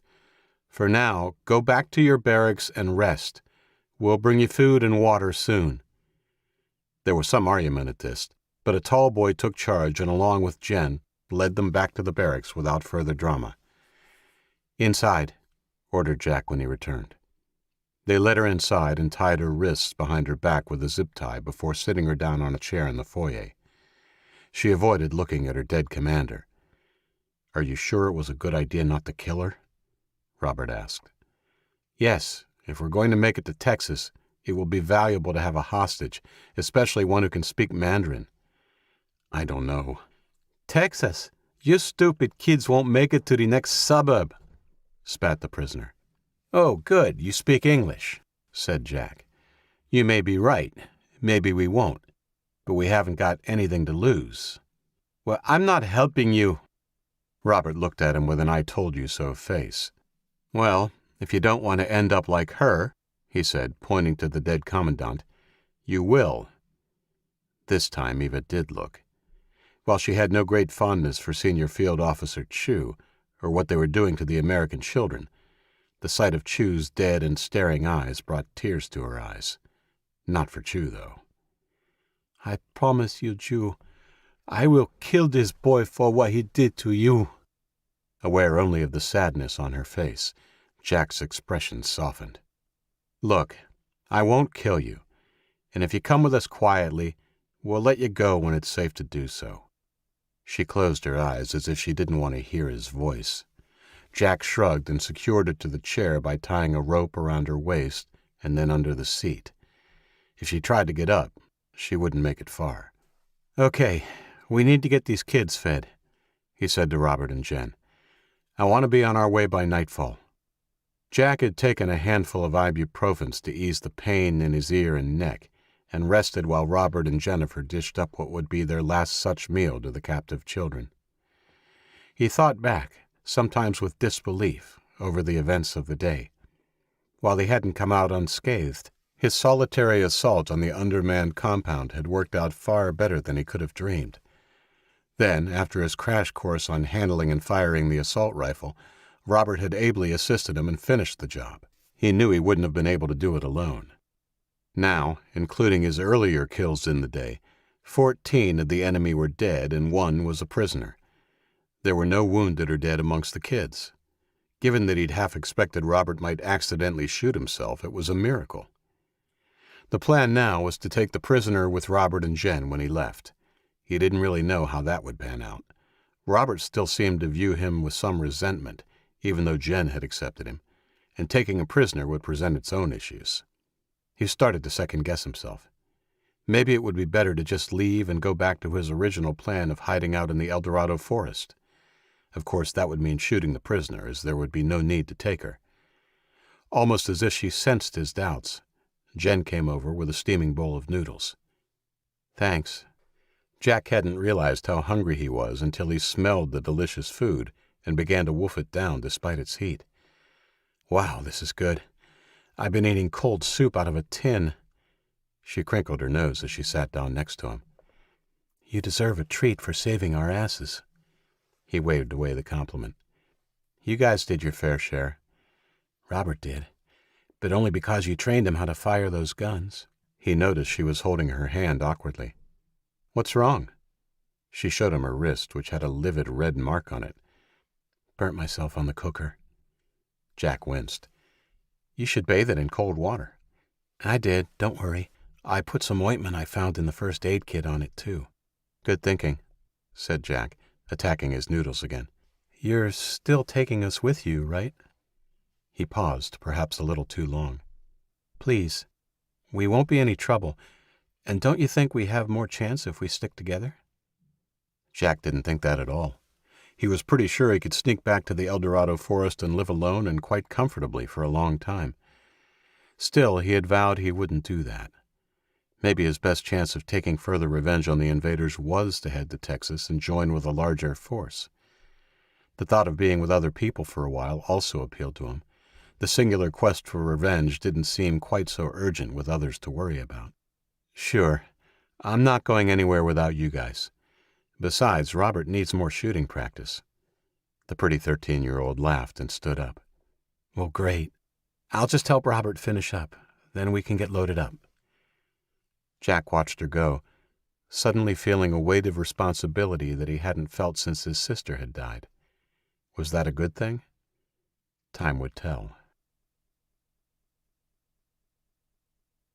40.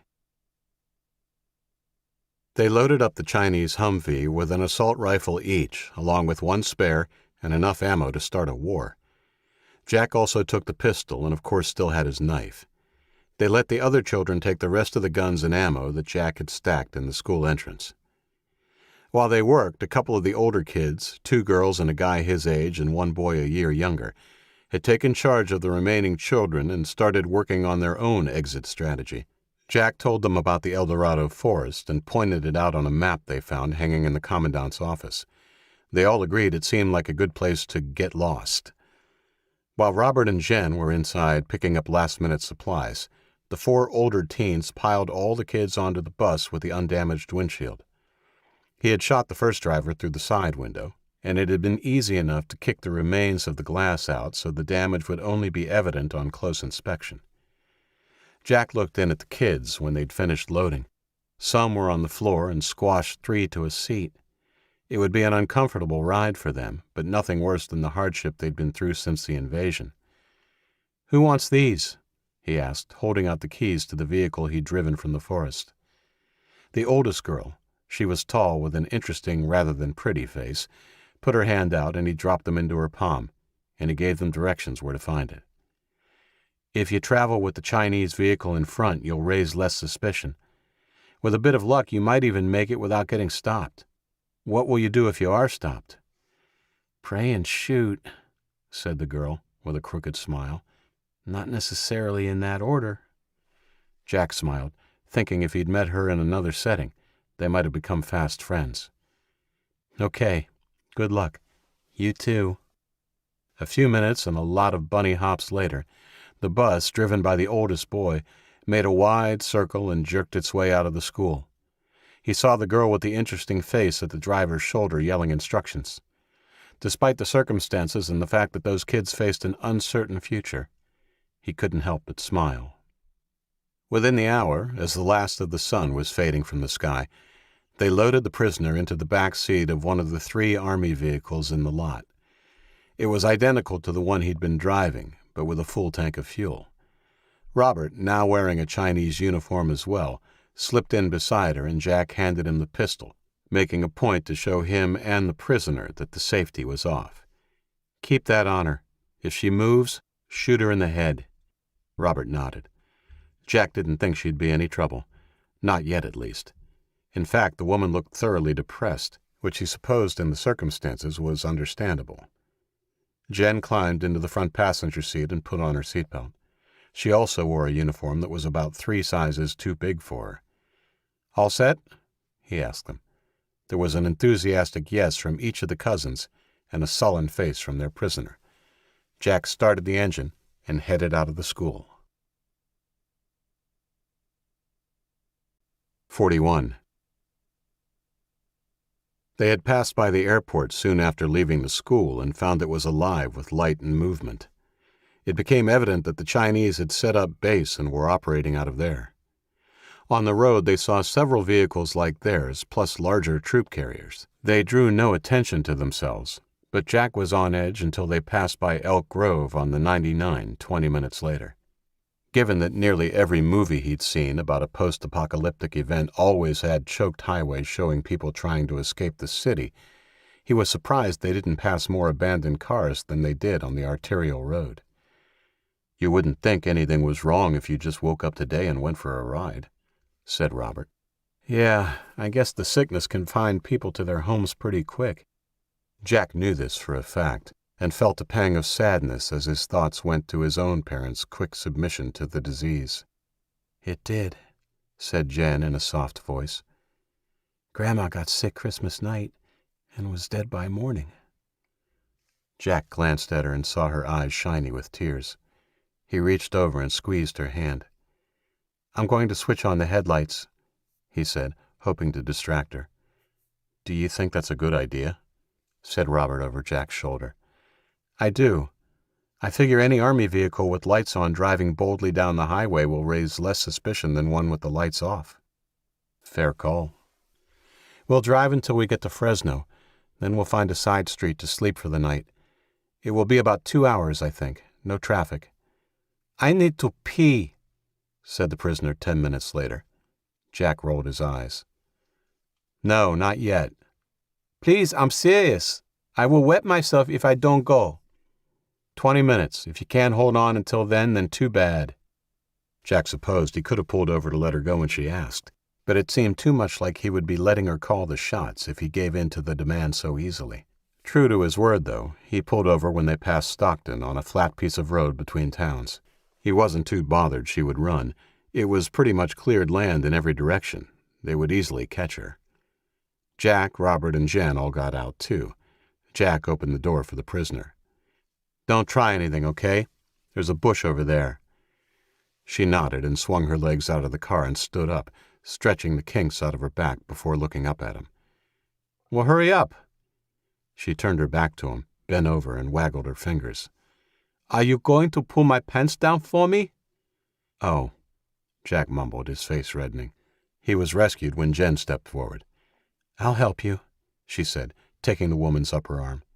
"Be careful," said Robert. "Call out if she tries anything." Jen waved, then marched the woman away from the vehicle and disappeared behind the bushes. Jack heard them speaking in the dead silence. Well, actually, he heard a lot of Jen's voice and some quieter answers he couldn't quite make out from the soldier. When they returned, Jen was smiling. "All done. This is Eva, by the way. Now we don't have to call her Hey You all the way to Texas." Jack laughed to spite himself. The younger girl really had some sass. "Nice work. You two watch Eva while I go, then you can go, Robert." 5 minutes later, they were on their way.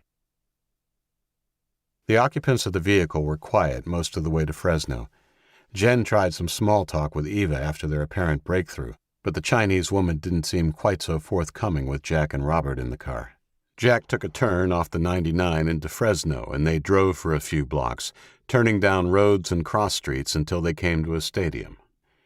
The sign announced it to be Chukchansi Park, and Fresno Fire Department was right across the street. Unlike Sacramento, Fresno appeared to be completely abandoned. They had seen no one on the drive into town, and there was zero sign of the occupying forces. Even so, Jack thought it was better not to take chances by parking on the street, and when Jen pointed out the open gates in the fire department's parking lot, he drove straight in. He turned into the second row and rolled along until he found a space between two FFD-marked SUVs. It was plenty dark when he turned off the headlights. Jack and Robert broke into the fire station building and took turns going to the station house bathroom.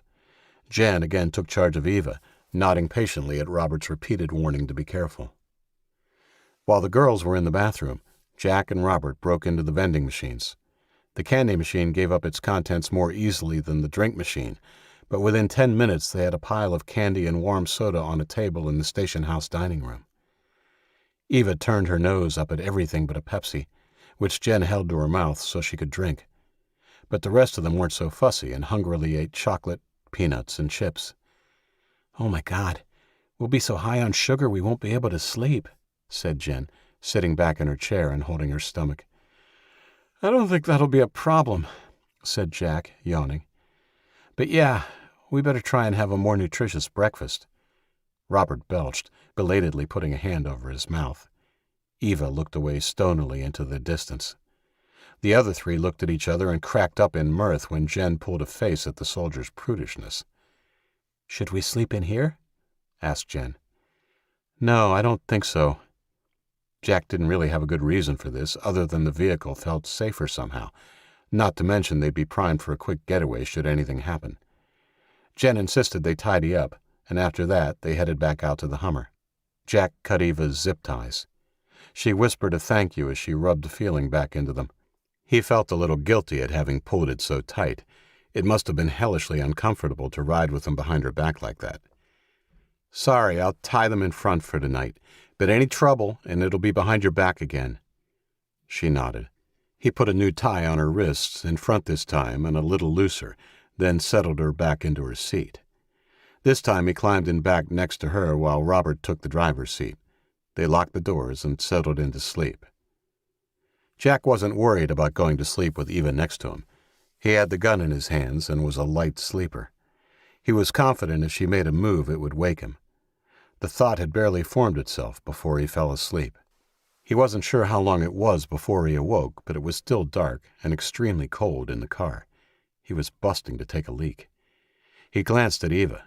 She was out of it, her head resting against the door, and both Robert and Jen were snoring the same soft snore in front. He smiled. Must be a family snore. As he sat there contemplating whether it was safe to leave them alone with Eva, a realization dawned on him. For the first time since Katie's death, he didn't feel alone, and his death wish had faded from the forefront of his mind. He really liked Jen. She was quirky and fearless, and now even her slightly neurotic and overprotective older cousin, Robert, was growing on him. The only dark cloud on his horizon was Eva and deciding what to do with her when the time came.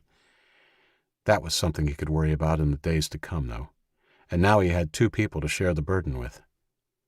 Unable to ignore his full bladder any longer, he opened the door and got out. He clasped his hands together and stretched his arms into the air to work the kinks out of his back. He was stunned when he felt something pressed hard against the back of his head. It was accompanied by a voice barely above a whisper that he caught in his good ear. "Oh, you in trouble now, boy." 42. Jack recognized the accent was American and that it almost certainly belonged to someone his age or younger. He opened his mouth to tell his assailant not to shoot when automatic gunfire shattered the silence of the night. Robert! His barrage was answered by the firework-like cracks of handguns being fired from the other side of the parking lot. Jack instinctively dropped, the gun of his assailant firing where his head had been a split second before. Before he hit the ground, he swiveled and swung his still-joined hands around, striking the side of his attacker's right leg just above the knee. He was rewarded with a grunt as the gun-wielder collapsed. Jack was on him immediately. He grabbed the kid's gun hand before he could turn it on him again, and they wrestled for control as the gunfight that had been initiated by Robert continued. Above Jack, a side window of the FFD SUV exploded, showering glass on them. He barely noticed. The kid under him was wiry and fighting hard.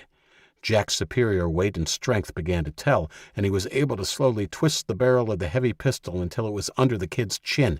His finger closed over the trigger finger of the boy's. The kid's eyes widened, not only at his predicament. It was only then he realized the kid had probably thought he was sneaking up on a Chinese soldier. The surprise turned to defiance quickly, the look on the kid's face almost daring him to pull the trigger. There was a hiatus in the automatic gunfire. "Stop firing, Robert!" Jack yelled. "Jack, we're under attack!" Another volley of pistol shots whizzed overhead, and then a voice Jack didn't recognize called out, "Jimmy, where you at, man?" The kid under Jack twitched his head in that direction, and he knew right away it was Jimmy under him. "Jimmy, call out you're okay and to stop shooting," Jack grated. Jimmy looked like he might argue, but was convinced when Jack pushed the gun a little deeper into the soft flesh under his chin. "I won't hurt you." Jimmy weighed up his options and then nodded. "Hector, you can stop shooting. They're American." "Jimmy, is that you?" "Of course it's me." "You sure about this, man? Why they trying to drill us if they're American?" Jimmy rolled his eyes. "Because we ambushed them, you big dumbass. Quit shooting." Jack swallowed a nervous giggle he felt bubbling in response to the comical dialogue. He understood things were still balanced on a razor's edge. "Let go of the gun, and we'll stand up," Jack said. "I'm not going to shoot you." "How do I know that, man?" "Really?"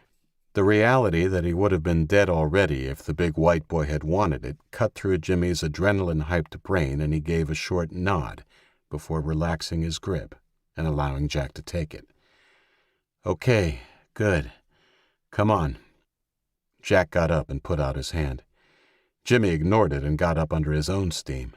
He teetered when he put weight on the leg Jack had struck, and this time allowed the bigger boy to steady him when Jack put out his forearm. Jack tucked the pistol into the back of his uniform pants. "Okay, tell your guys to come out, but with their guns down. Hector, Donnie, all of you come out. Don't shoot or I'll kick your asses," called Jimmy, propping himself against the Chinese vehicle. The front door to the Hummer opened, and a blonde girl in a comically oversized Chinese Army uniform got out. "Hey, Jimmy," she said as if she'd known him for years, then looked up at Jack. We have a problem. Eva's gone." 43. As if he couldn't quite believe it, Jack leaned over and looked through the open door. The seat was empty. An unscathed Robert looked over his shoulder at him from the front seat. "She was there a few minutes ago, I swear." Jack stood up and slapped the roof of the Bangshi in frustration. He didn't have too much time to think about it as Jimmy's gang converged on them. "You'd better get out," Jack said to Robert, "and leave the gun on the seat." "Hi, I'm Jen," the girl said to each and every one of Jimmy's gang as they emerged from the dark. Jack shook his head at her perpetual friendliness. "I can't believe no one got hit," Robert said when they had assembled, and it was evident no one had been shot. "That's what happens when a bunch of kids have a shootout in the dark," Jen said, sagely. This time Jack also detected an element of contempt to her tone.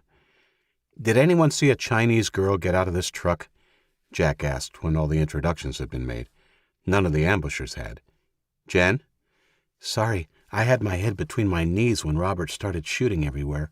"Who is she?" Jimmy asked. "A soldier we took prisoner back in Sacramento. We need to find her. Her hands were tied, but she's made a run for it during all the excitement." Jimmy's eyes lit up at the prospect of hunting for an enemy soldier. "We can help. Let's find this bitch." "She isn't a bitch, actually," said Jen crankily. "She's pretty nice when you get to know her." "I hardly think taking her to the bathroom is getting to know her," said Robert. "She would cut our throats in a heartbeat." Jen opened her mouth to argue. "He's right, Jen. She can't be trusted. We have to find her before she raises the alarm." Within a few minutes they had raided the station house for flashlights and began conducting a search for the missing prisoner. They scoured the parking lot, the street surrounding the fire station, and inside the stadium itself. An hour later they reconvened in the parking lot. "No sign of her," said Jack. "Any of you?" Jimmy and his crew shook their heads. Jack nodded grimly. "That means she's on the run, and we'll keep going until she can alert her people. We have to get moving. Jimmy, you and your people should probably think about finding another part of Fresno to make your home." "No way, man. This is our territory. If those bitches come calling, we'll be giving them a true Serranos welcome." There was a chorus of agreement from his homies, and they bumped fists. "What if they bring tanks and helicopters?" said the ever-practical Jen. Jimmy shrugged, still looking tough. "We'll see what we see." "It's like 2 a.m. in the morning," said Robert to Jen and Jack. "We should probably sleep before we drive again. After all we've survived so far, I'd prefer not to die in a car crash." Jack, who was tired and frustrated at having lost the prisoner, bit back a sarcastic response. He saw the sense to the suggestion. "In the car?" asked Jen. "No," Jimmy answered before anyone else. "You come back to our place and sleep in on a mattress. We'll even feed you breakfast. It's only a block away." Jack was reluctant, but saw from the looks on Robert and Jen's faces he would have a fight on his hands if he refused the gracious offer of the kid he'd so nearly killed, and been killed by, just an hour before. "Okay." As they walked out of the parking lot, none of them noticed the dark shape watching them from the rooftop of the firehouse. Lieutenant Eva Howe of the People's Liberation Army watched the American brats the whole time they searched for her. It had been easy to slip away when the idiot in the front seat began firing his weapon. Once she was safely away from the vehicle, she had quickly rid herself of the tie around her wrists by using the edge of the low brick wall to wear at the nylon until it snapped. Thank goodness the tall, dangerous one, the bastard who had killed her beloved, had decided to secure her hands in front. She would make him pay for his sloppiness. When they vacated the parking lot, Eva stood and slipped over the edge of the single-story rooftop, dropping to the ground silently. Part of her army training had incorporated Wing Chun, a martial art that favored skill and economy of movement over size and strength. She had taken to it like a baby to mother's milk, and its aspect of stealth would serve her well tonight. She padded silently after the Americans. "This is nice," said Jen. Her appraisal of the gang's hideout was generous in Jack's opinion. They were living in an old boxing gym, and the building stank like old sweat and liniment cream. It was spacious, though. From the door on the street, they had gone up one flight of stairs and through a door that opened into the massive room. There were 2 boxing rings on each side of the long space. In an open area near the far wall were weights and exercise equipment. The floor space down the center between the rings was covered with sleeping bags, air mattresses, and an assortment of blankets and pillows. A girl had been waiting for them when they arrived. Her name was Selma, and after Jimmy had briefed her on what had gone down, she asked a bunch of questions. "Oh, well, she's long gone now. Did you guys want something to eat or drink? We have plenty, as long as you like eating out of a can." "No thanks," said Jack. "We ate before we bedded down in the truck for the night." "Okay, well, you all looked beat. Did you want to pick a bed?" Jack took a quick look through the windows at the street outside as the others settled in to sleep. The light of the waning moon was enough to see that the street was as empty as he supposed much of the city was. God only knew how far Eva had gotten already. They would definitely have to make a move and get out of Fresno first thing in the morning. He laid down on the air mattress next to Robert and pulled the too short blanket up to his chin. It was as comfortable a bed as he'd had since sleeping on the sofa the last night at his family home. Someone extinguished the candle that was the only source of light in the cavernous room. In only a few minutes, Jack fell into a deep, dreamless sleep. Eva had easily tracked the kids back to a dilapidated gray building a few blocks from the fire station. They were noisy and careless. 10 minutes after they entered the building, she sat down on the porch of the vacant store across the road and waited. The candlelight in the second-story window told her exactly where they were, and she waited patiently for a full hour after its light was extinguished before standing up and crossing the street. She bent over and pulled the short-bladed knife that had been secreted in her right boot the whole time, before taking them off along with her Army-issue shirt. She folded the shirt neatly and placed it on top of the boots just inside the opening of an alley that ran down the side of the building. With the knife between her teeth and wearing only her socks, pants, and the black tank top that had been under her shirt, she followed the alley to the rusting fire escape. To anyone looking into the alley by the pale light of the quarter moon, they would have barely seen a shadow as she climbed the staircase silently. Within a minute she had climbed through a small window and landed softly on the worn timber floor beside a weight bench. Death in Socks had arrived at Joe's gym and fitness. 44. The first few died quickly. A scrawny boy first, then a girl. The boy had been lying on his stomach. She simply clamped one hand over his mouth and punched the knife between his C1 and C2 vertebrae, then pushed his face into the pillow until he stopped breathing. The girl, who was sleeping a little away from the rest, was messier. Again, she clamped her hand over the teenager's mouth, but this time punctured the carotid artery. The girl thrashed violently for the full minute it took her to bleed out. Eva hugged her tight the whole time, minimizing the noise of her struggle. 2 down, 7 to go. The next was another of the city kids who had attacked the vehicle, a boy again, this one bigger. He was sleeping on his back, his mouth and lips making a strange puffing sound instead of a snore. She hovered the point of the knife above his right eye, then violently hammered the base of the handle, driving the blade deep into his brain, killing him instantly. 3 down. She crept up to the fourth shape. This figure was smaller, and she recognized the blonde hair of the girl Jen instantly. She paused over her. A full 20 seconds passed before she decided to leave her for the moment. She told herself that it was in case things went awry and she needed a bargaining chip, but things had gone smoothly so far. She knew she was lying to herself. Was she getting soft? She stepped over the girl and found the next shape was the kitchen boy, Robert. Yes, this would be sweet. She knelt soundlessly beside him. He was also on his back, and she decided to kill him in the same efficient manner as the puffing boy. Eva raised the knife and hovered the point over his left eye. She was about to hammer it home when a piercing scream rent the silence. Jen was having a dream about her grandmother. She was sitting at the table of her kitchen, and Grandma was at the oven pulling out some freshly baked peanut cookies, her favorite. There was something not quite right, though. "They smell funny, Grandma," she said. "Don't be silly, dear," said Grandma without turning around. "But they don't—" Instead of that freshly baked cookies smell she knew so well, it was an acrid metallic smell. "Fine, then," Grandma huffed uncharacteristically and stalked to the kitchen sink, throwing in the tray of cookies. Jen felt relief, until the sunlight streaming in the window darkened, that is. It was like someone had drawn a blind over the sun. Jen's eyes snapped open. The metallic smell of blood was strong, and when she turned her head, she saw a shape bending over Robert. She screamed. A sleep-addled Jack scrambled out of his sheets but was barely to his feet just as a dark shape sprang at him, knocking him back onto the floor.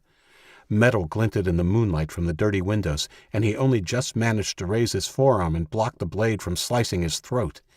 He grunted when it bit into his flesh. He reached for the knife hand of his attacker, but he grasped only air. The knife wielder eluded him and then firmly planted the short blade between his ribs. Jack gasped. He'd been stabbed. Jack closed his hand over the hand holding the knife, gripping it so it couldn't be withdrawn and used again. In the faint light, he locked eyes with his assailant. It was Eva, and her face shrieked fury.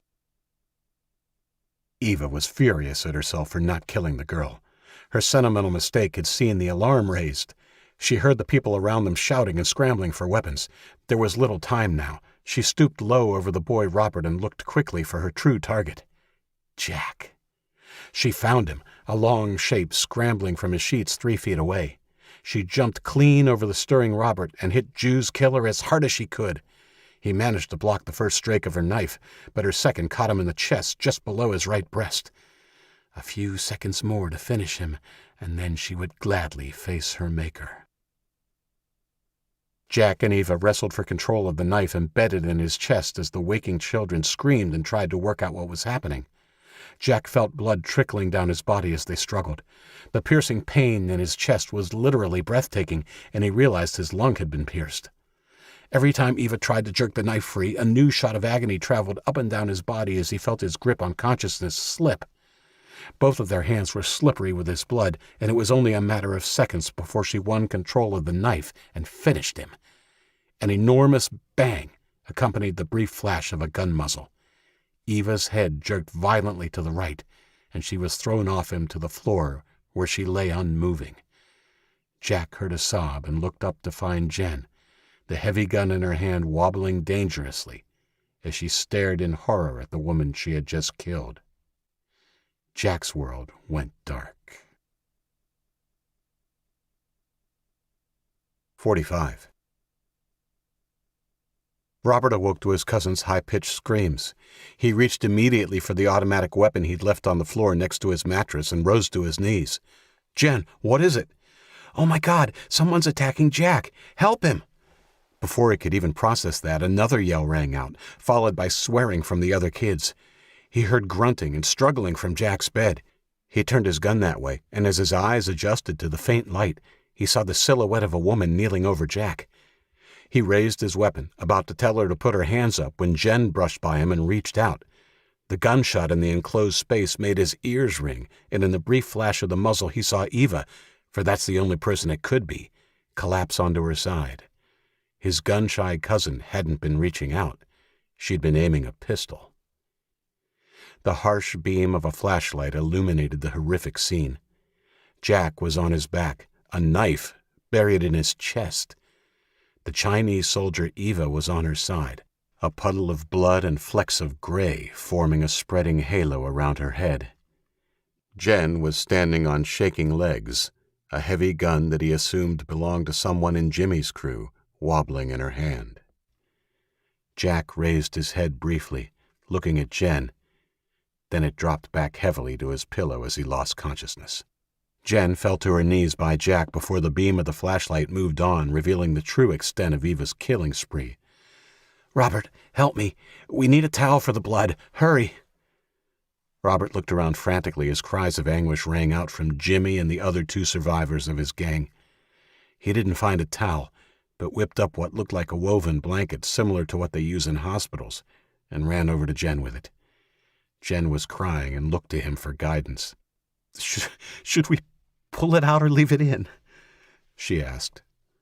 Robert inspected the site of the trauma. The knife protruded from about midway down his chest and to the right, almost directly under his pectoral muscle. He really had no idea what they should do, but felt leaving it in would only lead to other problems. "We'll pull it out. Here, let me. Get ready to compress the wound." Robert wiped the blood-slick handle of the knife with the blanket, then rested his left hand on Jack's chest and gripped the handle with the other. He eased it out slowly, and Jen immediately pressed the blanket against the leaking wound. Jack didn't flinch. He was out cold. Or worse. Jen must have considered this too, and still holding the blanket against the wound, reached up and felt for his pulse. "He's alive, but it's beating real fast. I'll hold it on. You should see if you can help the others."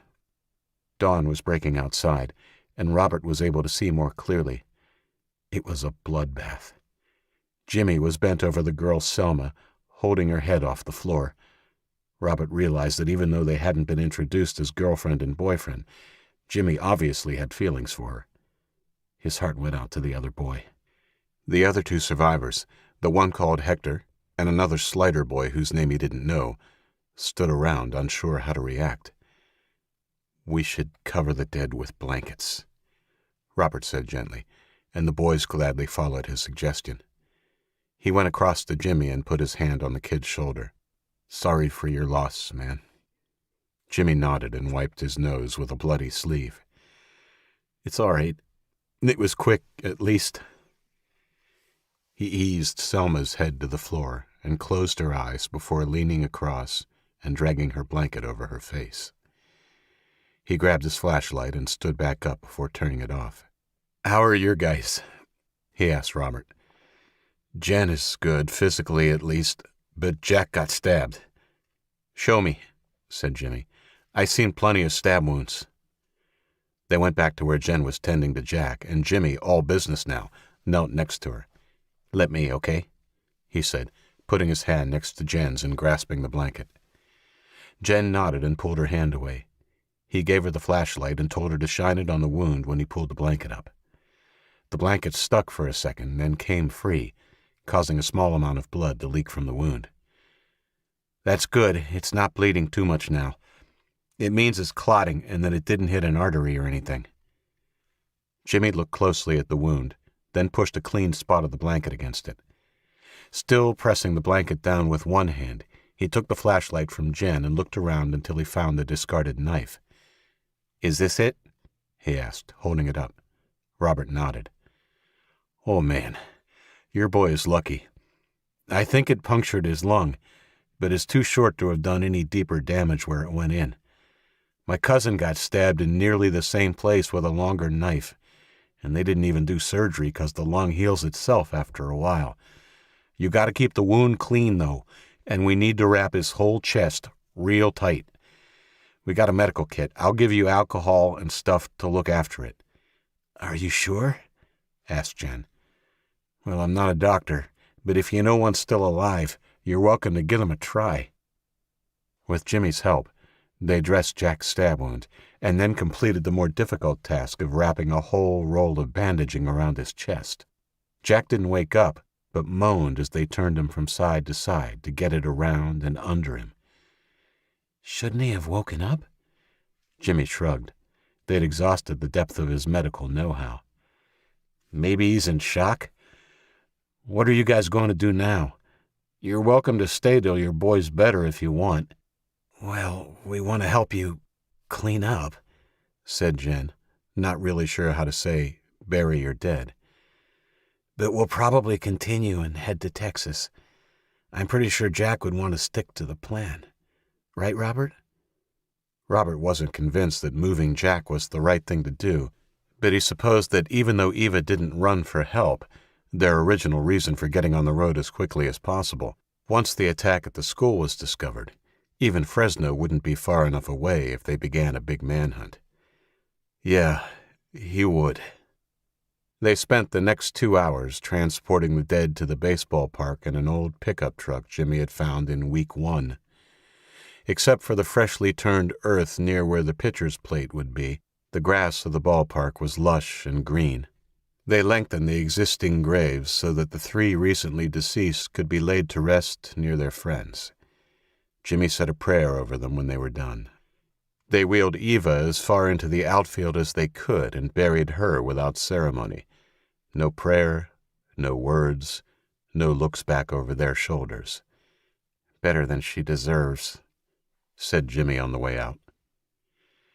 They ate some breakfast mid-morning with Jimmy and his last 2 gang members, and then Robert went back and got the Mongshi and drove it back. It was a struggle getting Jack down the stairs, and he woke up once on the way down, his words unintelligible. "He's got a fever," said Jen, looking at Jimmy worriedly. "It's cool. It could be a bit of an infection. Just keep the wound clean and give him 3 of these with water every 4 hours. He handed her 2 packets of ibuprofen. "It'll keep his fever down till his body gets better." "Well, thanks for letting us stay and helping with Jack," said Robert, awkwardly shaking Jimmy's hand. "Not sure what we would have done without your advice." Jen came forward and hugged him. "I'm sorry we brought her here. If we hadn't, well..." Jen's voice hitched, the emotion of the morning finally catching up with her. She let out a sob. "It's Kay, little lady," said Jimmy, hugging her back. "It's not your fault. It's nobody's fault but hers and the rest of them for killing our country. You be safe here." "You sure you won't come with us?" "Nah, this is our turf. We'll be okay." Jen wasn't convinced that Jimmy believed that at all. 46. When Jack drifted into consciousness, the earth was rumbling under him. No, not the earth. The floor. He opened his eyes. His vision was fuzzy, but he could make out sunlight low in his sight and something dark overhead. A roof? "Katie?"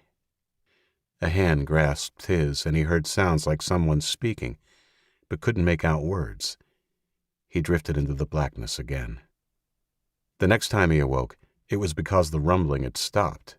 He felt a cool breeze on his face and tried to sit up. The jab of pain in his chest immediately caused him to drop his head. "Don't try to sit up," said a girl. A hand took his. "Katie?" "No, it's Jen." He drifted off again. The next time he awoke, the rumbling was back. He opened his eyes.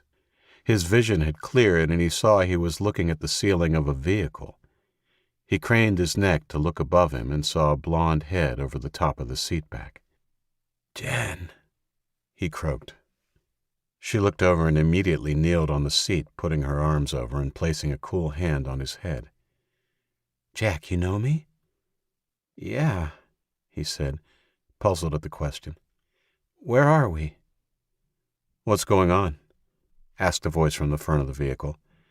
"He's awake, and he knows who I am this time," said Jen excitedly over her shoulder. "Oh, good. I'll pull over soon." Jen looked back at Jack. "We're in Arizona. Robert thinks we should be at the border of New Mexico in an hour." As Jack processed this, he placed his hands on his chest. His hands encountered tightly wound bandages, his fingers tracking lightly over the place he'd been stabbed. Now, fully awake, he realized he was in the cargo area of the Chinese Hummer. Against the wall to his left were 6 5-gallon jerry cans. "Hector's dad was a mechanic. He had a tank of diesel and filled those up for us," Jen answered his unasked question. "I'm so glad you're not dead. Jimmy said if you were going to die, it would take less than a day, but I was still worried." "I'm glad, too.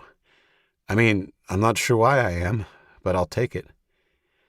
"Well, Jimmy's cousin got stabbed in the lung once. He said they didn't even operate because it hadn't done any other damage, and the lung would fix itself. So they just stitched him up.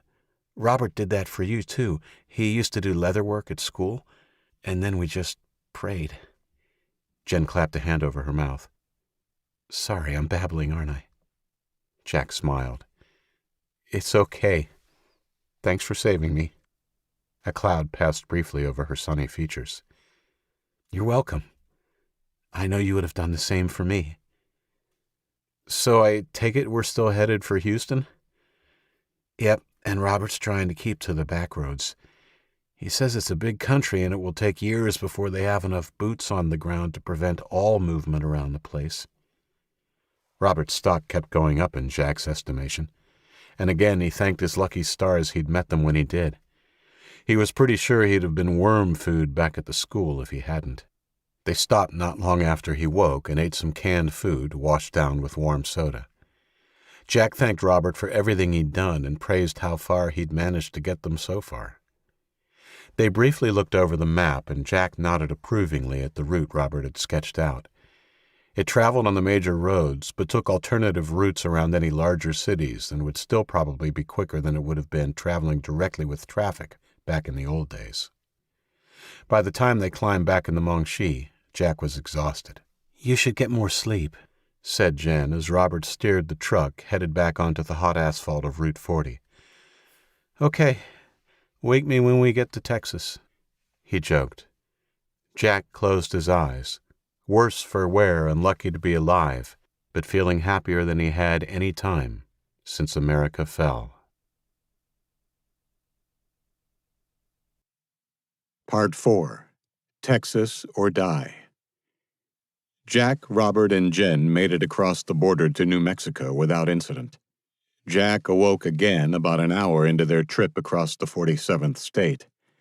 This time, when he sat up, he didn't feel woozy, and the pain in his chest had subsided to the point where it only hurt when he made a sudden move. He also found he could breathe more easily despite the constrictive bandages around his chest. "Hi, Jack," said the ever-happy Jen, leaning over the front seat at him. "How are you feeling?" As if answering for him, his stomach grumbled loudly. They all laughed. "I think that answers your question," he said. "Is this New Mexico?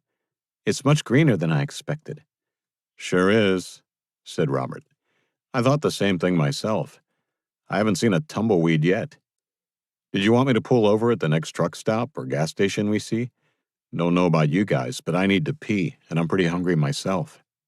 Jack and Jen agreed wholeheartedly, and 10 minutes later, Robert pulled the truck over under the awning of an abandoned gas station.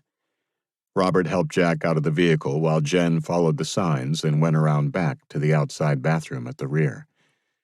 Robert noticed Jack's wince as his feet hit the pavement. Is it getting better? Yeah, slowly. I won't be running a marathon anytime soon, but yeah, it's a definite improvement from yesterday. Jack made it to the back of the truck under his own steam and sat down on the tailgate when Robert opened it. Well, we have a choice of baked beans, canned sausages, or chicken noodle soup, said Robert, opening up the bag of food they had packed. I'll go the chicken noodle soup, thanks. I'll make it, said Jen, returning. You go to the bathroom, Robert. Yes, ma'am, Robert saluted, giving Jack a wink. Chicken noodle soup is a good choice. It's condensed, so I can add a can of water and it will feed all of us.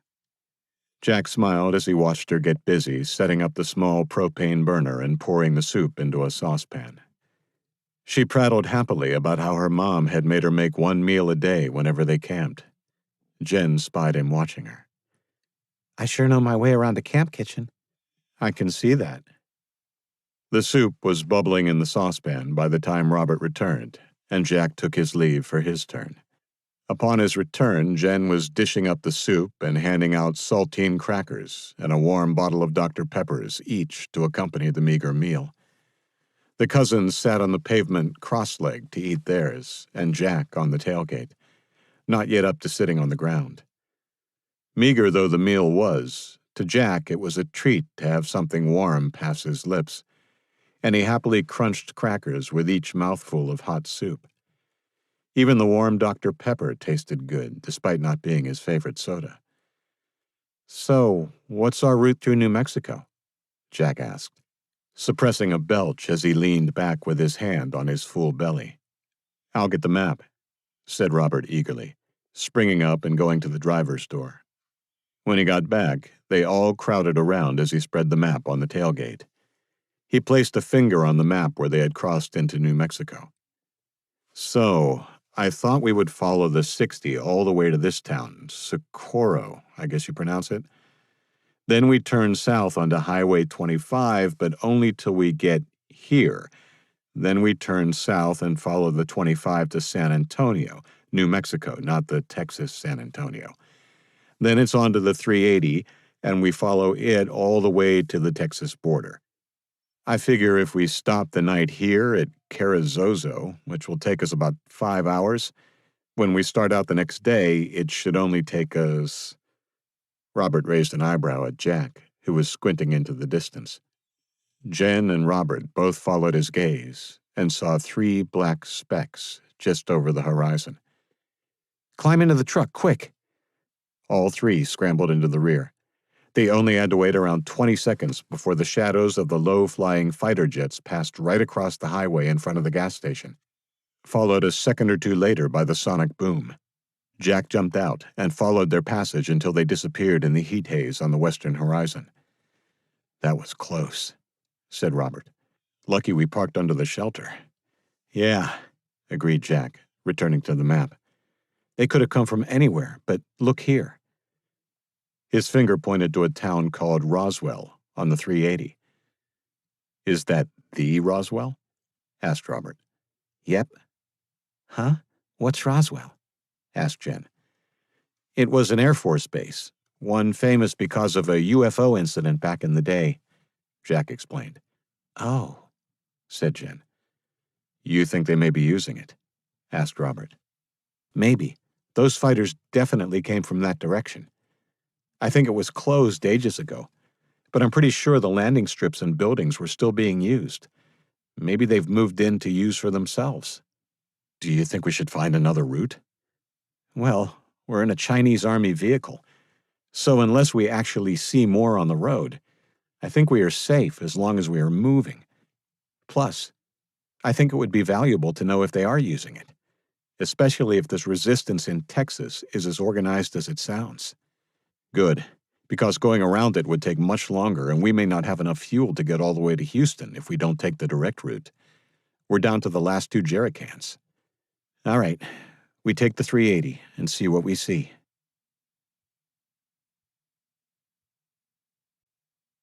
47.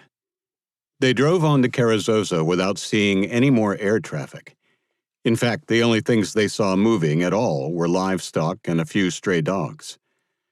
Arriving just as the sun was going down, they found a roadside motel with a faded American flag hanging wanly from a flagpole next to the welcome sign. Jack felt a pang of sadness at the sight of it. The office was open, so they grabbed a set of keys and then opened the rooms, one by one, until they found one with 2 double beds that looked inviting enough.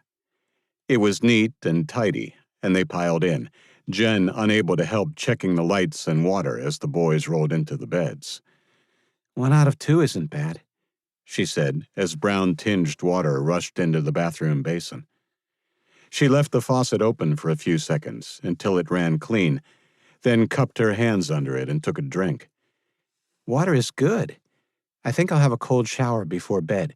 No offense, Robert, but you could do with one too. Me 3, said Jack, absently scratching under his shirt.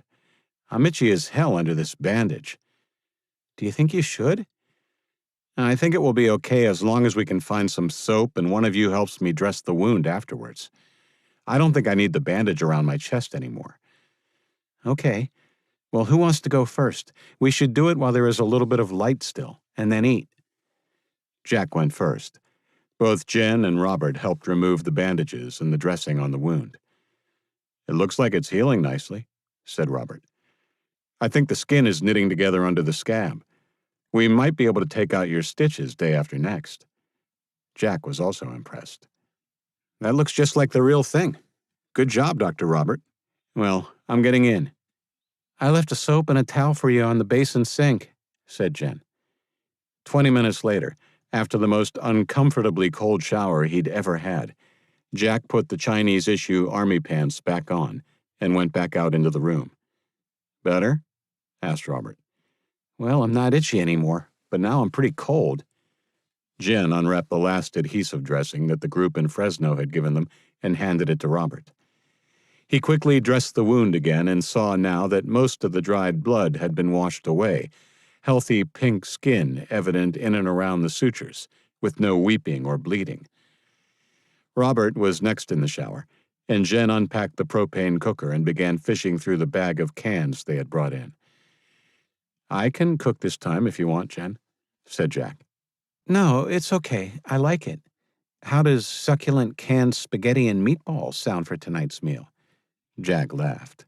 It sounds just fine. Ooh, and I have a treat. With a flourish, she pulled out a shaker jar of Kraft Parmesan cheese powder. Oh my gosh, I love that stuff. Me too. Jen had her shower when Robert came out and asked him to stir the saucepan while she was gone. Robert, where's the map? I want to have a look and see where this rebel camp might be. It's in the truck on the dashboard. After their meal, with which they consumed nearly a quarter of the full shaker of Parmesan powder, Jack spread open the map on the small table so that Texas was in the center. Okay, here is Houston. Jen, do you remember any other details in the conversation you overheard? Well, she said, rebels north of Houston, and she said something about them hiding in the trees. Trees? A forest, maybe? Said Robert. Makes sense. Jack trailed his finger north of Houston to a large green patch that was bigger than Greater Houston itself. It had a big blue lake at its northeastern corner. Sam Houston National Park. That has to be it, said Jack. Well, there would certainly be lots of trees, and it looks plenty big enough to hide in, for sure, agreed Robert.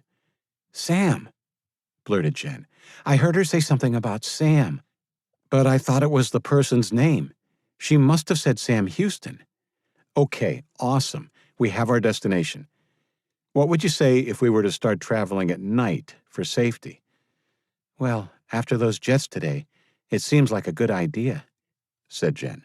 So you want to wait another full day here till tomorrow night? Asked Robert.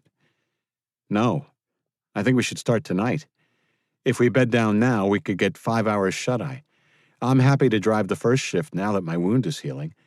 We should be able to get past Roswell with an hour of daylight to spare if we leave by midnight. What do you say? Both agreed. "But how will we wake up?" asked Jen. "Well, I'm pretty sure I won't sleep through, considering I've slept nearly 5 days solid today," said Jack. "I'll wake you both as soon as I get up, and you can sleep more in the truck." "Deal." They bedded down as the last of the light through the windows disappeared.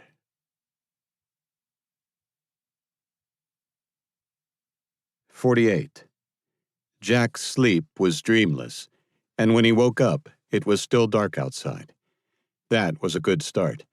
He'd been worried he'd sleep right through to daylight, regardless of his confidence. He got up and dressed as silently as possible in the dark, then splashed cold water on his face in the bathroom sink before gently waking the others. They were all dressed and began taking their gear out to the truck within 20 minutes. The New Mexico night was cool and dry, and the velvet black sky filled with stars.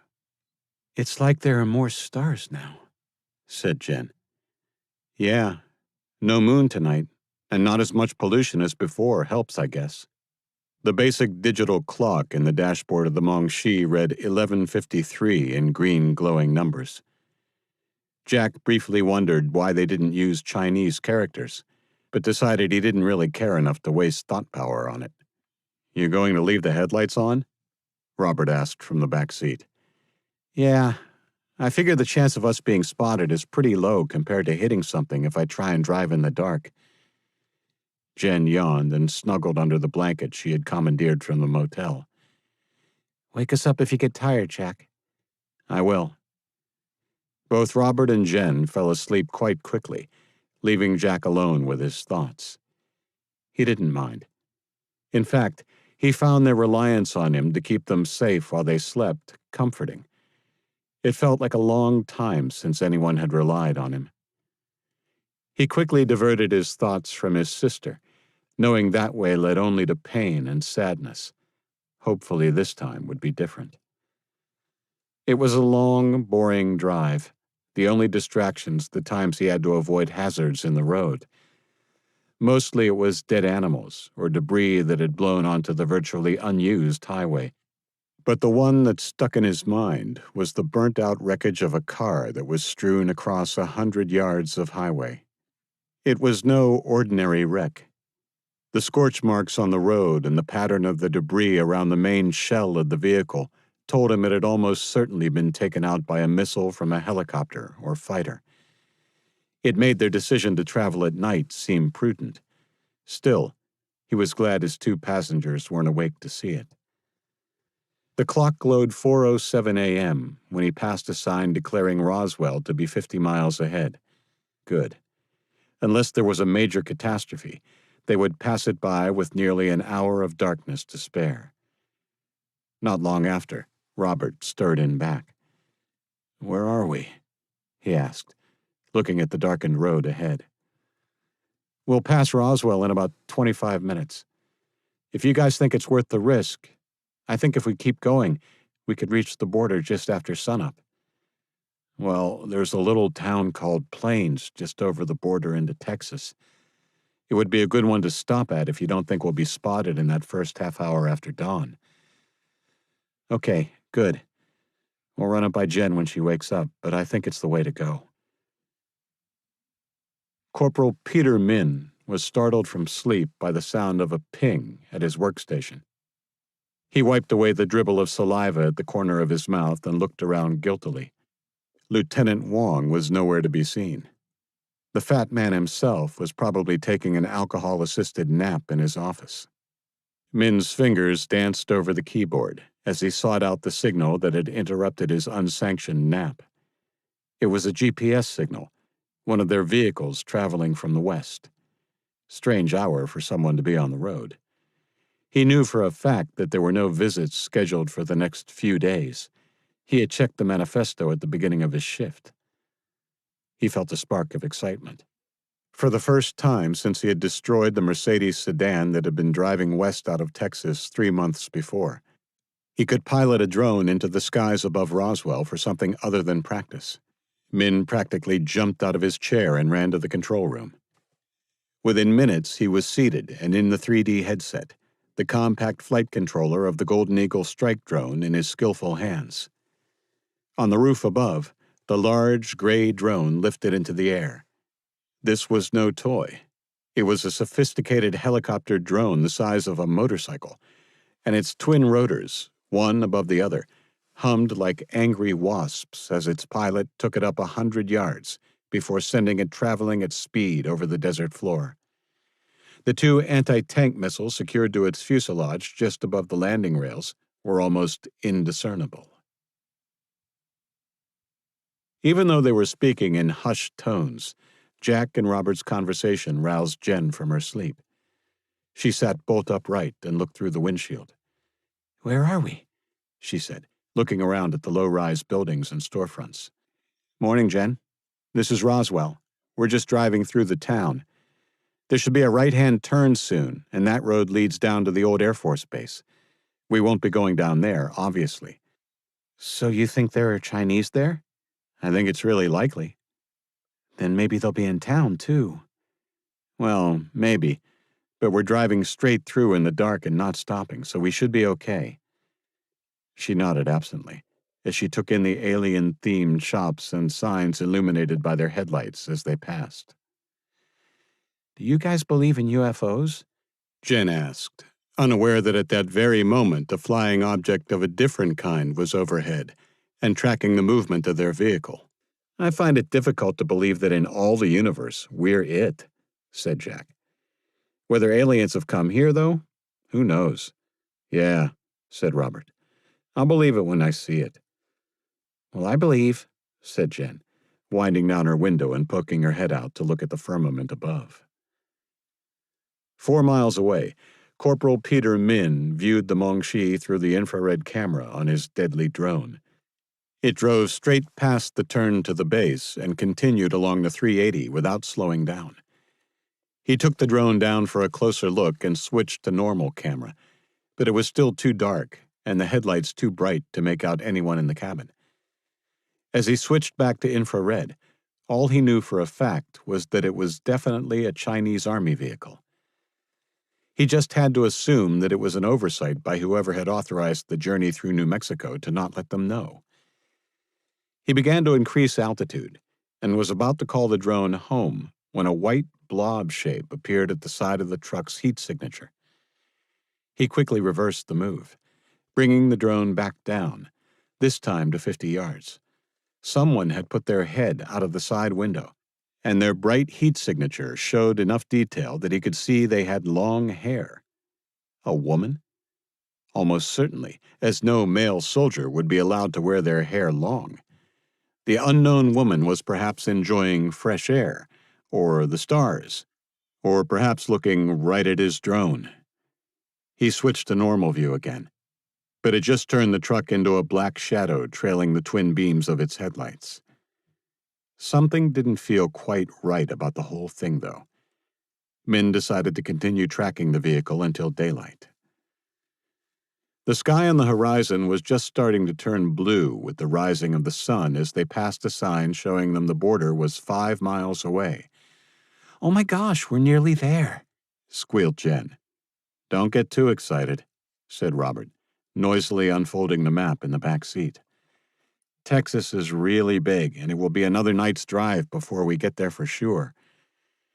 He traced his finger along the 380 to the small town of Plains. "I think once we cross the border, it should only be another 15 or so minutes to that town." "Okay, cool," said Jack, stifling a yawn. "I'm about ready for a nap." Dawn had arrived, and the flat expanse of the New Mexico plains was revealed as the curtain of night was lifted. The small, stretched shadow on the road behind them began to close in. Jen was the first to spot the drone as it shot ahead of them. At that point, it was still 250 yards up, and she leaned forward over the dash to peer into the sky. "There's something up there." "Probably a bird," said Robert absently. No. I know what a bird looks like. I think it's a helicopter." Even as she spoke, the object dropped quickly to level off at 20 yards elevation and about 25 yards ahead, keeping pace with their progress. "Oh, crap, that's a drone," said Jack, A big one.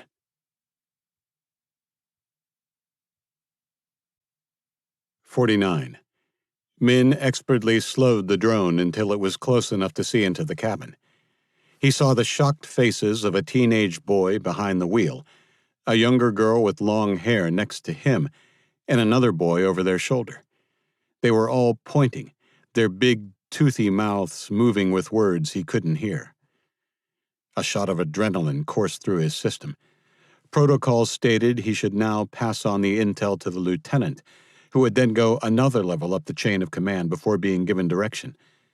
The last time that happened, he had received the shoot-to-destroy directive on the Mercedes.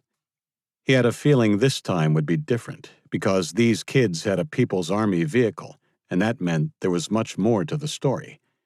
They would be captured, interrogated, and executed. But where was the fun in that for Min?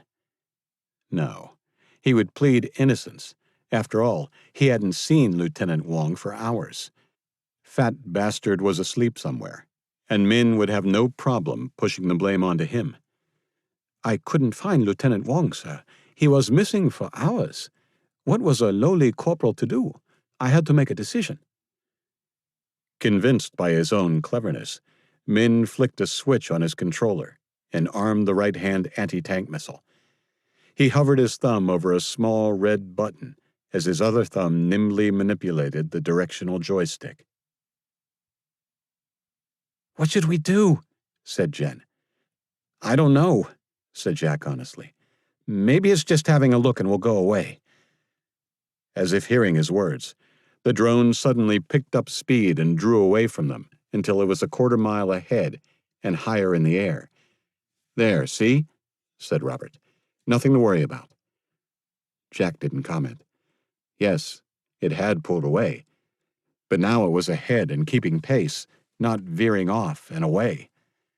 He knew they were in trouble when it became motionless and did some small stabilizing maneuvers, finally bringing its nose to bear on them. "Shit! Hold on tight. I think it's going to fire at us." Jack was expecting machine gun fire. What he saw instead was something fall from the right side of the drone before a burst of flame sent it rocketing towards them. The missile closed the distance between them in the space of seconds, and all Jack could do was rip the wheel of the truck sharply to the right. As if in slow motion, he saw the missile loom large and roar past them with inches to spare as the truck flew off the tarmac and down a small embankment. For a split second, they were all floating off their seats, before the truck hit the ground hard enough to smash them back into the seats. Jack hit the brakes, bringing them to a skidding halt in a cloud of dust. "Is everyone okay?" Jack asked, scanning the sky ahead.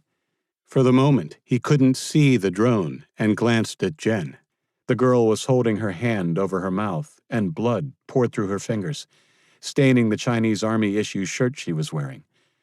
"Oh my God, are you—" said Jack. "Jen!" screamed a dazed Robert, who sat up holding the top of his head as if it might come off at any second. "I'm okay," she said, her voice muffled by her hand. "I bit my tongue." "Quick, we need to get away from the truck," Jack screamed, grabbing the Chinese rifle from under his seat and shoving his door open. "Run as fast as you can." Jack exited the vehicle and began running. He'd barely made it 10 yards when he heard the whoosh of another rocket, and the truck behind him exploded with a mighty whoomp. A wave of hot air lifted him up. Corporal Min let out a string of expletives in Mandarin when the first missile crashed harmlessly into the asphalt of the 380. The kid had got lucky. Real lucky. He wouldn't miss the second time. He turned the drone to face the vehicle where it had come to rest in the dirt and armed the second missile as he waited for the dust to clear. He pressed the trigger and saw the kids burst from the truck and run for their lives as the missile sped toward its target. Min willed it to go faster. His display flashed with the explosion, distorting the vision from the drone's onboard camera, and he leaned forward, waiting for it to come back into focus. He couldn't see any movement around the destroyed vehicle from this distance, and maneuvered the drone in for a closer look. "Yes!" he yelled in Mandarin, punching his fist in the air. All three were down and unmoving. He waited for a minute as he noted the coordinates. There was still no movement. He switched to autopilot and hit the home button. Time to find the fat man and make a report. "I think it's gone," called Jack, his face still against the dirt. Both Robert and Jen had let him know they were okay after the explosion, and even though they were no doubt in shock, they had the sense to stay down when he told them to as the drone buzzed closer to inspect its handiwork. Jack was the first to his feet and ran over to where Jen was slowly picking herself up off the ground. She was a mess, the blood coating her chin and shirt front, now coated in dust and dirt. He quickly patted out the wisp of smoke coming from a smoldering patch on the shoulder of her shirt. He grabbed her shoulders and looked into her eyes as Robert limped over, also looking worse for wear. "Are you okay, Jen?" She nodded. "Yeah, I'm good. My ears are ringing, though." Robert put his arm around her shoulder. "You look a damn mess, cuz. But you're tough, all right." He looked at Jack. "What about you?" Jack lifted his shirt away to look at his bandaged wound. "Not bleeding, but stings a bit." "Okay, that's good. What now?" "Now we walk. As fast and far as we can, because almost certainly they'll be sending someone out to pick up the bodies and see if they can work out how a bunch of kids got one of their trucks." They didn't waste any time setting out. There was nothing to pack. The only thing salvaged from the truck was the rifle Jack grabbed as he exited the vehicle. "It's about 4 miles to the border. I say we walk till the sun is high in the sky and hope we come across somewhere to hide if they begin to search for us. A small town would be better, but I'm not sure we'll find one." "Well, allow me to check," said Robert, reaching under his shirt and pulling out the folded map. "You got the map? You are a legend, Robert," said Jack, clapping him on the back. They spread the map out on the road surface. There were no towns before the border, but there was a network of side roads right up to it. "I think we just have to walk and see what we see as we get closer. There will be buildings and houses on the highway, but it will be better to find somewhere off the beaten track because they'll be looking in the closest ones first." They set out.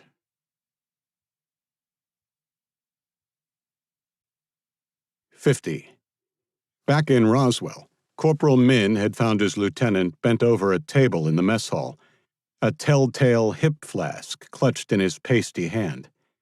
He shook his head at the sloppiness of his superior, conveniently forgetting his own indiscretion earlier that morning. "Sir," he said, gently shaking the lieutenant's shoulder. Nothing. Not even snoring. Min leaned in closer. Surely the fat bastard hadn't dropped dead. "Sir." Min was rewarded with an enormous snort as Wong started out of sleep and sat bolt upright. The confusion on his face quickly turned to anger. "What is it, Min?" Min stood straight up and saluted. "Sir, an incident on the 380. I intercepted one of our vehicles, a Mongshi traveling east. I was able to—" "What time?" interrupted Wong, suddenly very much awake. "Approximately 5 a.m., sir." Wong's head swiveled to the wall clock, which now showed 6:53. "You wake me now, fool? You are under orders." "I couldn't find you, sir," said Min, looking pointedly at the flask on the table. Wong's eyes narrowed, and he pocketed the now empty hip flask. "If you didn't find me, you weren't looking hard enough," said Wong in a low voice. "What is the situation?" "I intercepted the vehicle with my drone. Using infrared, I was unable to determine who was driving, but something about the situation didn't seem right. I tracked them until daylight and confirmed that it was occupied by American children, teenagers, and I fired upon them to prevent escape." Wong's brain worked for a moment before he collapsed back into his seat with his head in his hands. He recalled an alert put out during the night shift 3 days before regarding a massacre in Sacramento, California. He had downed over a half of his nightly tipple by that time and had set it aside without passing it on to his reconnaissance team. What he did remember, though, was that it advised that 3 fugitive children, possibly in Chinese Army uniform and in a sanctioned vehicle, were to be apprehended alive for questioning if detected. In his semi-drunken state, he had been quite sure that the fugitives would be apprehended, and just like the bus full of child slaves they had freed from the Sacramento camp the day before, they would also be put to death. He also knew why they were to be caught alive. Not only had they killed a high-ranking officer and her staff at the camp, they had also kidnapped and later killed Eva Howe, the daughter of General Wang Hao, commander of ground forces in the Western Occupied Territory. "They are dead?" "Yes, sir," said Min, puffing his chest out. "Oh, you bloody idiot!" "Sir?" "You killed fugitives that are wanted for questioning in the murder of General Howe's daughter. They were to be captured alive at all costs." Min's face paled. "Sir, I was given no alert about this." "So what? You know the protocols. You are to pass intel to me, your superior.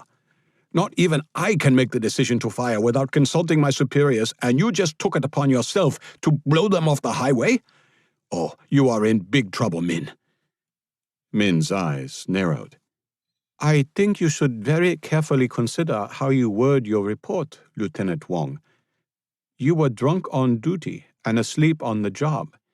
Not just tonight. Every night." Wong moved extraordinarily fast for a big man.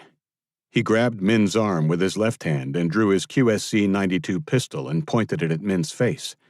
The corporal put up his free hand immediately. "Sir, I'm sorry. Please, don't." Wong studied him for a moment, a small smile curling his lips. Then he laughed. "Oh, I'm not going to shoot you, Min. Calm down. I do want you to go back to the control room and sit at your desk while we consider this problem, though." "Yes, sir," said Min, his voice trembling. He turned and Wong followed him, putting his gun back in its holster as his charge settled at his desk. "What are we going to do?" asked Min, looking up at him, his eyes again calculating. "You know we'll both be in trouble, and you were in charge. Maybe the solution is to bury this." "I'll tell you the solution," said Wong, reaching down to whip out Min's own pistol before pushing the barrel into his temple and pulling the trigger. He looked down at the body of the corporal, now slumped over his desk, dark blood pooling on the white laminate. "Never try to outfox a fox," he said to the dead soldier. He took out a handkerchief and wiped the handle before putting it in its owner's hand, wrapping the corporal's dead fingers around the gun. When he was done staging the suicide of Corporal Peter Min, he went into his office to call and inform command of the ineptness and abject failure of the lowly corporal to follow orders. By the time Jack, Robert, and Jen passed the Welcome to Texas sign an hour and a half later, their pace had slowed noticeably. The mid-morning sun was beating down on them, and Jen complained of a blister on her heel. "Look, a truck stop," said Jack, pointing to a building 200 yards distant. "We'll stop there for a rest and see if we can find something to drink or eat." When they reached it, Jack and Robert scoped out the building front and back. "There's a pickup out back," Robert reported when he came back around to the front. "No keys, and the building is locked up tight." They had to break in through the front door. It looked like it had been chained up since the outbreak and, probably given its remote location, had escaped looters. They wolfed down 2 cans of Pringles each, washed down with liberal amounts of bottled water. Jen was the first back on her feet and took 2 bottles of water into the bathroom. When she came back out, she looked more like the girl she had the day before, her face now clean, and a damp patch on the chest of her army shirt where she'd done her best to wash out the bloodstain. Robert, who himself was physically unscathed from the whole incident, inspected her tongue. There was a nasty cut ringing the tip, but it had stopped bleeding. "Does it hurt?" he asked.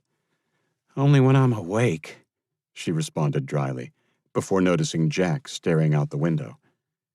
She went over to him. "Are you okay, Jack?" He put a hand absently over his wound. "Yeah, it's not even stinging now." "That's good. What about up here?" she asked, tapping him on the temple. He looked at her and laughed. "Yeah, I'm okay. Just worried. It's a little over 2 hours since it all happened. I don't think we can stop. If they get to the truck and find no bodies, I think they'll start a search, and if we're within 50 miles, they'll find us." "So, you want to take a car?" "Yes. It will mean traveling in daylight, but it will still be safer than hiding." Robert came over, jiggling something on the end of his finger. "I was thinking the same thing, and look what I found." "Awesome," said Jack, rising stiffly. "Let's bag some food and drink and get out of here." The pickup's fuel gauge showed it had 3/4 of a tank, but they had a hell of a time starting the early 90s Ford. It was cleaning the battery terminals of gunk that finally got it going, and Jack let it run for a good 5 minutes before backing it out and following the driveway around to the front. He looked back to the west, thankful that there didn't appear to be any air traffic or signs of pursuit. He turned onto the 380, and they recommenced their journey to Houston.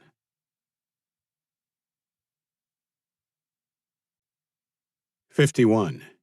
Almost exactly 1 hour after Jack and the others turned back onto the 380, a Harbin Z-9 helicopter with a People's Liberation Army insignia on the side landed on the highway, 50 yards from the burnt wreckage of the stolen Mongxi.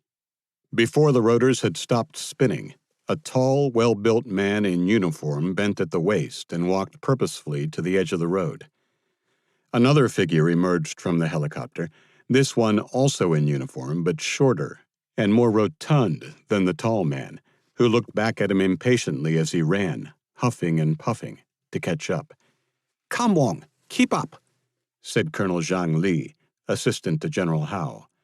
"Yes, sir," groaned Wong as he followed the colonel down the embankment.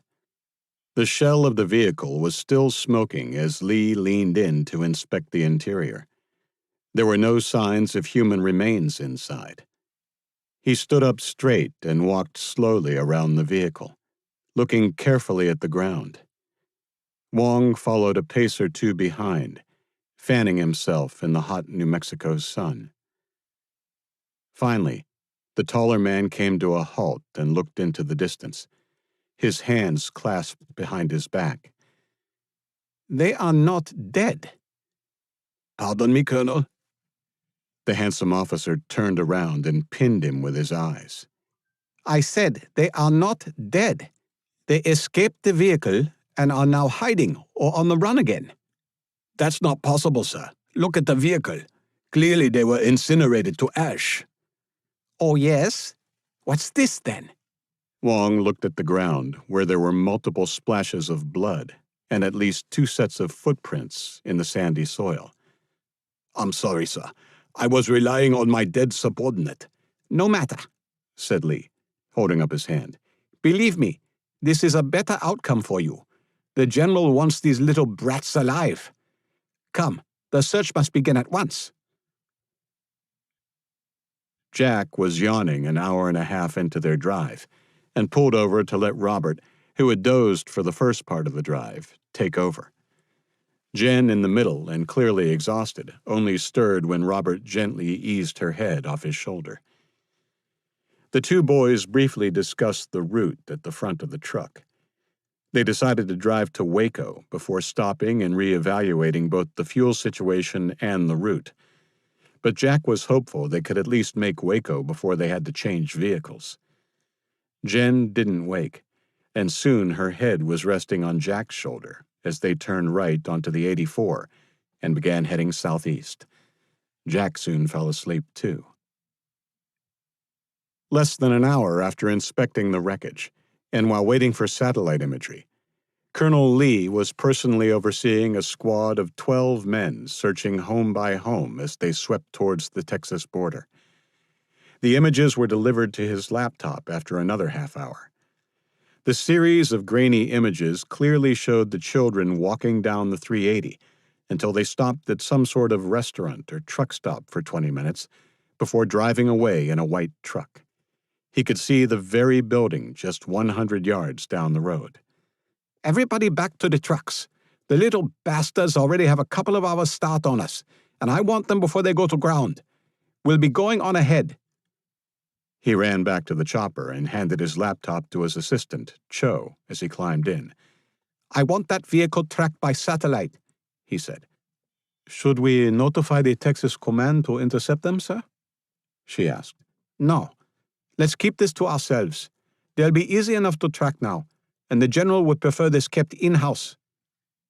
There was enough friction between General Howe and his equivalent in the Central Territories that the less known about his quest for personal revenge, the better. In less than a minute, the convoy of 3 light utility vehicles was speeding along the 380 as Lee and his personal assistant lifted off. "One last thing. Order a second fully fueled chopper to be on standby at Bergstrom." "Robert, I need to pee." That simple, quiet sentence roused Jack from his sleep. Jen looked mortified. "I need to as well," he said, to cover her embarrassment. "Where are we?" "Well, you guys have been out for hours. We just passed a town called Gatesville, and I think we're about a half hour from Waco." "Wow. Why didn't you wake me to relieve you?" Robert shrugged. "I figured you needed the sleep. You've been awake the longest out of any of us. Don't worry, there's been no trouble.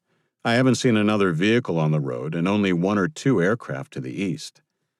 "Okay. Good work." Jack meant it, too. After being on his own all those weeks after Katie died, it was good to be able to share the burden of staying alive with someone else.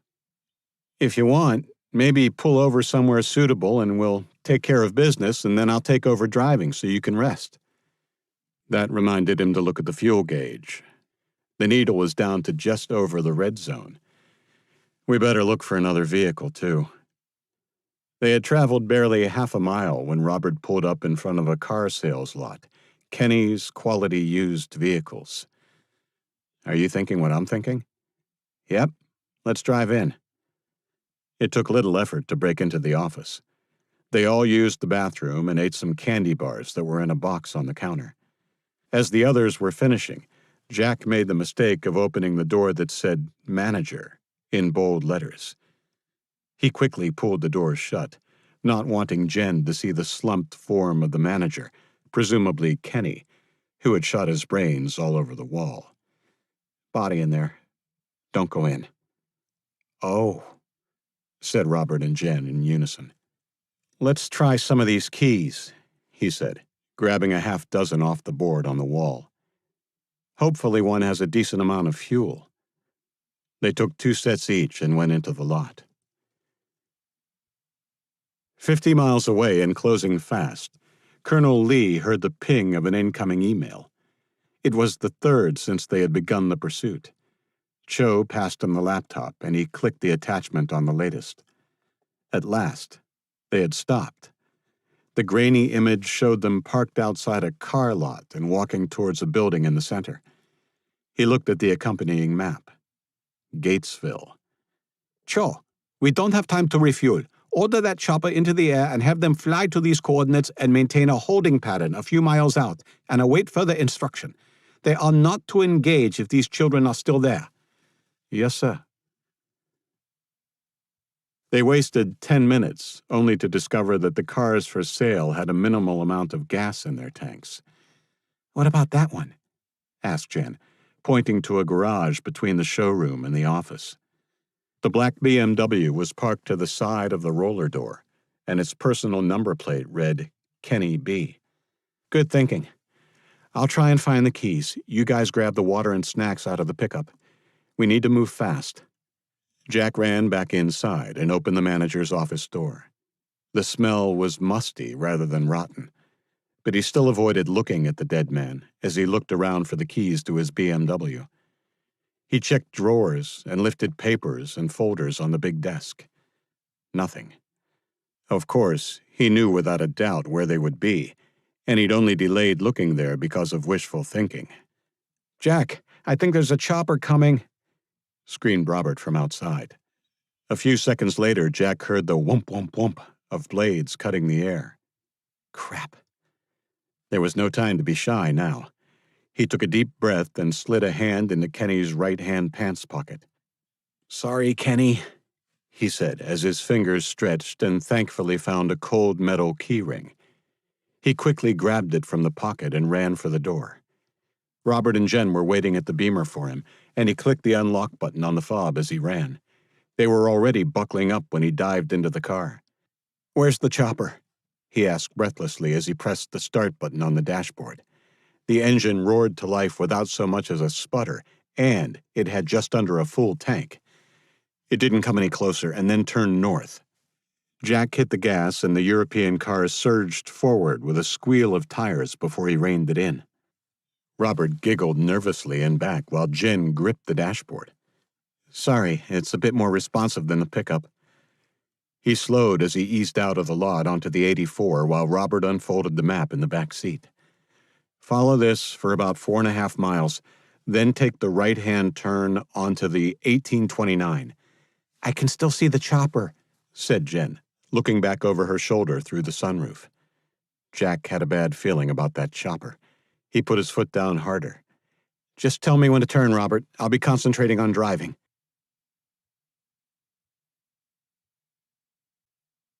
52.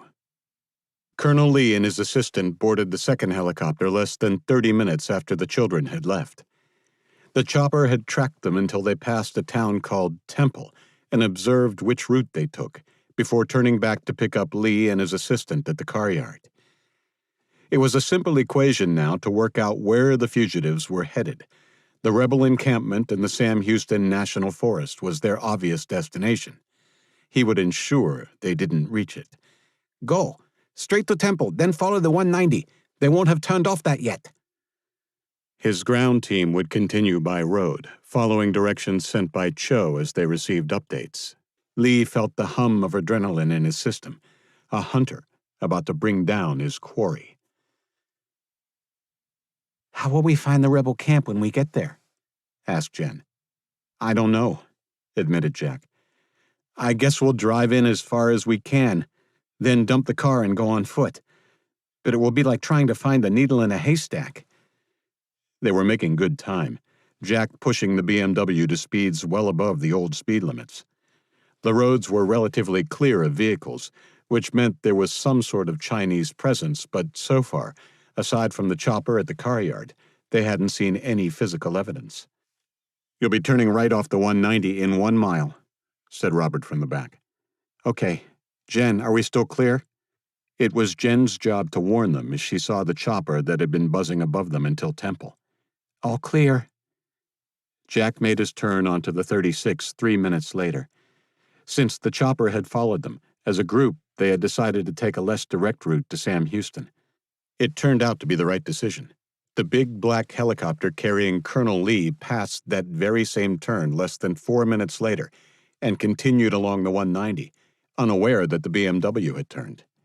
"Okay, we follow this now until a town called Caldwell. Then we go left and follow the signs to Huntsville. It's right on the edge of the forest."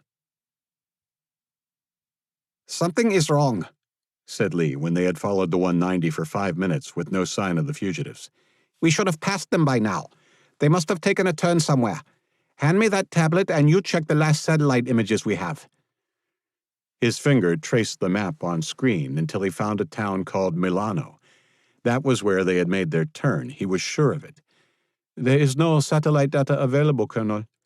"Never mind. Have another chopper pick up the ground team and set up a roadblock on the 30 into Huntsville. Please reiterate they are to be captured alive." Then to the co-pilot. "Head south to here," he said, pointing to the screen at a spot halfway between Huntsville, the children's destination, and the turn he anticipated would bring them onto the 30. "Land in the middle of the road with your guns pointing west. The ground team will intercept them if they get past us." "Okay, turn here," said Robert. "This is the 30. It will take us all the way to Huntsville." So close now. Jack was excited, but couldn't shake the feeling of impending doom. He put his foot down as the road stretched out before them. The sound of the siren was so unexpected that it took a few seconds for his brain to process. With dread crawling in his intestines, he looked into the rear vision mirror. It was a police cruiser. That's a police car," said Jen. Jack slowed. So ingrained was the urge to obey authority before his brain told him that this cruiser might very well contain police officers, but not the officers of his country. Whether they were cops or soldiers, the people driving that car were the enemy. He sped back up. "Hold on," he said through gritted teeth. The chase was on.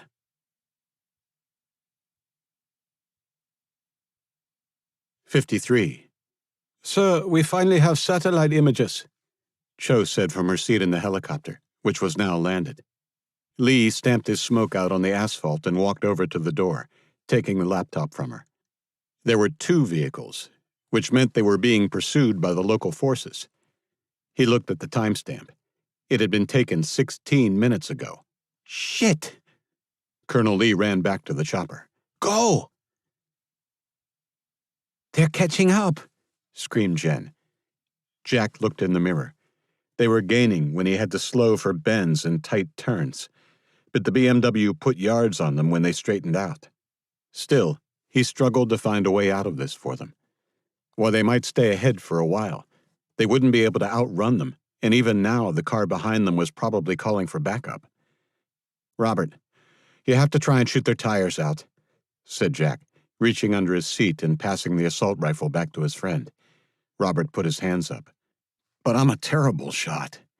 We don't have a choice." "You can do it, Robert," said Jen. Jack glanced in the rear view, willing Robert to do the right thing.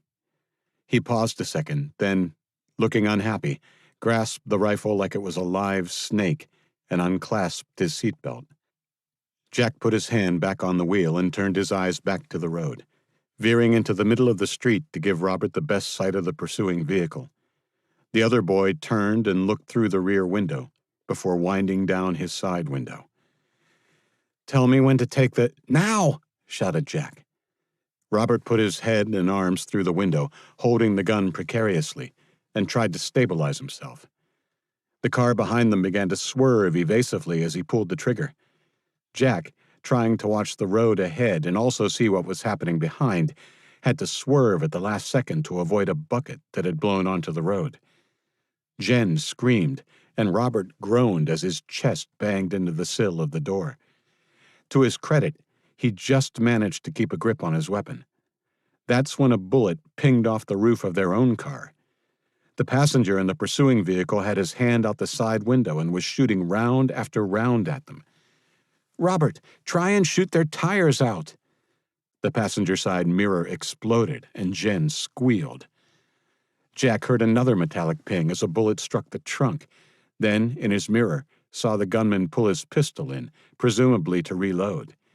He steadied their course again. "Now, Robert, he's reloading." Robert squeezed the trigger, and the car behind them exploded in a massive fireball, the shockwave nearly causing Jack to drive into the gutter. He managed to straighten up and tap the brakes, slowing the BMW to a stop. "He said to shoot out the tires, Robert," Jen scolded. All Robert could do was giggle. Jack opened the door and climbed out. Jack looked back at the burning wreck, which was sending thick black smoke into the sky. He heard the unmistakable whoomp, whoomp, whoomp of helicopter rotors a second before the aircraft appeared through the heat haze and oily black smoke. Even as he rushed to get back in the car, his mind screamed a question. Why had a Chinese chopper just blown up one of its own patrols? There was no time to seek an answer. "Hold on." He floored the gas, and the BMW took off with a screech. "Jen, keep an eye on that chopper." "Take us up and follow them half a mile distant," Lee ordered the pilot, then noticed Cho looking at him with wide eyes. "You have something to say, Captain Cho?" For a moment, he thought she would actually have the temerity to bring up his decision to take out one of their own vehicles. "No, sir." "Good. Need I remind you that we are operating under General Howe's direction and are to bring the fugitives to him alive? No complications." I understand, sir." He nodded stiffly and turned to watch the vehicle below speeding into his trap. Miles away, on top of a water tower on a farm on the northeastern edge of the Sam Houston forest, curious eyes watched the aerial activity over Huntsville. A chopper over the city and another closing in. The girl, who looked to be around 17, picked up the walkie-talkie on the rail beside her. "Rattlesnake, this is Sentinel-1. Come in, over." There was a short delay, then a burst of static. "Sentinel, this is Rattlesnake, over." "There is a chopper over Huntsville and another on the way. If Raptor is ever going to get used, now might be the time, over." There was another loud burst of static, and an excited voice interrupted. "Rattlesnake, this is Sentinel-2. A car full of kids just screamed past my hide, and there is a Chinese chopper tailing them." "Roger. Sounds like they are herding them into a trap. This might be Raptor's time to shine."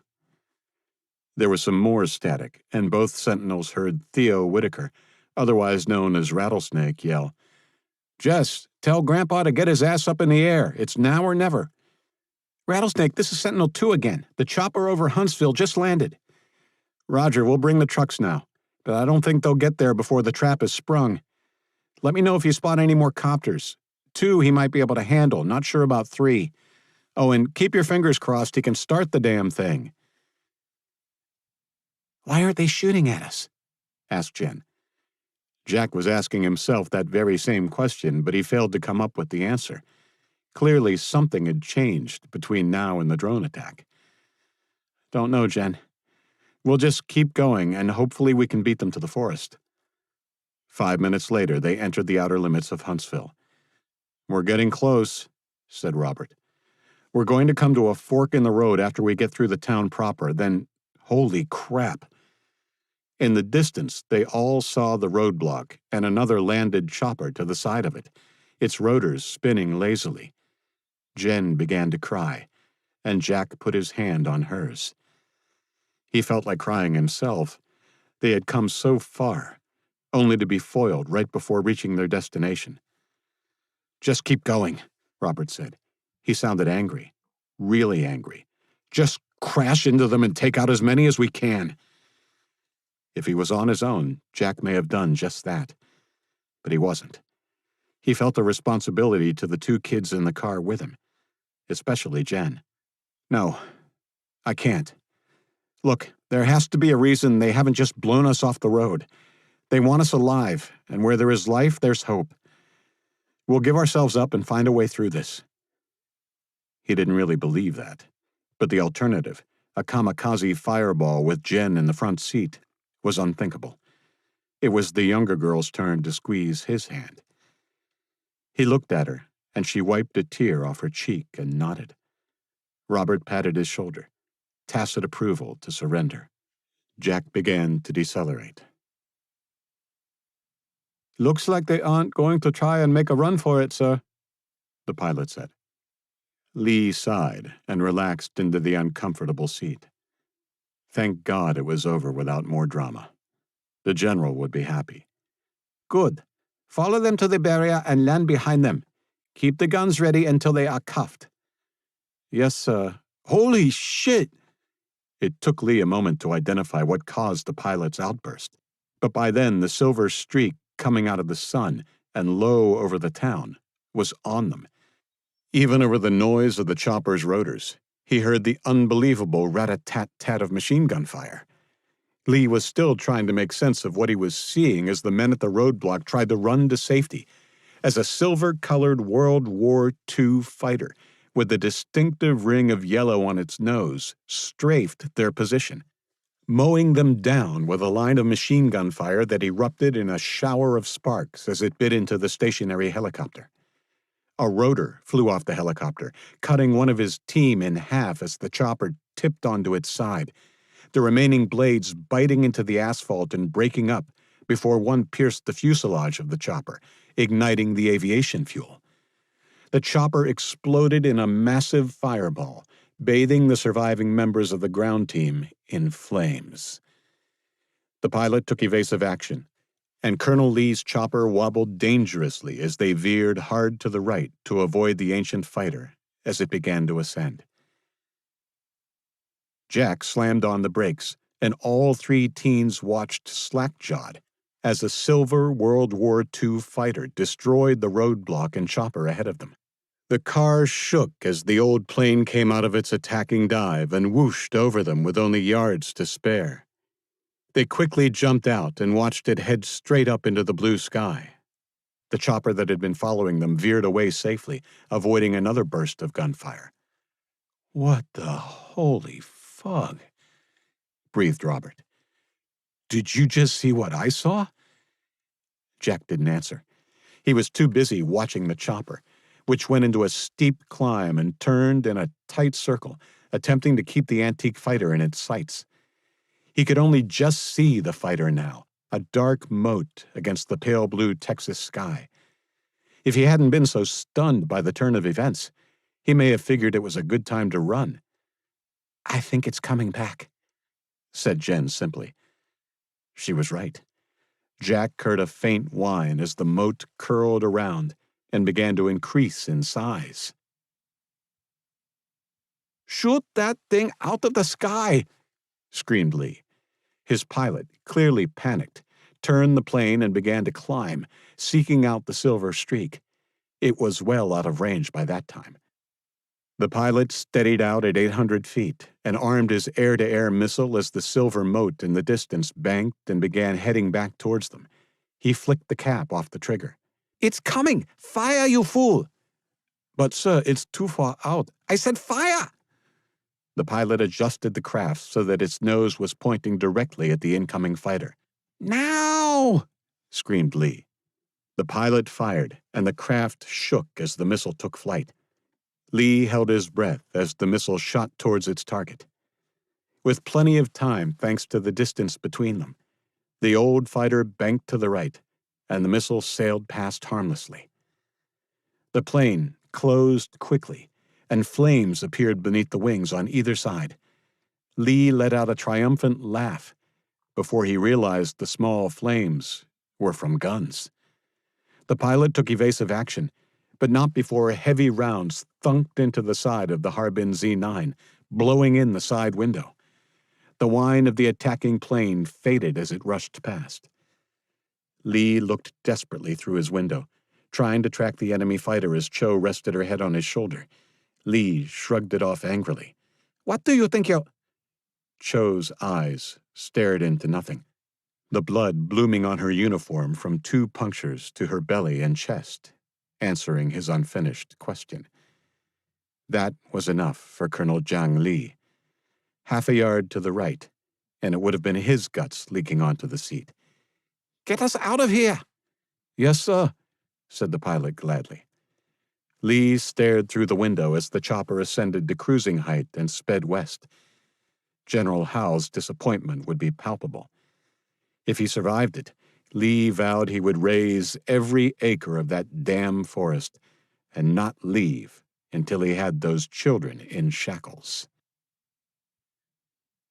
Jack, Jen, and Robert danced in the street, whooping and hollering as the chopper that had been pursuing them high-tailed it westward. Then they did it all again, as the old fighter that saved them buzzed low over them and waggled its wings before heading after the escaping chopper. They watched, waiting for the kill shot that never came, as the plane again turned and headed back, this time descending as it flew towards them, gradually getting lower and lower. "He's landing," said Robert. They ran to the sidewalk and watched the old plane wobble side to side as it steadied for landing. The tires touched the asphalt once, twice, 3 times before steadying as it sped towards them. "He's coming in too fast," called Jack. He needn't have worried, as whoever was piloting the old beast knew what they were doing. The tires screeched as the plane shot past them, rapidly decelerating before coming to a complete stop, 50 yards before the burning chopper and roadblock. Jack held Jen back as she made to run across to the plane. "Wait till the prop stops spinning," he called over the noise and wind thrown up by the propeller. The pilot slid open the canopy and was climbing out onto the wing as they ran across. Jack could tell by his stiff movements that he was older, and a million questions circled in his head as the man pulled off his goggles and helmet. The children stopped in their tracks. The man had a full head of white hair topping a weathered face. He was Asian. The man let out a roar of laughter. "Don't worry, kids. I'm as American as apple pie," he called. "Yee-haw! Did you see the old girl give it to them?" Jen ran to the old man, her arms encircling him in a tight hug. "Thank you for saving us," she sobbed into his chest. He hugged her back. You're welcome, honey." "Yeah, thanks," said Robert and Jack in unison. The old man realized how scared these kids had been. "It's my pleasure, kids, but I couldn't have done it without Betsy," he said, nodding at the plane behind him. "She's a beauty, sir." "What is she?" asked Robert. "Isn't she just? That, my boy, is a Curtiss P-36 Hawk, a museum piece, literally. She was built in 1944. "Are you a pilot, sir?" asked Jen. "I am, young lady, or was. I was a commercial pilot in the 80s and 90s, and then I did joy flights and air shows in aircraft like this. I can tell you, though, I've never been in a dogfight before." "It has guns?" asked Jack. "Well, you don't fly these things without learning a thing or two about mechanics. It took me 3 months, but I finally scavenged and stitched together enough parts to get working guns mounted." "Glad you did. Want to hear the funniest part? I was out of ammo. If that chopper had stuck around, I was going to have to kamikaze it." The kids were speechless. None of them doubted he meant what he said. There was no more time for questions, as right then they were interrupted by the sound of vehicles approaching. "Don't worry, kids," said the old man. "They're ours." "You're with the rebels from the forest?" asked Jack. "I sure am." He stuck out his hand. "My name is Charlie Lynn, but you can call me Grandpa. Everyone does." They had barely introduced themselves by name to him before the trucks rolled up, and a bunch of kids spilled out to crowd around and excitedly fire questions at them and Grandpa about his escapades. Jack, Robert, and Jen smiled at the attention and laughed as Grandpa was lifted and carried triumphantly around Betsy. The brief celebration was ended by a boy who introduced himself as Theo Whitaker. Jack was impressed by how quickly everyone followed his instructions, piling back into the trucks as Grandpa climbed back aboard Betsy and taxied into position for takeoff. It took an hour to get back into the camp, deep in a secluded part of the forest. Jack, Robert, and Jen were welcomed there with open arms. Jack knew instantly he had finally found a home and a new family. Now, it was time to begin healing. The end. You have been listening to Lone Wolf, America Falls, Book 7, written by Scott Medbury, narrated by Adam Barr. Copyright 2023 Scott Medbury. Thanks for listening.